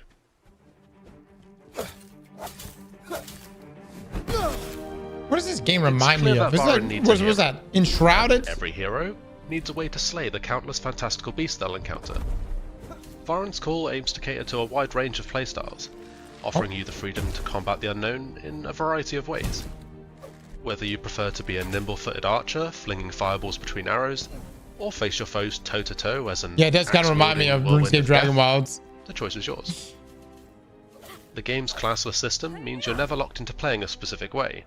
You have the ability to adapt, alter, or completely switch playstyles midway through your adventure. Unlock and spend perk points to obtain new skills and abilities, and level up your mercenary's core stats by gaining character experience.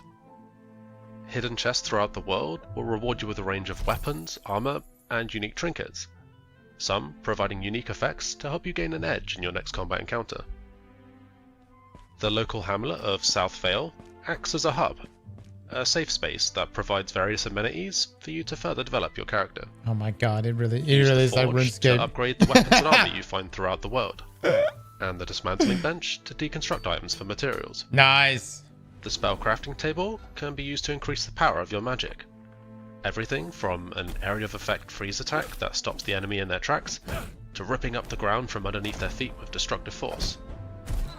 Use the trap making bench to upgrade and unlock new traps and gadgets. A nice complement to your arsenal, allowing you the opportunity to catch your enemies off guard. And finally, the alchemy cauldron. This can be used to custom brew a multitude of mixtures, from replenishing health and restoring stamina to curing yourself of nasty status effects. These concoctions are sure to aid you on your journey. Is it random? Can you just randomly find it? Okay, great. So you've equipped that shiny new helmet, purchased that slightly overpriced magic spell you always had your eyes on, and upgraded that new Polybuster barrel to the volatile variant that has even more boom. You're ready to get back into the fight, but maybe you want a change of pace. Yes, you're supposed to be the hero and save the city, but heroes need breaks too. Besides, there's a whole world to explore, and quirky characters from all walks of life need your help with their problems. Then you've come about the job. You might find yourself involved in a murder mystery, helping a local peacekeeper catch the criminal behind the death of her beloved friend. Or maybe you're on a mission to rid Varrenn of the Gnomi scourge that plagues the city, all because a crazy guy in an outhouse called you a hero? I know the truth. Maybe we should stick to the main task at hand after all. Varen's Call is soon to release on PC with full controller support, with the aim of releasing on consoles at a later date. Our game is inspired by classics like Fable and The Elder Scrolls, so if this sounds like your kind of adventure, consider heading over to Steam and adding it to your wishlist to stay up to date with us. Until then, we'll see you mercenaries soon. Alright, look kind of good, man. I might mess around. And good inspirations.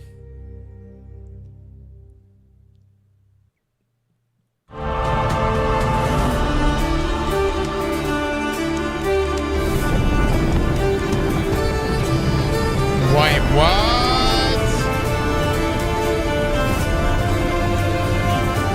Oh, shit! I can fuck with this man! Get my inner Khaleesi. Let me find my win! Alright, alright. No, this kinda dope, dude. Oh my god.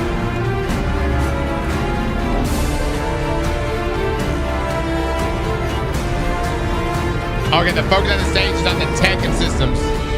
Oh, you'll be fighting other dragons. All right.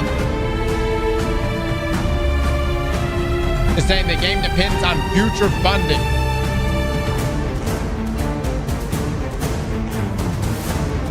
We don't need Elder Scrolls. We got this, baby.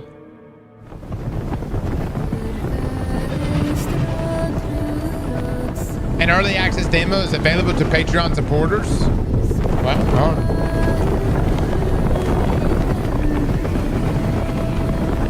I mean, it looks neat, dude. There's a guy riding on the dragon. Look at that shit.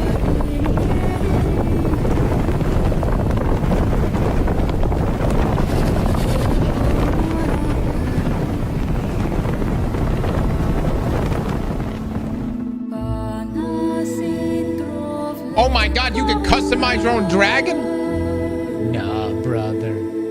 Nah. Oh my god. I want to make just the thickest dragon.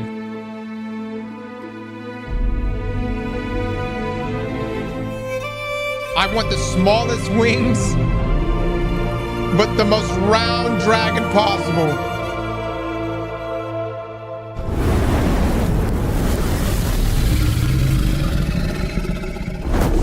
We might mess with it. We might mess around. First question I had was, how hard is this game going to be? Because the most common question about the original Outward was, okay, this is like, does it have to be so hard? I actually got to play the game in the alpha version, and I got my ass kicked. I'm glad. Deserved.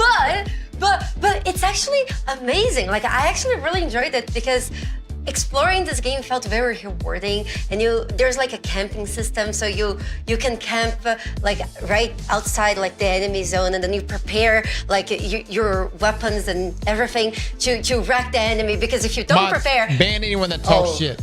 You're in trouble. It's known to be a very, very hardcore survival, and when I was talking to Guillaume, he was like, if you die, it is likely your fault. And we all heard him say, like, it's not hard, but it is demanding, and they always at all times want to live up to those words, which is really awesome. And they will have a pack mule, which he said, of course, shocker, can die if you don't take care of it. I am not. Of course. But it's, one of the big struggles was with inventory. I'm being told we should check out the game Century Age of Ashes.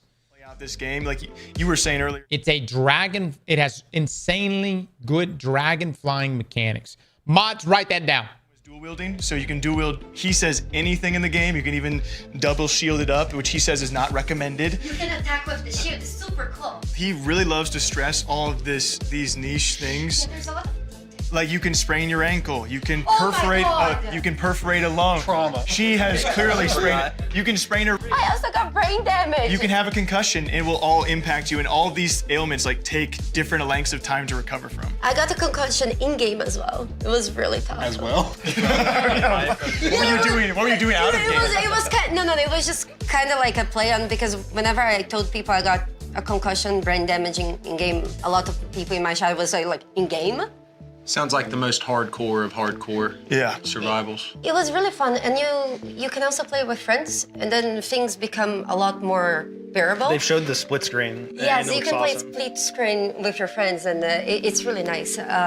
Especially because then, like, you get beaten up, and then your friends get beaten up, so and then you know. can get digital concussions together. Yeah. Next up, we have Forsaken Realms, Baron's Call. We were all sitting here saying it looks incredible. It looks sick. Most importantly, controller support. I can play that one. I was trying to put my finger on what like the vibe was, and at the very end of the trailer, they say inspired by games like Fable. They really struck an interesting vibe. It seems like it's got a lot of soul and heart in it. We've talked about music a lot today. I just want to say that was something I noticed right there. That flute, there's something about a flute. When a flute starts playing When the in a flute fantasy started, game, yeah, dude. When the flute started playing, he was like, "Oh my god, I'm ready to go to war." No, the game looks really nice. It looks very well detailed, and I can't wait to try it. They angled it that like, hey, you can do this thing. You can really focus on combat and the main quest line, the main story, but this is also an expansive world where there are a bunch of little side stories where you can go to these. Can y'all chill, man? All right. Look, this is, I don't know how long this show's been around, but, you know, everybody has their own process of doing things. And then I'm sure they'll land where it really works for them. All right. My Lord. The creator for your dragon. Did you see the neck custom? Imagine if we did a show like this. You know what Les would say every time? Game was shit. Next. This game also shit. Next. This game is all right. But the next three were shit. That's how the show would go. You need people like this. They, you know where I'm coming from? They add a little flair, little love, that kind of thing. You know what I'm saying?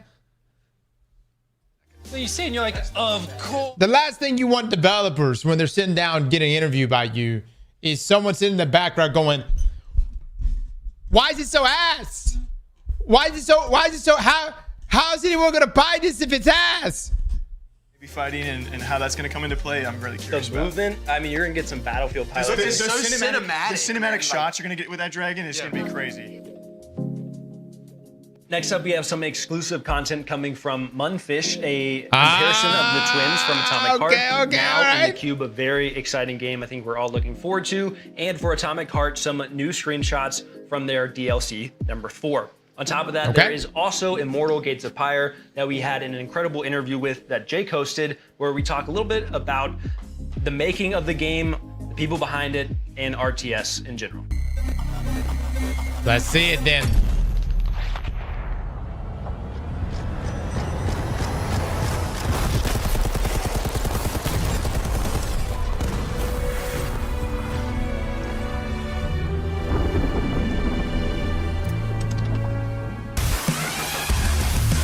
All right, that's Atomic Heart. Okay.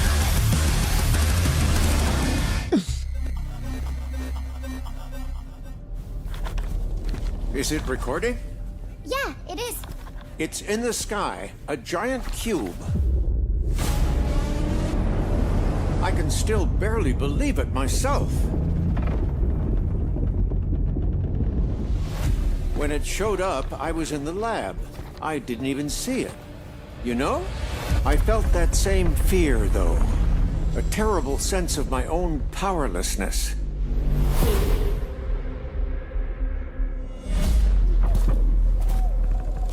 How did the whole of humanity miss it? And did we actually miss it? What if the cube didn't appear, but revealed itself? What if it was always there, and we've only just started to see it?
So Immortal Gates of Pyre is an attempt to modernize and make more accessible the RTS genre while simultaneously... I still don't know what the fuck what is it? What is the cube? No, Liam's not in here. He's working on Homer right now.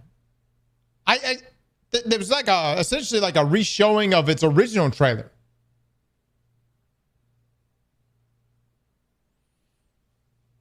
All I got from the cube so far is that there's a lot of Gunner bait. And listen, I don't have anything against some good Gunner bait. But I am expecting more. A lot more. You could wish list now, but I don't know. I was expecting with it being here today, they were going to show actual gameplay. You're commanding an army, another guy's commanding an army in real time. Yeah. Right? Because you get individual unit control, it can be very overwhelming. And because you're also building those units, because you're building a base, because you're having to do you could so already much wish macroing list? along with the microing simultaneously. Oh my God. Did we just get baited right now? You can literally buy it on Amazon. Oh yeah, well I guess the ballet is a new thing. That was the only thing I saw that seemed new. Oh.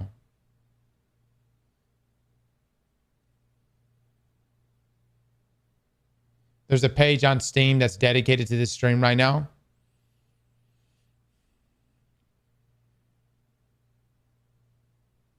Maybe they're going to say more at the round table. Potentially. Yeah. Sucks for this guy. This guy's probably talking his heart and soul right now about the game that he's creating. We're sitting here stuck on the cube shit. You could wish list since they announced it though last year. I need more. I need to see more. I need to see actual gameplay. I am not seeing, unless there's gameplay somewhere else. I need to see actual gameplay. In MOBAs, you have a unified command card, right? All of the abilities and castable abilities on your hero are easy to reach. You can hit all of those buttons very quickly on one hand. We redesigned the UI UX to be the same way. So you can select your whole army with one button by default, and then all of the abilities, castable abilities of your army are also on that one unified command card. One of the things that people often tell us is that when they watch our game, it looks like an RTS, but when they play it, it almost plays more like a MOBA in terms of how they're commanding their army. Our early idea was if we bring the top, 10 modders within generally the strategy gaming space, if we bring them all together and we say, if we were to come together and build a game that truly is the next generation of RTS, what does it look like? And that's what we set out to do. The 1v1 or 2v2 PvP experiences, they're similar to a StarCraft or a StarCraft 2. Maps, we did redesign the maps and we redesigned the mechanics in a way that 2v2 is actually really, really fun. It's a core support gameplay mode.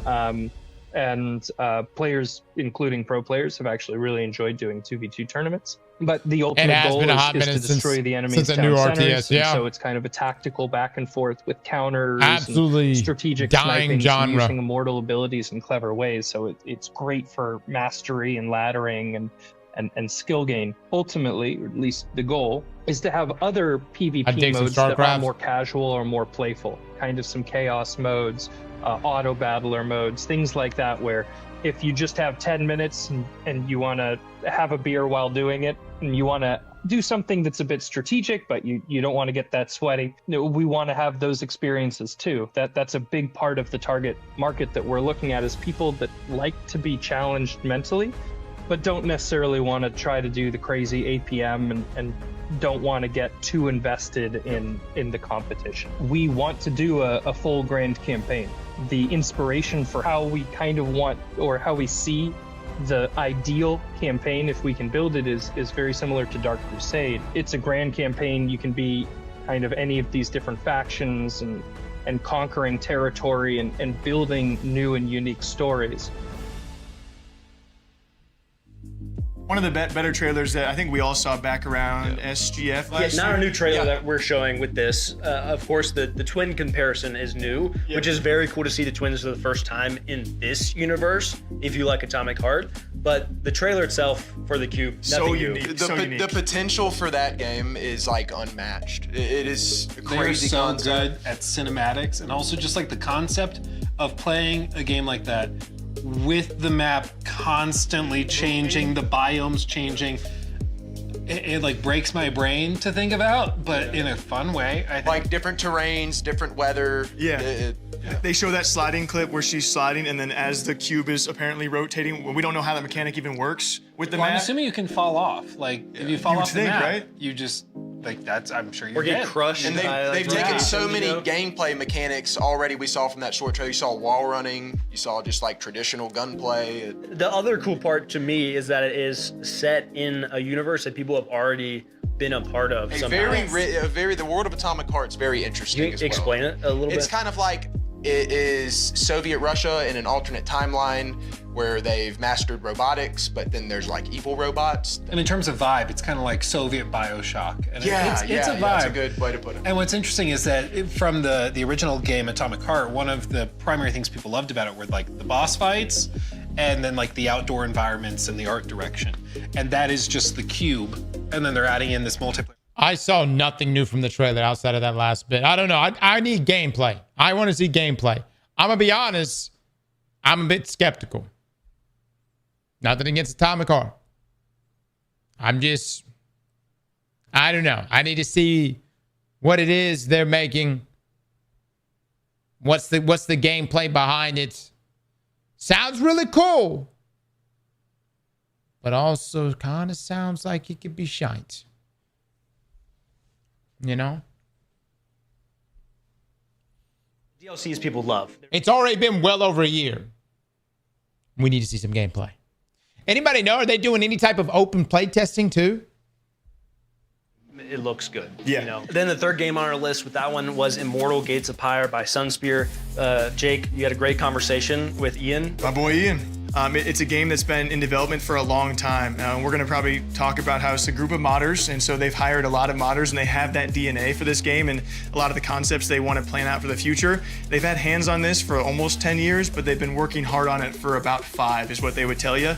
And they really want to try. I don't fucking know. No idea. We all know, like, the RTS genre is really hard to get into because high barrier of entry. I agree, because it's like you see these games and you know RTS games and you're like, I don't want to do that. I don't want to work on micro, macro, and all those movements per second and whatnot. And they want to try and combat the pillars that have already established themselves in the RTS genre. We know Age of Empires, but we also know StarCraft is the one that people kind of go to. And he was saying they've had these games in the genre that blew up so early on that it's been hard for companies like this to make a new RTS and survive and branch out and be somewhat unique to what we already have. All right. Well, boys, that was the whole reason why I was watching this thing. I was hoping to see some cube information, and we did not get it. So we'll see what drops on us. I think some of the other things were all right. I got baited hard. Well, yeah, I guess we did. So I was, we'll be around. But again, I'm a little skeptical of it, dude. I hope it's good. As far as we know, though, there has not been any closed play testing for the Cube, right?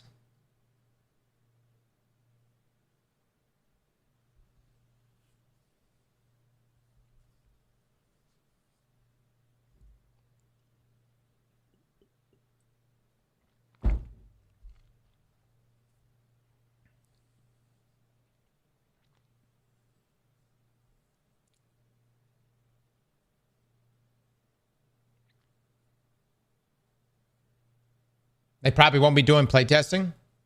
That's foolish. Guys, I think the Cube is going to be primarily a PvP game. Somebody correct me if I'm wrong. I'm almost certain it's going to be primarily a PvP game.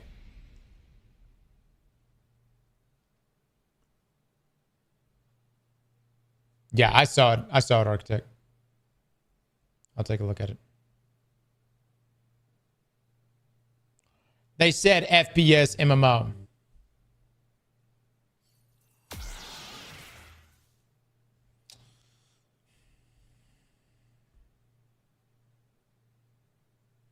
It's an MMORPG shooter. Skeptical. I'm skeptical. Yep.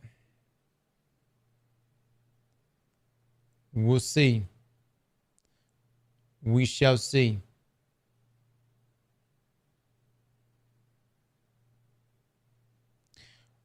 In before a pivot to extraction shooter.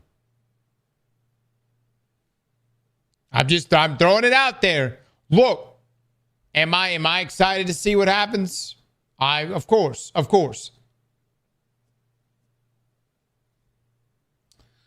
And look, the pivots happen. Hell, Arc Raiders was the pivot. Arc Raiders was a PvE only game. MMO version of Atomic Heart.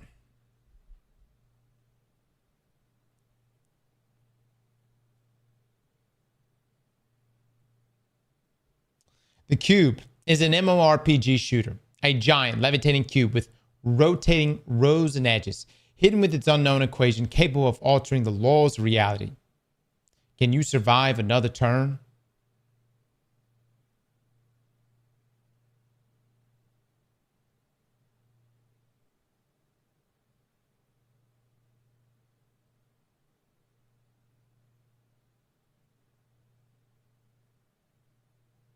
Sound like an extraction?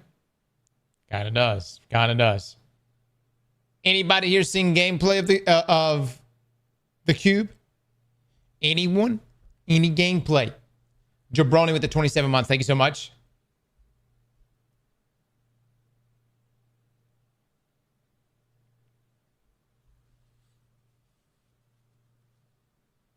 So apparently Munfish has a habit of doing exactly this. What do you mean? Doing what?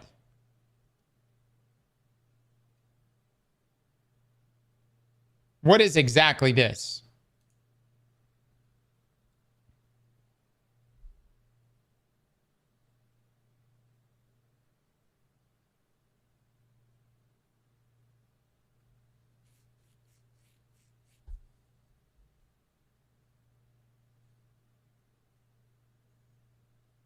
Everyone in their official Discord right now is pissed. Oh, explain to me. What is the reputation here? What do you mean when you say Munfish does this? What does that mean?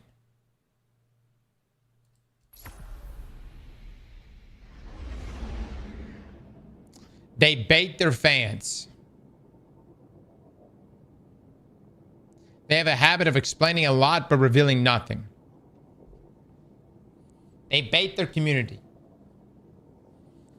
They show the same trailers over and over like a single screenshot and provide no details for their next DLCs.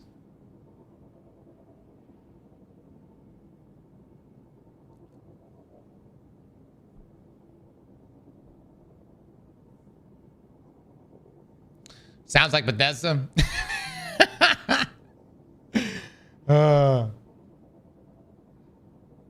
Welp.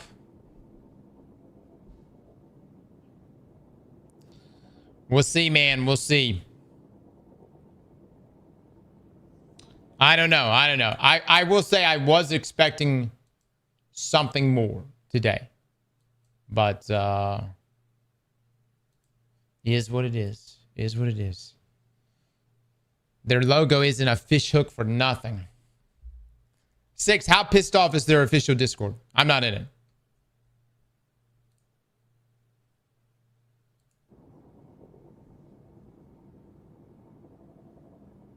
Oh yeah, Brev, I'll get you added at some point.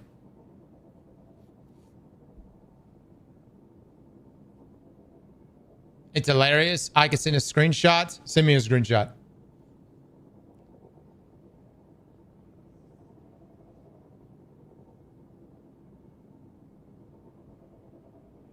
Well, there was, yeah.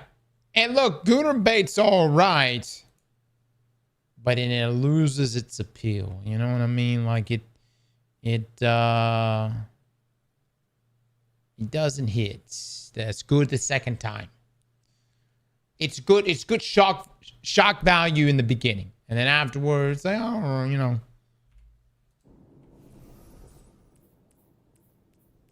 Six, send me the screenshot.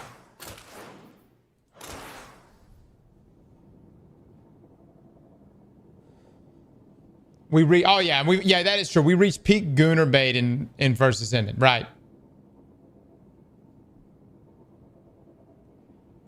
No, you could send it to me on Discord, Six. Discord. I literally like send it to me on. What are you trying to send it? Don't send it to me on. Oh, here we go. Here we go. It's popping up now. Yeah.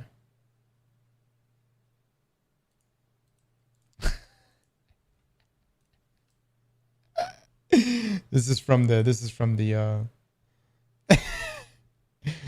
yeah, just like that 10-second reuse clip in one screenshot. The screenshot does look cool.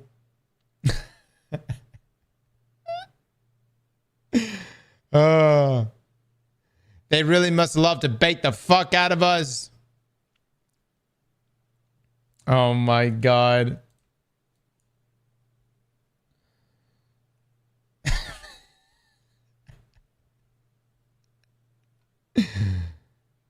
Well, when it happens, I suppose.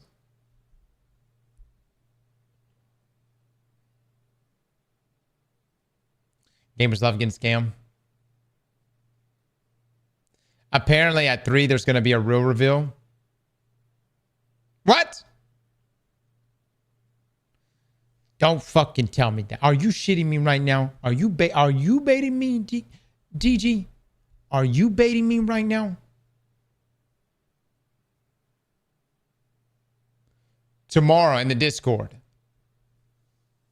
You're saying tomorrow there's going to be an actual reveal of some sort for the cube. What? 6, confirm this. That's for Atomic Heart, not the cube. That's what I'm talking about. That's that shit. Bait used to be believable. You know what I mean? Bait used to be believable. All right, chat. Move us back over to Destiny 2. Guys, we have a video right here from Abaddon. Destiny just changed forever. All right. Okay. Shit Twab, a shit reveal. What a good day. Look, don't put this on me. Don't put this on me.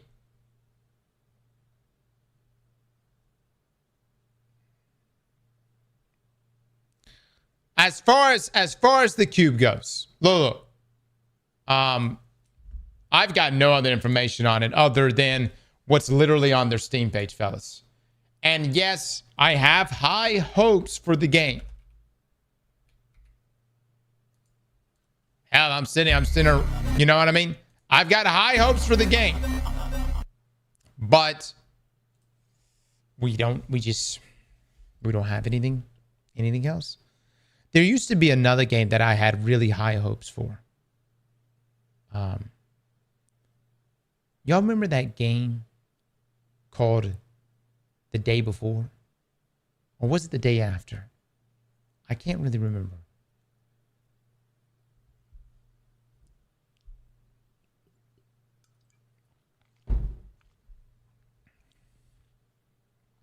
Now that game was a complete scam. That one was a complete scam. I don't think that's what's going to be the case here with this game. But it's extremely ambitious. You're telling me this is going to be a full-blown MMORPG first-person shooter? And a world that's constantly changing, shifting, mixing biomes like you see there?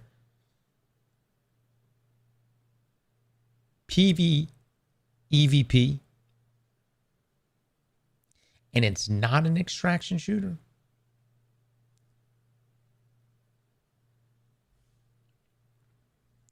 And it's got a healthy, and I mean a healthy amount of Gooner baits. I actually think we should look up Gooner bait, like a metric Gooner.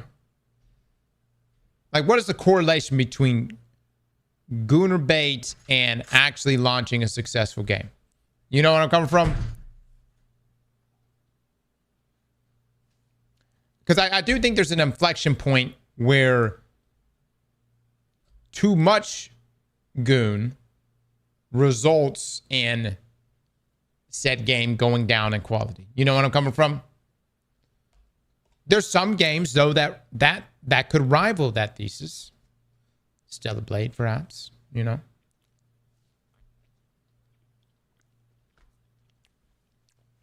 Right.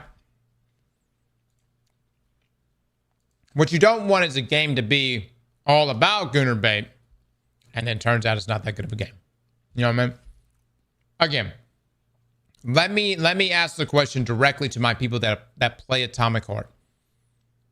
From you, how has your experience been with Munfish? And do you, as someone who has been in that community and has played Atomic Heart, do you have a lot of faith in this game?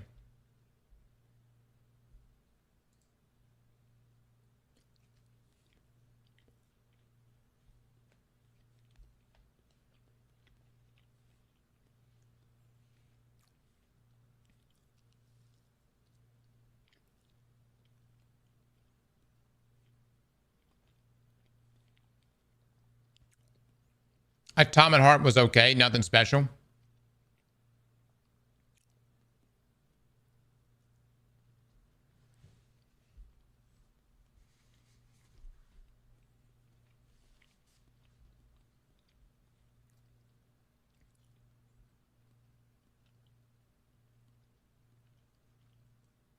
I thought Atomic Heart was a good shooter with deep environment and story.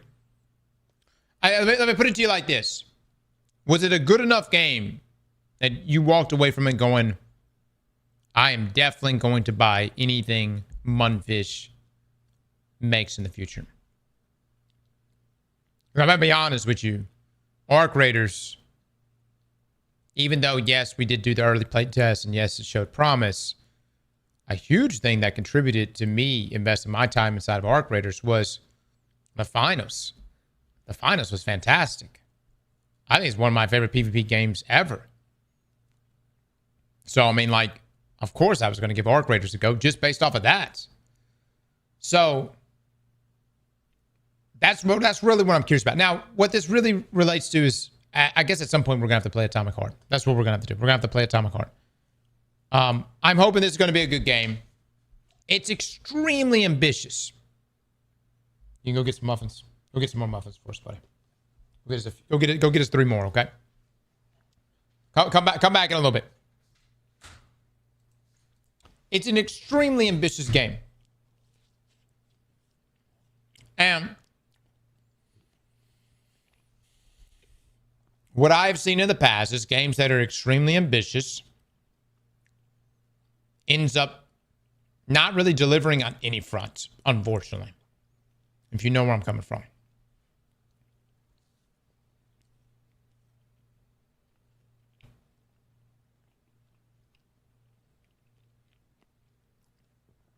It's true. It's true.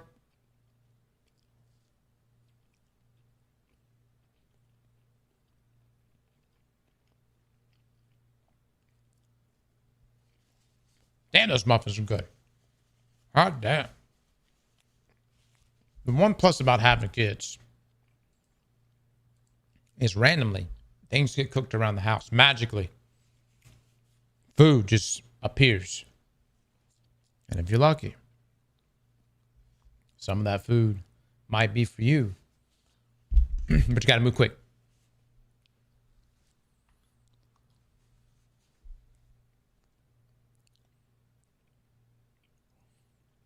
Wasn't Riot making an FPS MMO? Yeah. Yeah, where the fuck is that? Look, I'm tired of being promised things. Just stop. Don't even get my hopes up. That's where I'm coming from. If this is an MMORPG, FPS game, dude, nothing's gonna break my heart more than them showing gameplay of this game and go, we have decided to pivot. We're now an extraction shooter.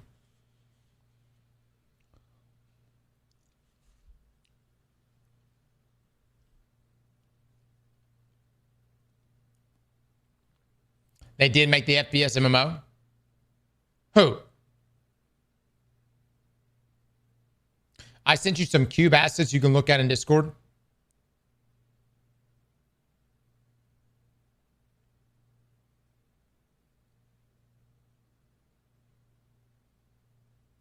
No lie, this would have made for a banging extraction shooter. Stop less. We have enough extraction shooters. Quit. What happened, man? Nobody makes looters no more. I know. They all died. Destiny's got to die too. But what the fuck? I miss the good old days when we were hyped for Anthem. And then, of course, he let us all down. But still, we used to believe that we were eventually going to arrive at the ultimate looter shooter.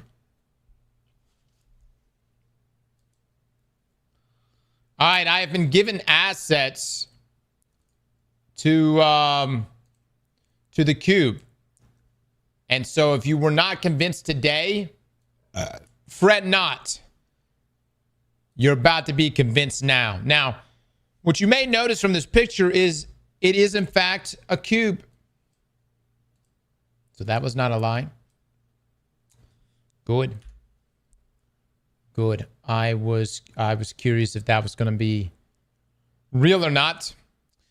And you might notice that it also changes, probably creating various different versions of the of these maps.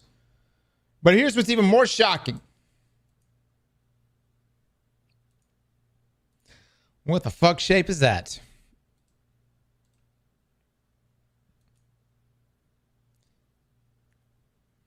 How's that one supposed to work?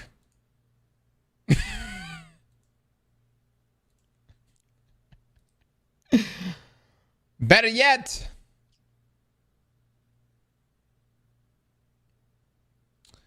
gonna have to change the name to this one. But then all things come back to the original. Fellas, I would like to introduce you to yet again Halo.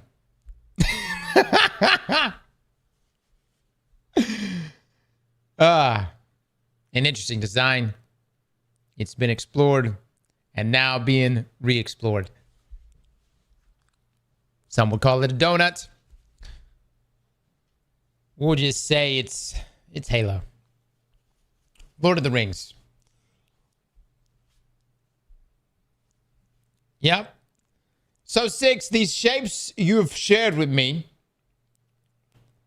It comes from this source right here. Okay.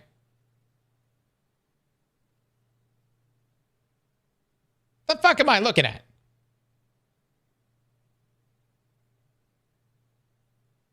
The European Union Intellectual Property Office? Protect your intellectual property in the European Union? Anyways, that's where 6 said he found all this shit. Oh, the following are all concept renders for the cube. Munfish registered with the EU. Oh, okay. Well.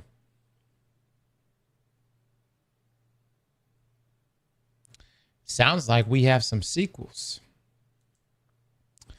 I think, though, before we start looking at other shapes, let's just start with the original first. And then before we even get to that point, let's just see if we can see some gameplay. You know what I mean?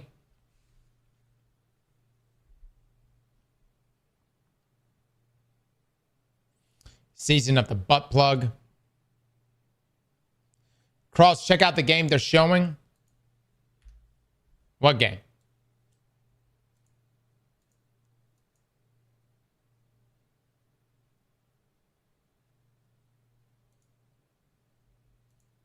What? Whose show?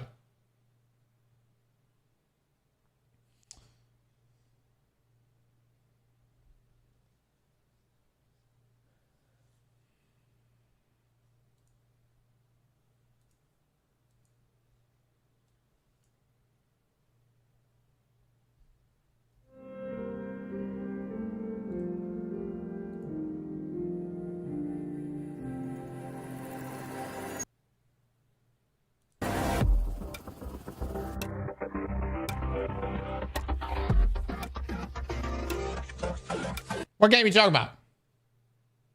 Or am I being baited again? Oh, yeah. I think there's something going on in RuneScape. Yeah. That probably Dragon Wilds.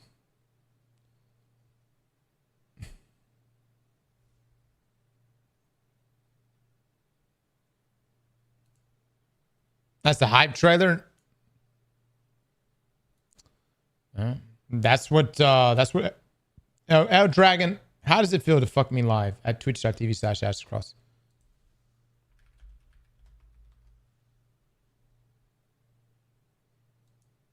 That's sort of the feeling that we to survivors.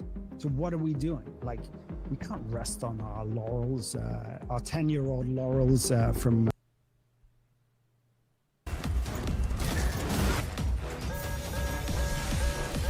When fighting enemies, I can use different firearms and a variety of spells to do damage or heal. Like the RTS genre is, we want to really support the project. They're trying to do things differently. And one last thing, they're very, very community focused. So like a lot of the devs we've spoken to, they love their community. They found their diehards, and it really has shaped the project. And so I hope we see it in the near future. I had a note on that one. Has there, I mean, don't get me wrong, I love that, developers love their communities. But has there ever been a developer that was just like, fuck these guys?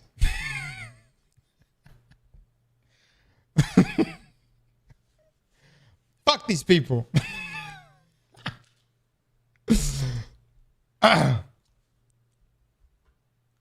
No. Like, I'm not talking about like openly.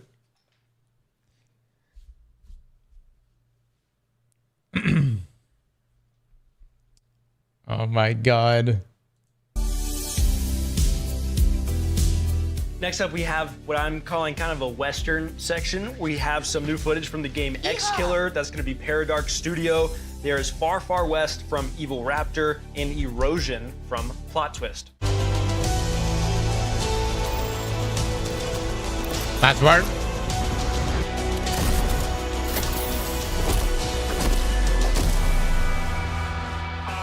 Welcome to the world of Execular. We are Kasia and Amadeus, the creators of the game. And this is Gameplay Overview. Execular is a first-person action-adventure game that encourages exploration, rewards curiosity, and never holds your hand. You play as Denzel Phoenix, an Execular, a corporate bounty hunter. Execulars hunt down fugitives and reclaim souls from those who try to escape the system. Blade Runner? One of the game's main hubs is the Tower, a massive fortress city ruled by the Hellion Corporation. This is where you accept contracts, upgrade your gear, and prepare for missions. Job well done, contract fulfilled. The game is structured in chapters, and almost everyone begins and ends in the Tower. Outside the tower lies a harsh, scorched desert. The Tower. You travel through it in a heavily modified car, designed to protect you from extreme conditions, such as heat and radiation. Inside the vehicle, you have access to your computer, storage, and a working radio. Nice cyberpunk almost. From your...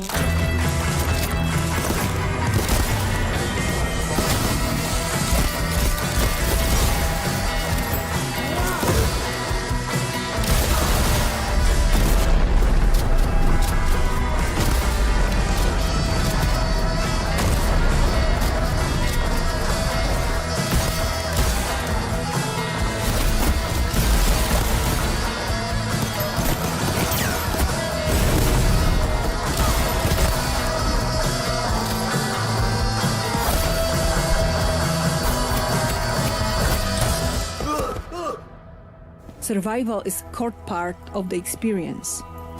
Inventory space is limited, and every item matters, forcing players to make careful decisions about what to carry and what to leave behind. Hellion's high-tech systems allow you to hack devices, pick locks, and access restricted areas. Your cybernetic implants help you uncover hidden elements and investigate the environment.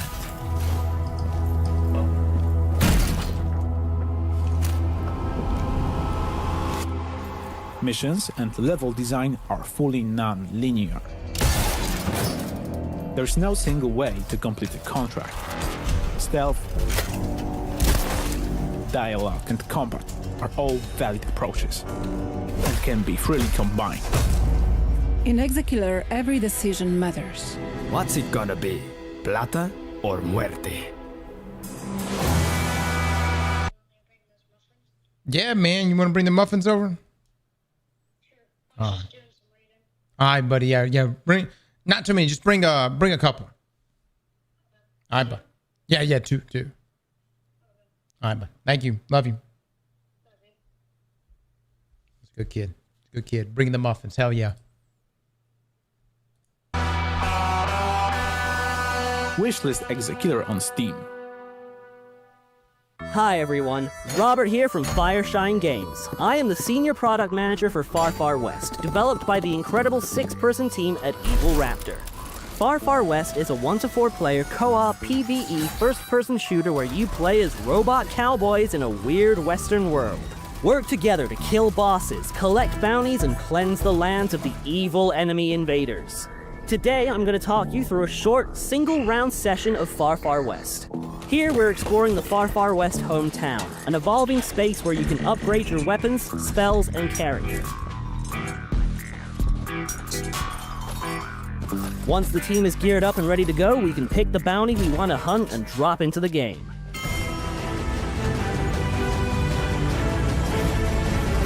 Can I see these vibes from this?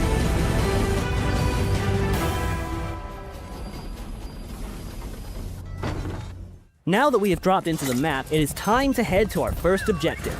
We can travel around the map much faster with the use of our trusty horses, which you can summon with the press of a button.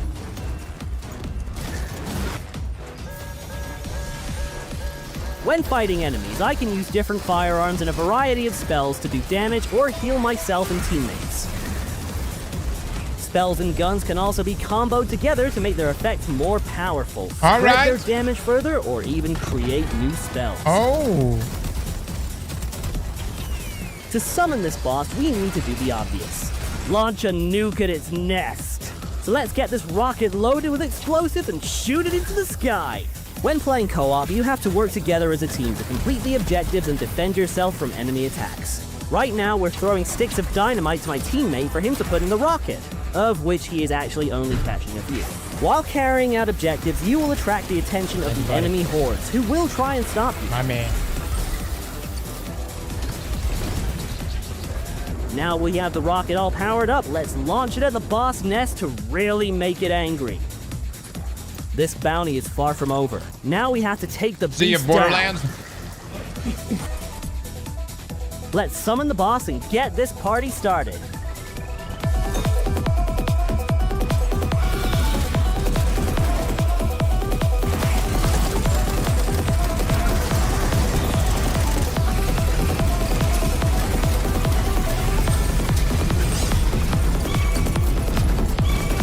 Oh wow. That attack pattern pretty bad. We won and the boss is dead, but we aren't safe yet. So let's get to the station to get the last train out of town. When the train is called, we have to stay alive for its arrival, which is easier said than done when the whole of the Far West wants you dead. We made it out alive. Well, some of us. Which means we get to keep the resources we found along the way. These will allow us to upgrade our characters even more and be stronger for the next bounty. This was just one simple game of Far Far West. There are multiple bosses, maps, objectives, weapons, spells, upgrades, and cosmetics, all unlockable through play. You can play the playtest with your friends right now. All right. Cowboy cartoon Helldivers. As a parent, you've got one job. Protect your family. Whatever happens, you do it or die trying.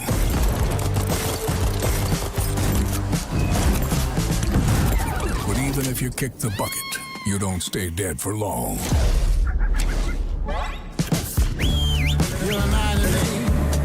You reminded me of that this morning. My father, he looked on by. He passed on to the next line.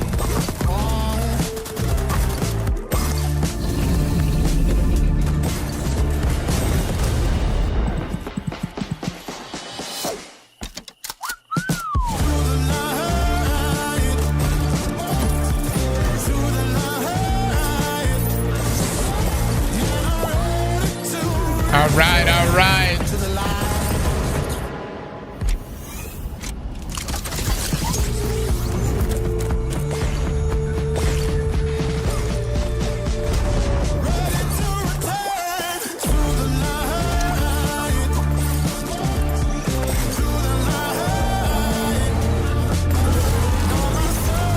No lie, it actually looks good, dude.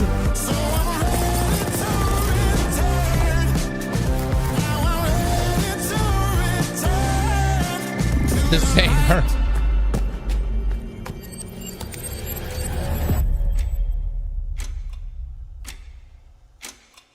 All right, all First right. up, we saw X Killer. That's coming from Paradox Studio. It's kind of, I mean, the vibes look great to me. It was reminding me a little bit. All right, let's get to this whatever part. you know him as, Last Man Sitting from Pixel Pizza, and Sand Raiders of Sophie by Holygriff.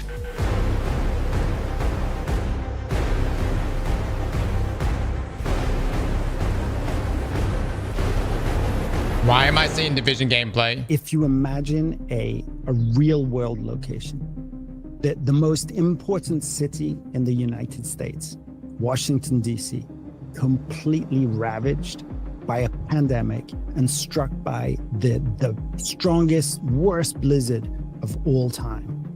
And you are going to have to survive and extract the most valuable resources. And of course, that leads us to survivors. So what are we doing? Like, we can't rest on our laurels, our 10-year-old laurels from survival. So we're reimagining it. We're bringing this snowstorm, this weather change to Washington, D.C. And that's something that you've never seen in Washington, D.C. We're going to transform the entire map.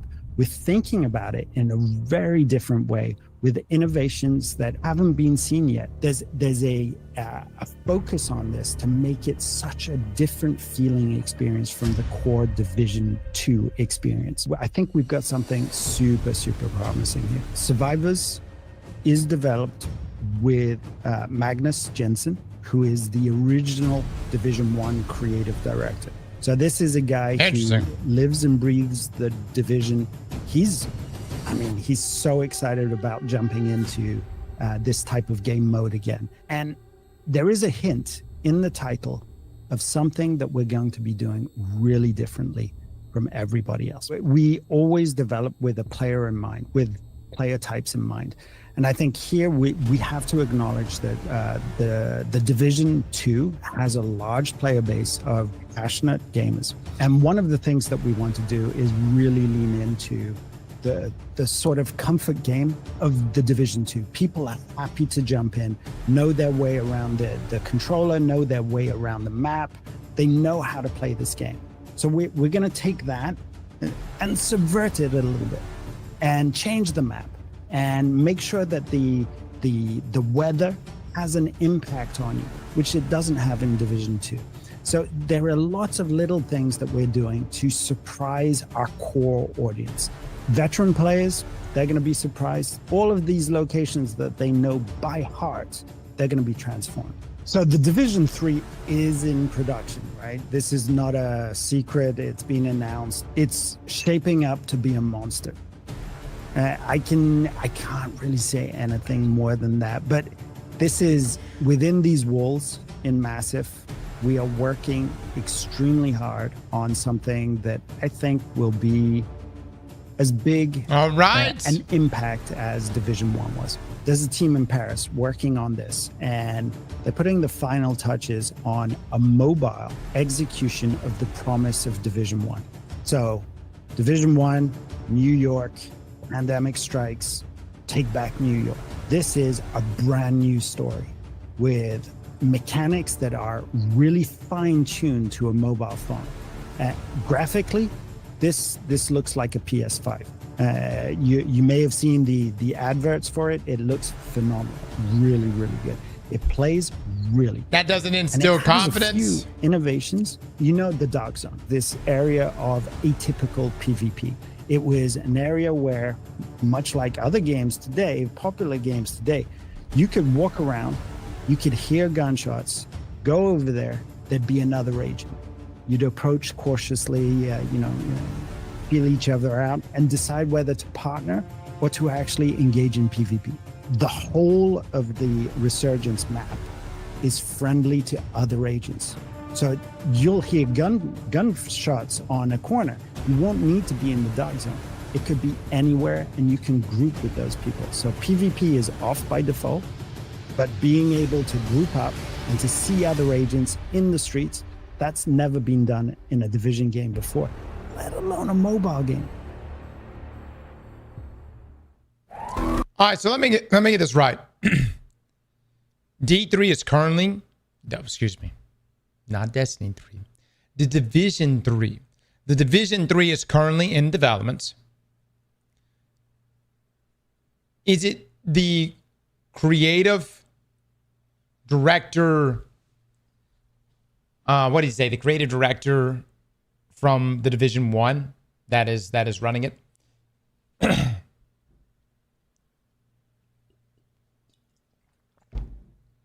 Okay. Division players, talk to me right now. What's so special about the stuff that he was talking about a second ago? Like Survivors. He mentioned a lot of stuff. He mentioned a mobile game that's being made for the Division 1.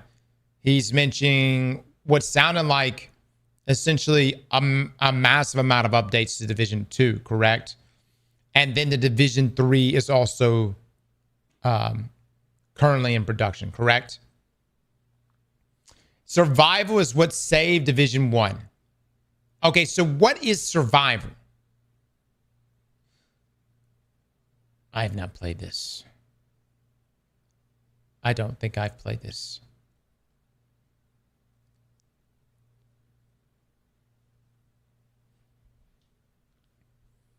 It's their extraction mode?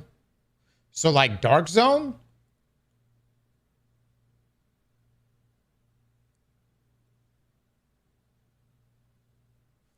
Survivor is a mode in development for Division 2. Division 1 had survival mode. You must play it. I've played in the Dark Zone. Yeah, I mean, the Dark Zone's like, as far as I know, like the daddy to extraction shooters was it not?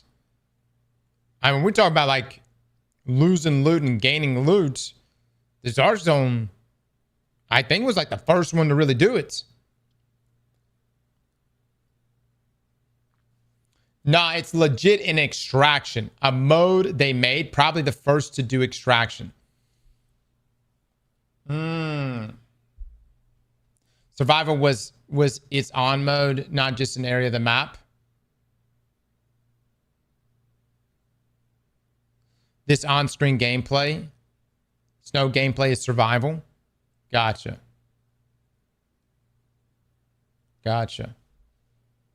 So I'm assuming it's a big deal.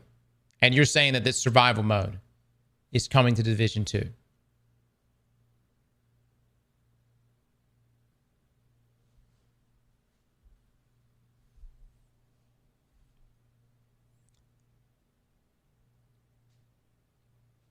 Huge news for any Division fan.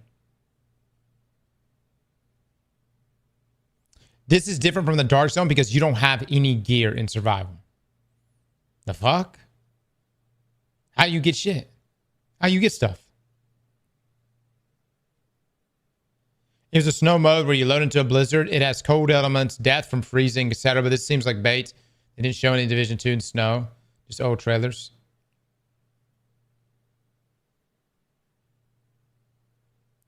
Oh, okay.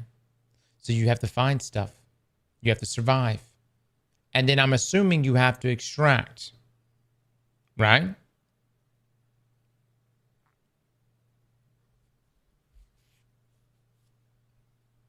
Okay. The Division, what the? Yes, Les. D3 is currently in production. I don't know if they made that announcement before today, but the Division 3 is being made. And I hope it's going to be good, dude. I hope it's going to be good. Oh, they had already made that announcement? Gotcha. Gotcha. All right. Well, look, man, I'm excited for my Division players. Good for you guys. I can't. Must be nice. Anything more than that, but this is within these rules in Massive. We are working extremely hard. Must be nice. That I think will be as big an impact as Division 1 was. There's a team in Paris working on this, and they're putting the final touches on a mobile execution of the promise of Division 1. So, Division 1, New York. Hyper, if y'all cut this up, y'all should do in the title, D3 is official. No, not that D3. New York, pandemic strikes, take back New York. This is a brand new.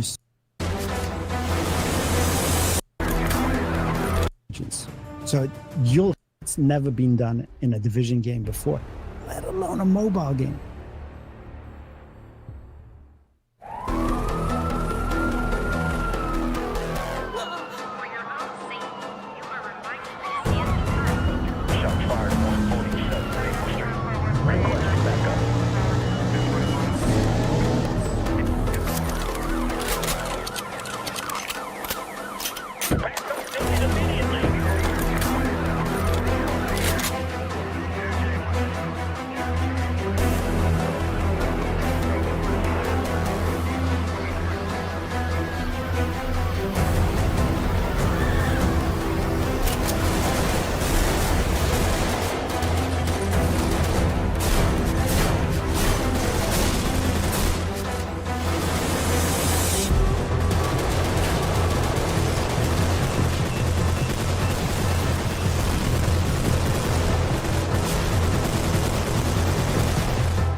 The recoil on that thing.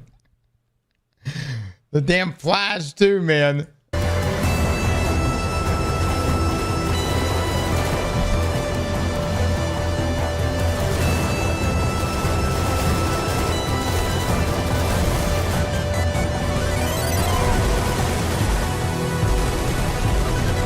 I don't know.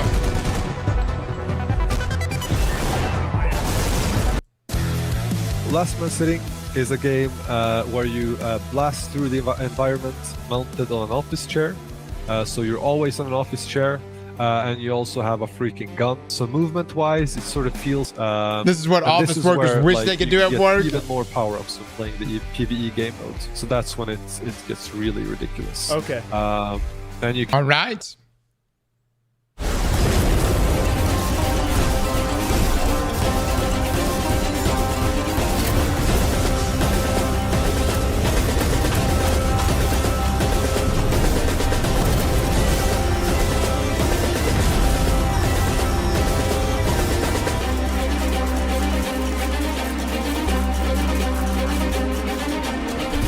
Oh my God, it's Wildgate.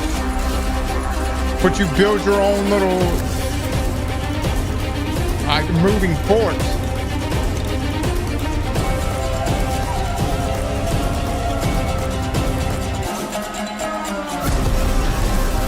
Talking.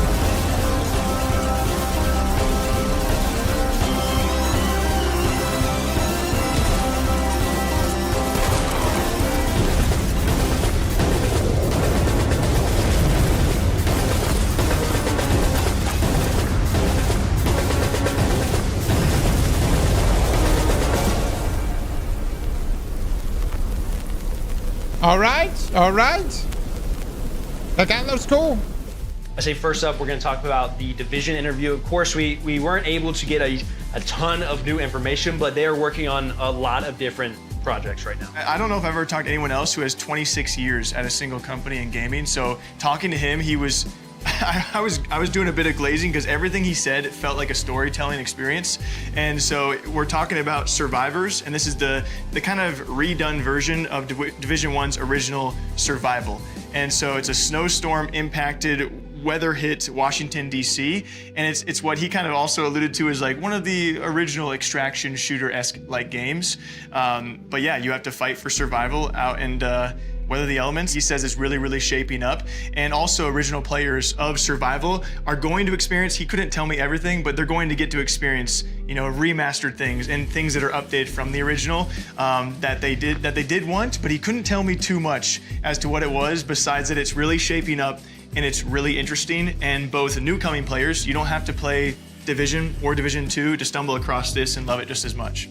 I think with the success, obviously, of games like Arc Raiders right now, you even mentioned that, it's an interesting conversation around, do you try to chase those things and copy stuff, or not even copy, but take inspiration from it, or are you having to come up with your own ideas that you've been working on for 10 years or however long? It's just interesting how they've been working on this for a long time, and now there's a mega popular game in the same exact vein. Yeah, and he said it a lot more eloquently than I can ever represent it as, but you know, he realizes it's probably a mix of things. Like a lot of other games are doing extraction shooters with certain things here, but they've also had an image of where they want to be and where they want to go for quite some time now, and now they're finally getting to breathe that into existence slowly. They also talked a little bit about Division 3, which when I say a little bit, I mean like a little bit. He gave me a quote. He gave me a quote. He gave me a quote. Julian said this. He said, it's shaping up to be a monster. And I said, I'm gonna clip that, Julian. Thank you very much. I would say a highly anticipated game that they can't share a lot about, but we were excited just to hear that it's a monster as much as people love these other games. Next up, we had Alpha Response coming from Min Lee. For anyone who doesn't know Min Lee, the original creator of Counter-Strike, I love this guy. We've had the chance to meet him on a couple occasions, also sit down and talk with him. Okay. All right. Well, excited about the Division 3. Congratulations to my Division players. Must be nice. I can take other people's bases, I'm pretty sure. Next up, we have a section that a couple of us are definitely going to be very excited about. This is the 25th year that Jagex has been making RuneScape at this point, which is extremely impressive. I know Jake and I have been playing it our entire lives. We've got old school RuneScape, we've got RuneScape 3, and we have Dragon Wilds. The Trinity! Right, so 3 games, massive games that have been around for a long time, a lot of people have heard of. I think we should just give the room to Jake. I love it here. Use the bathroom real quick. This is my favorite part for all you RuneScape fans. When we all arrived here, the first thing I saw was Jake on his laptop and RuneScape was pulled up next to Twitter. Sometimes you gotta do what you gotta do. Did you see how Hunter has like a side monitor just He does this. Really? I didn't know that. That's cool. These guys are real fans, though. I'm north of 1800 now. I'm over 2100. I knew that's why I didn't want to answer, because I knew you were going to lead into it. Anyway, Jagex has given us a variety of exclusives across all 3 games.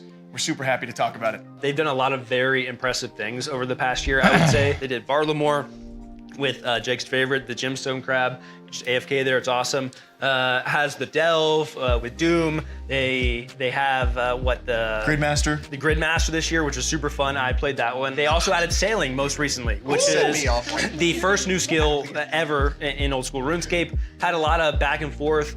My favorite part about it is the fact that they listened to the community a lot with the release of it. The exclusive they gave us was this new logo reveal for the next league season.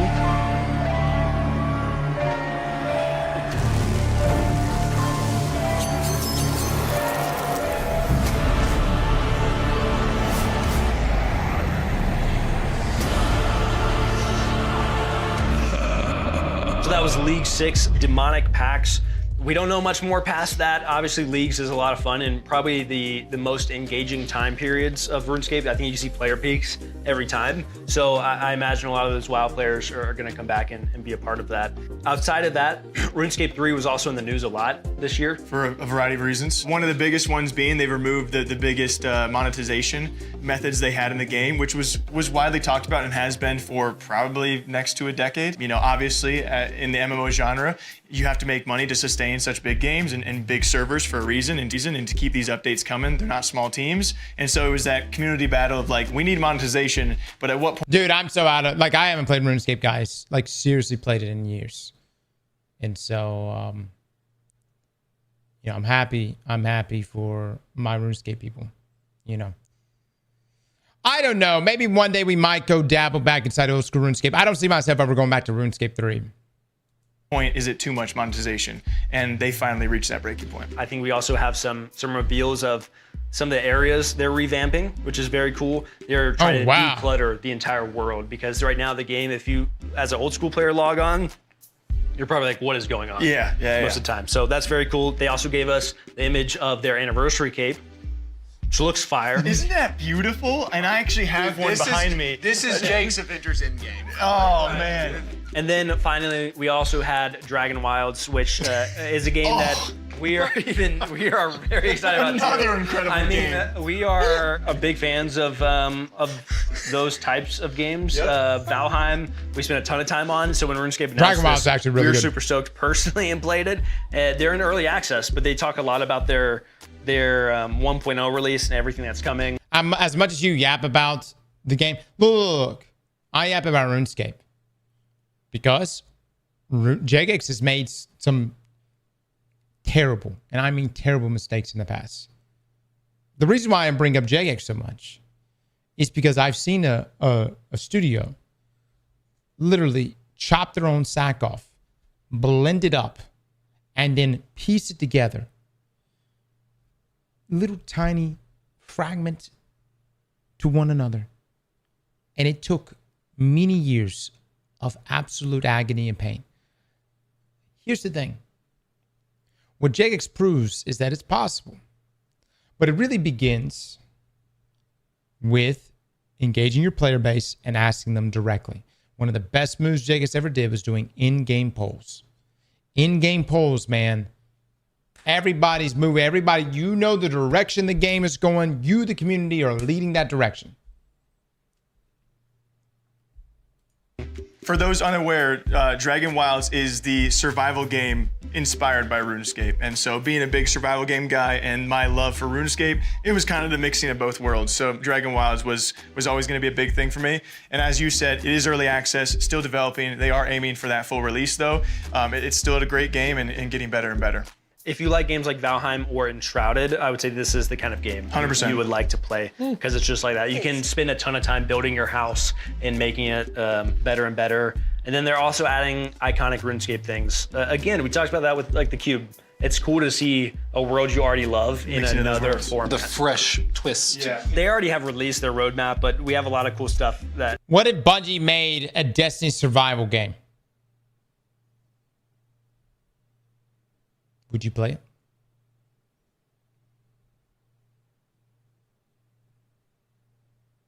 No? Hell no?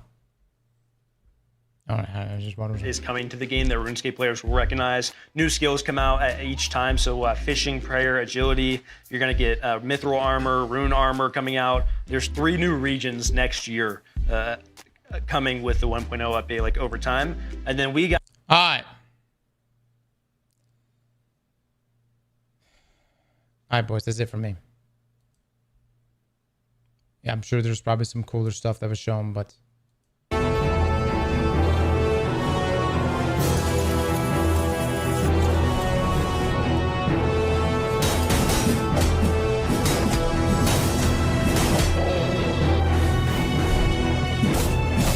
Ah, damn, that looks dope. What the fuck is that?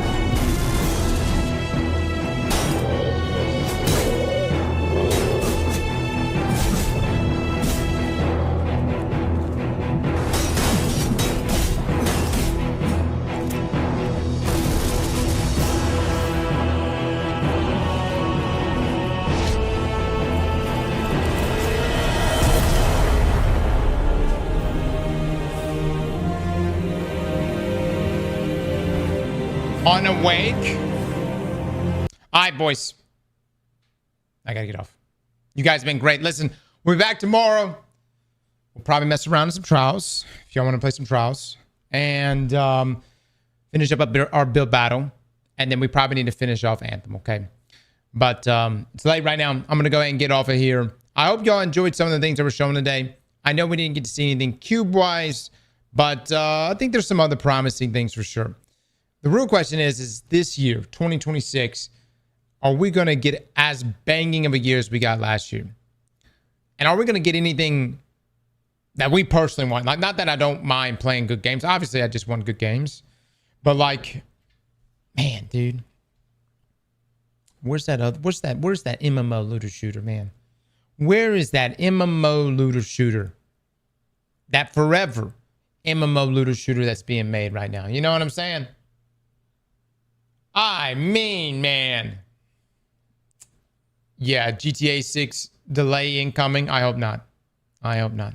All right, guys, listen. Y'all have a wonderful night. I'll see you in the next one. Bye, everybody.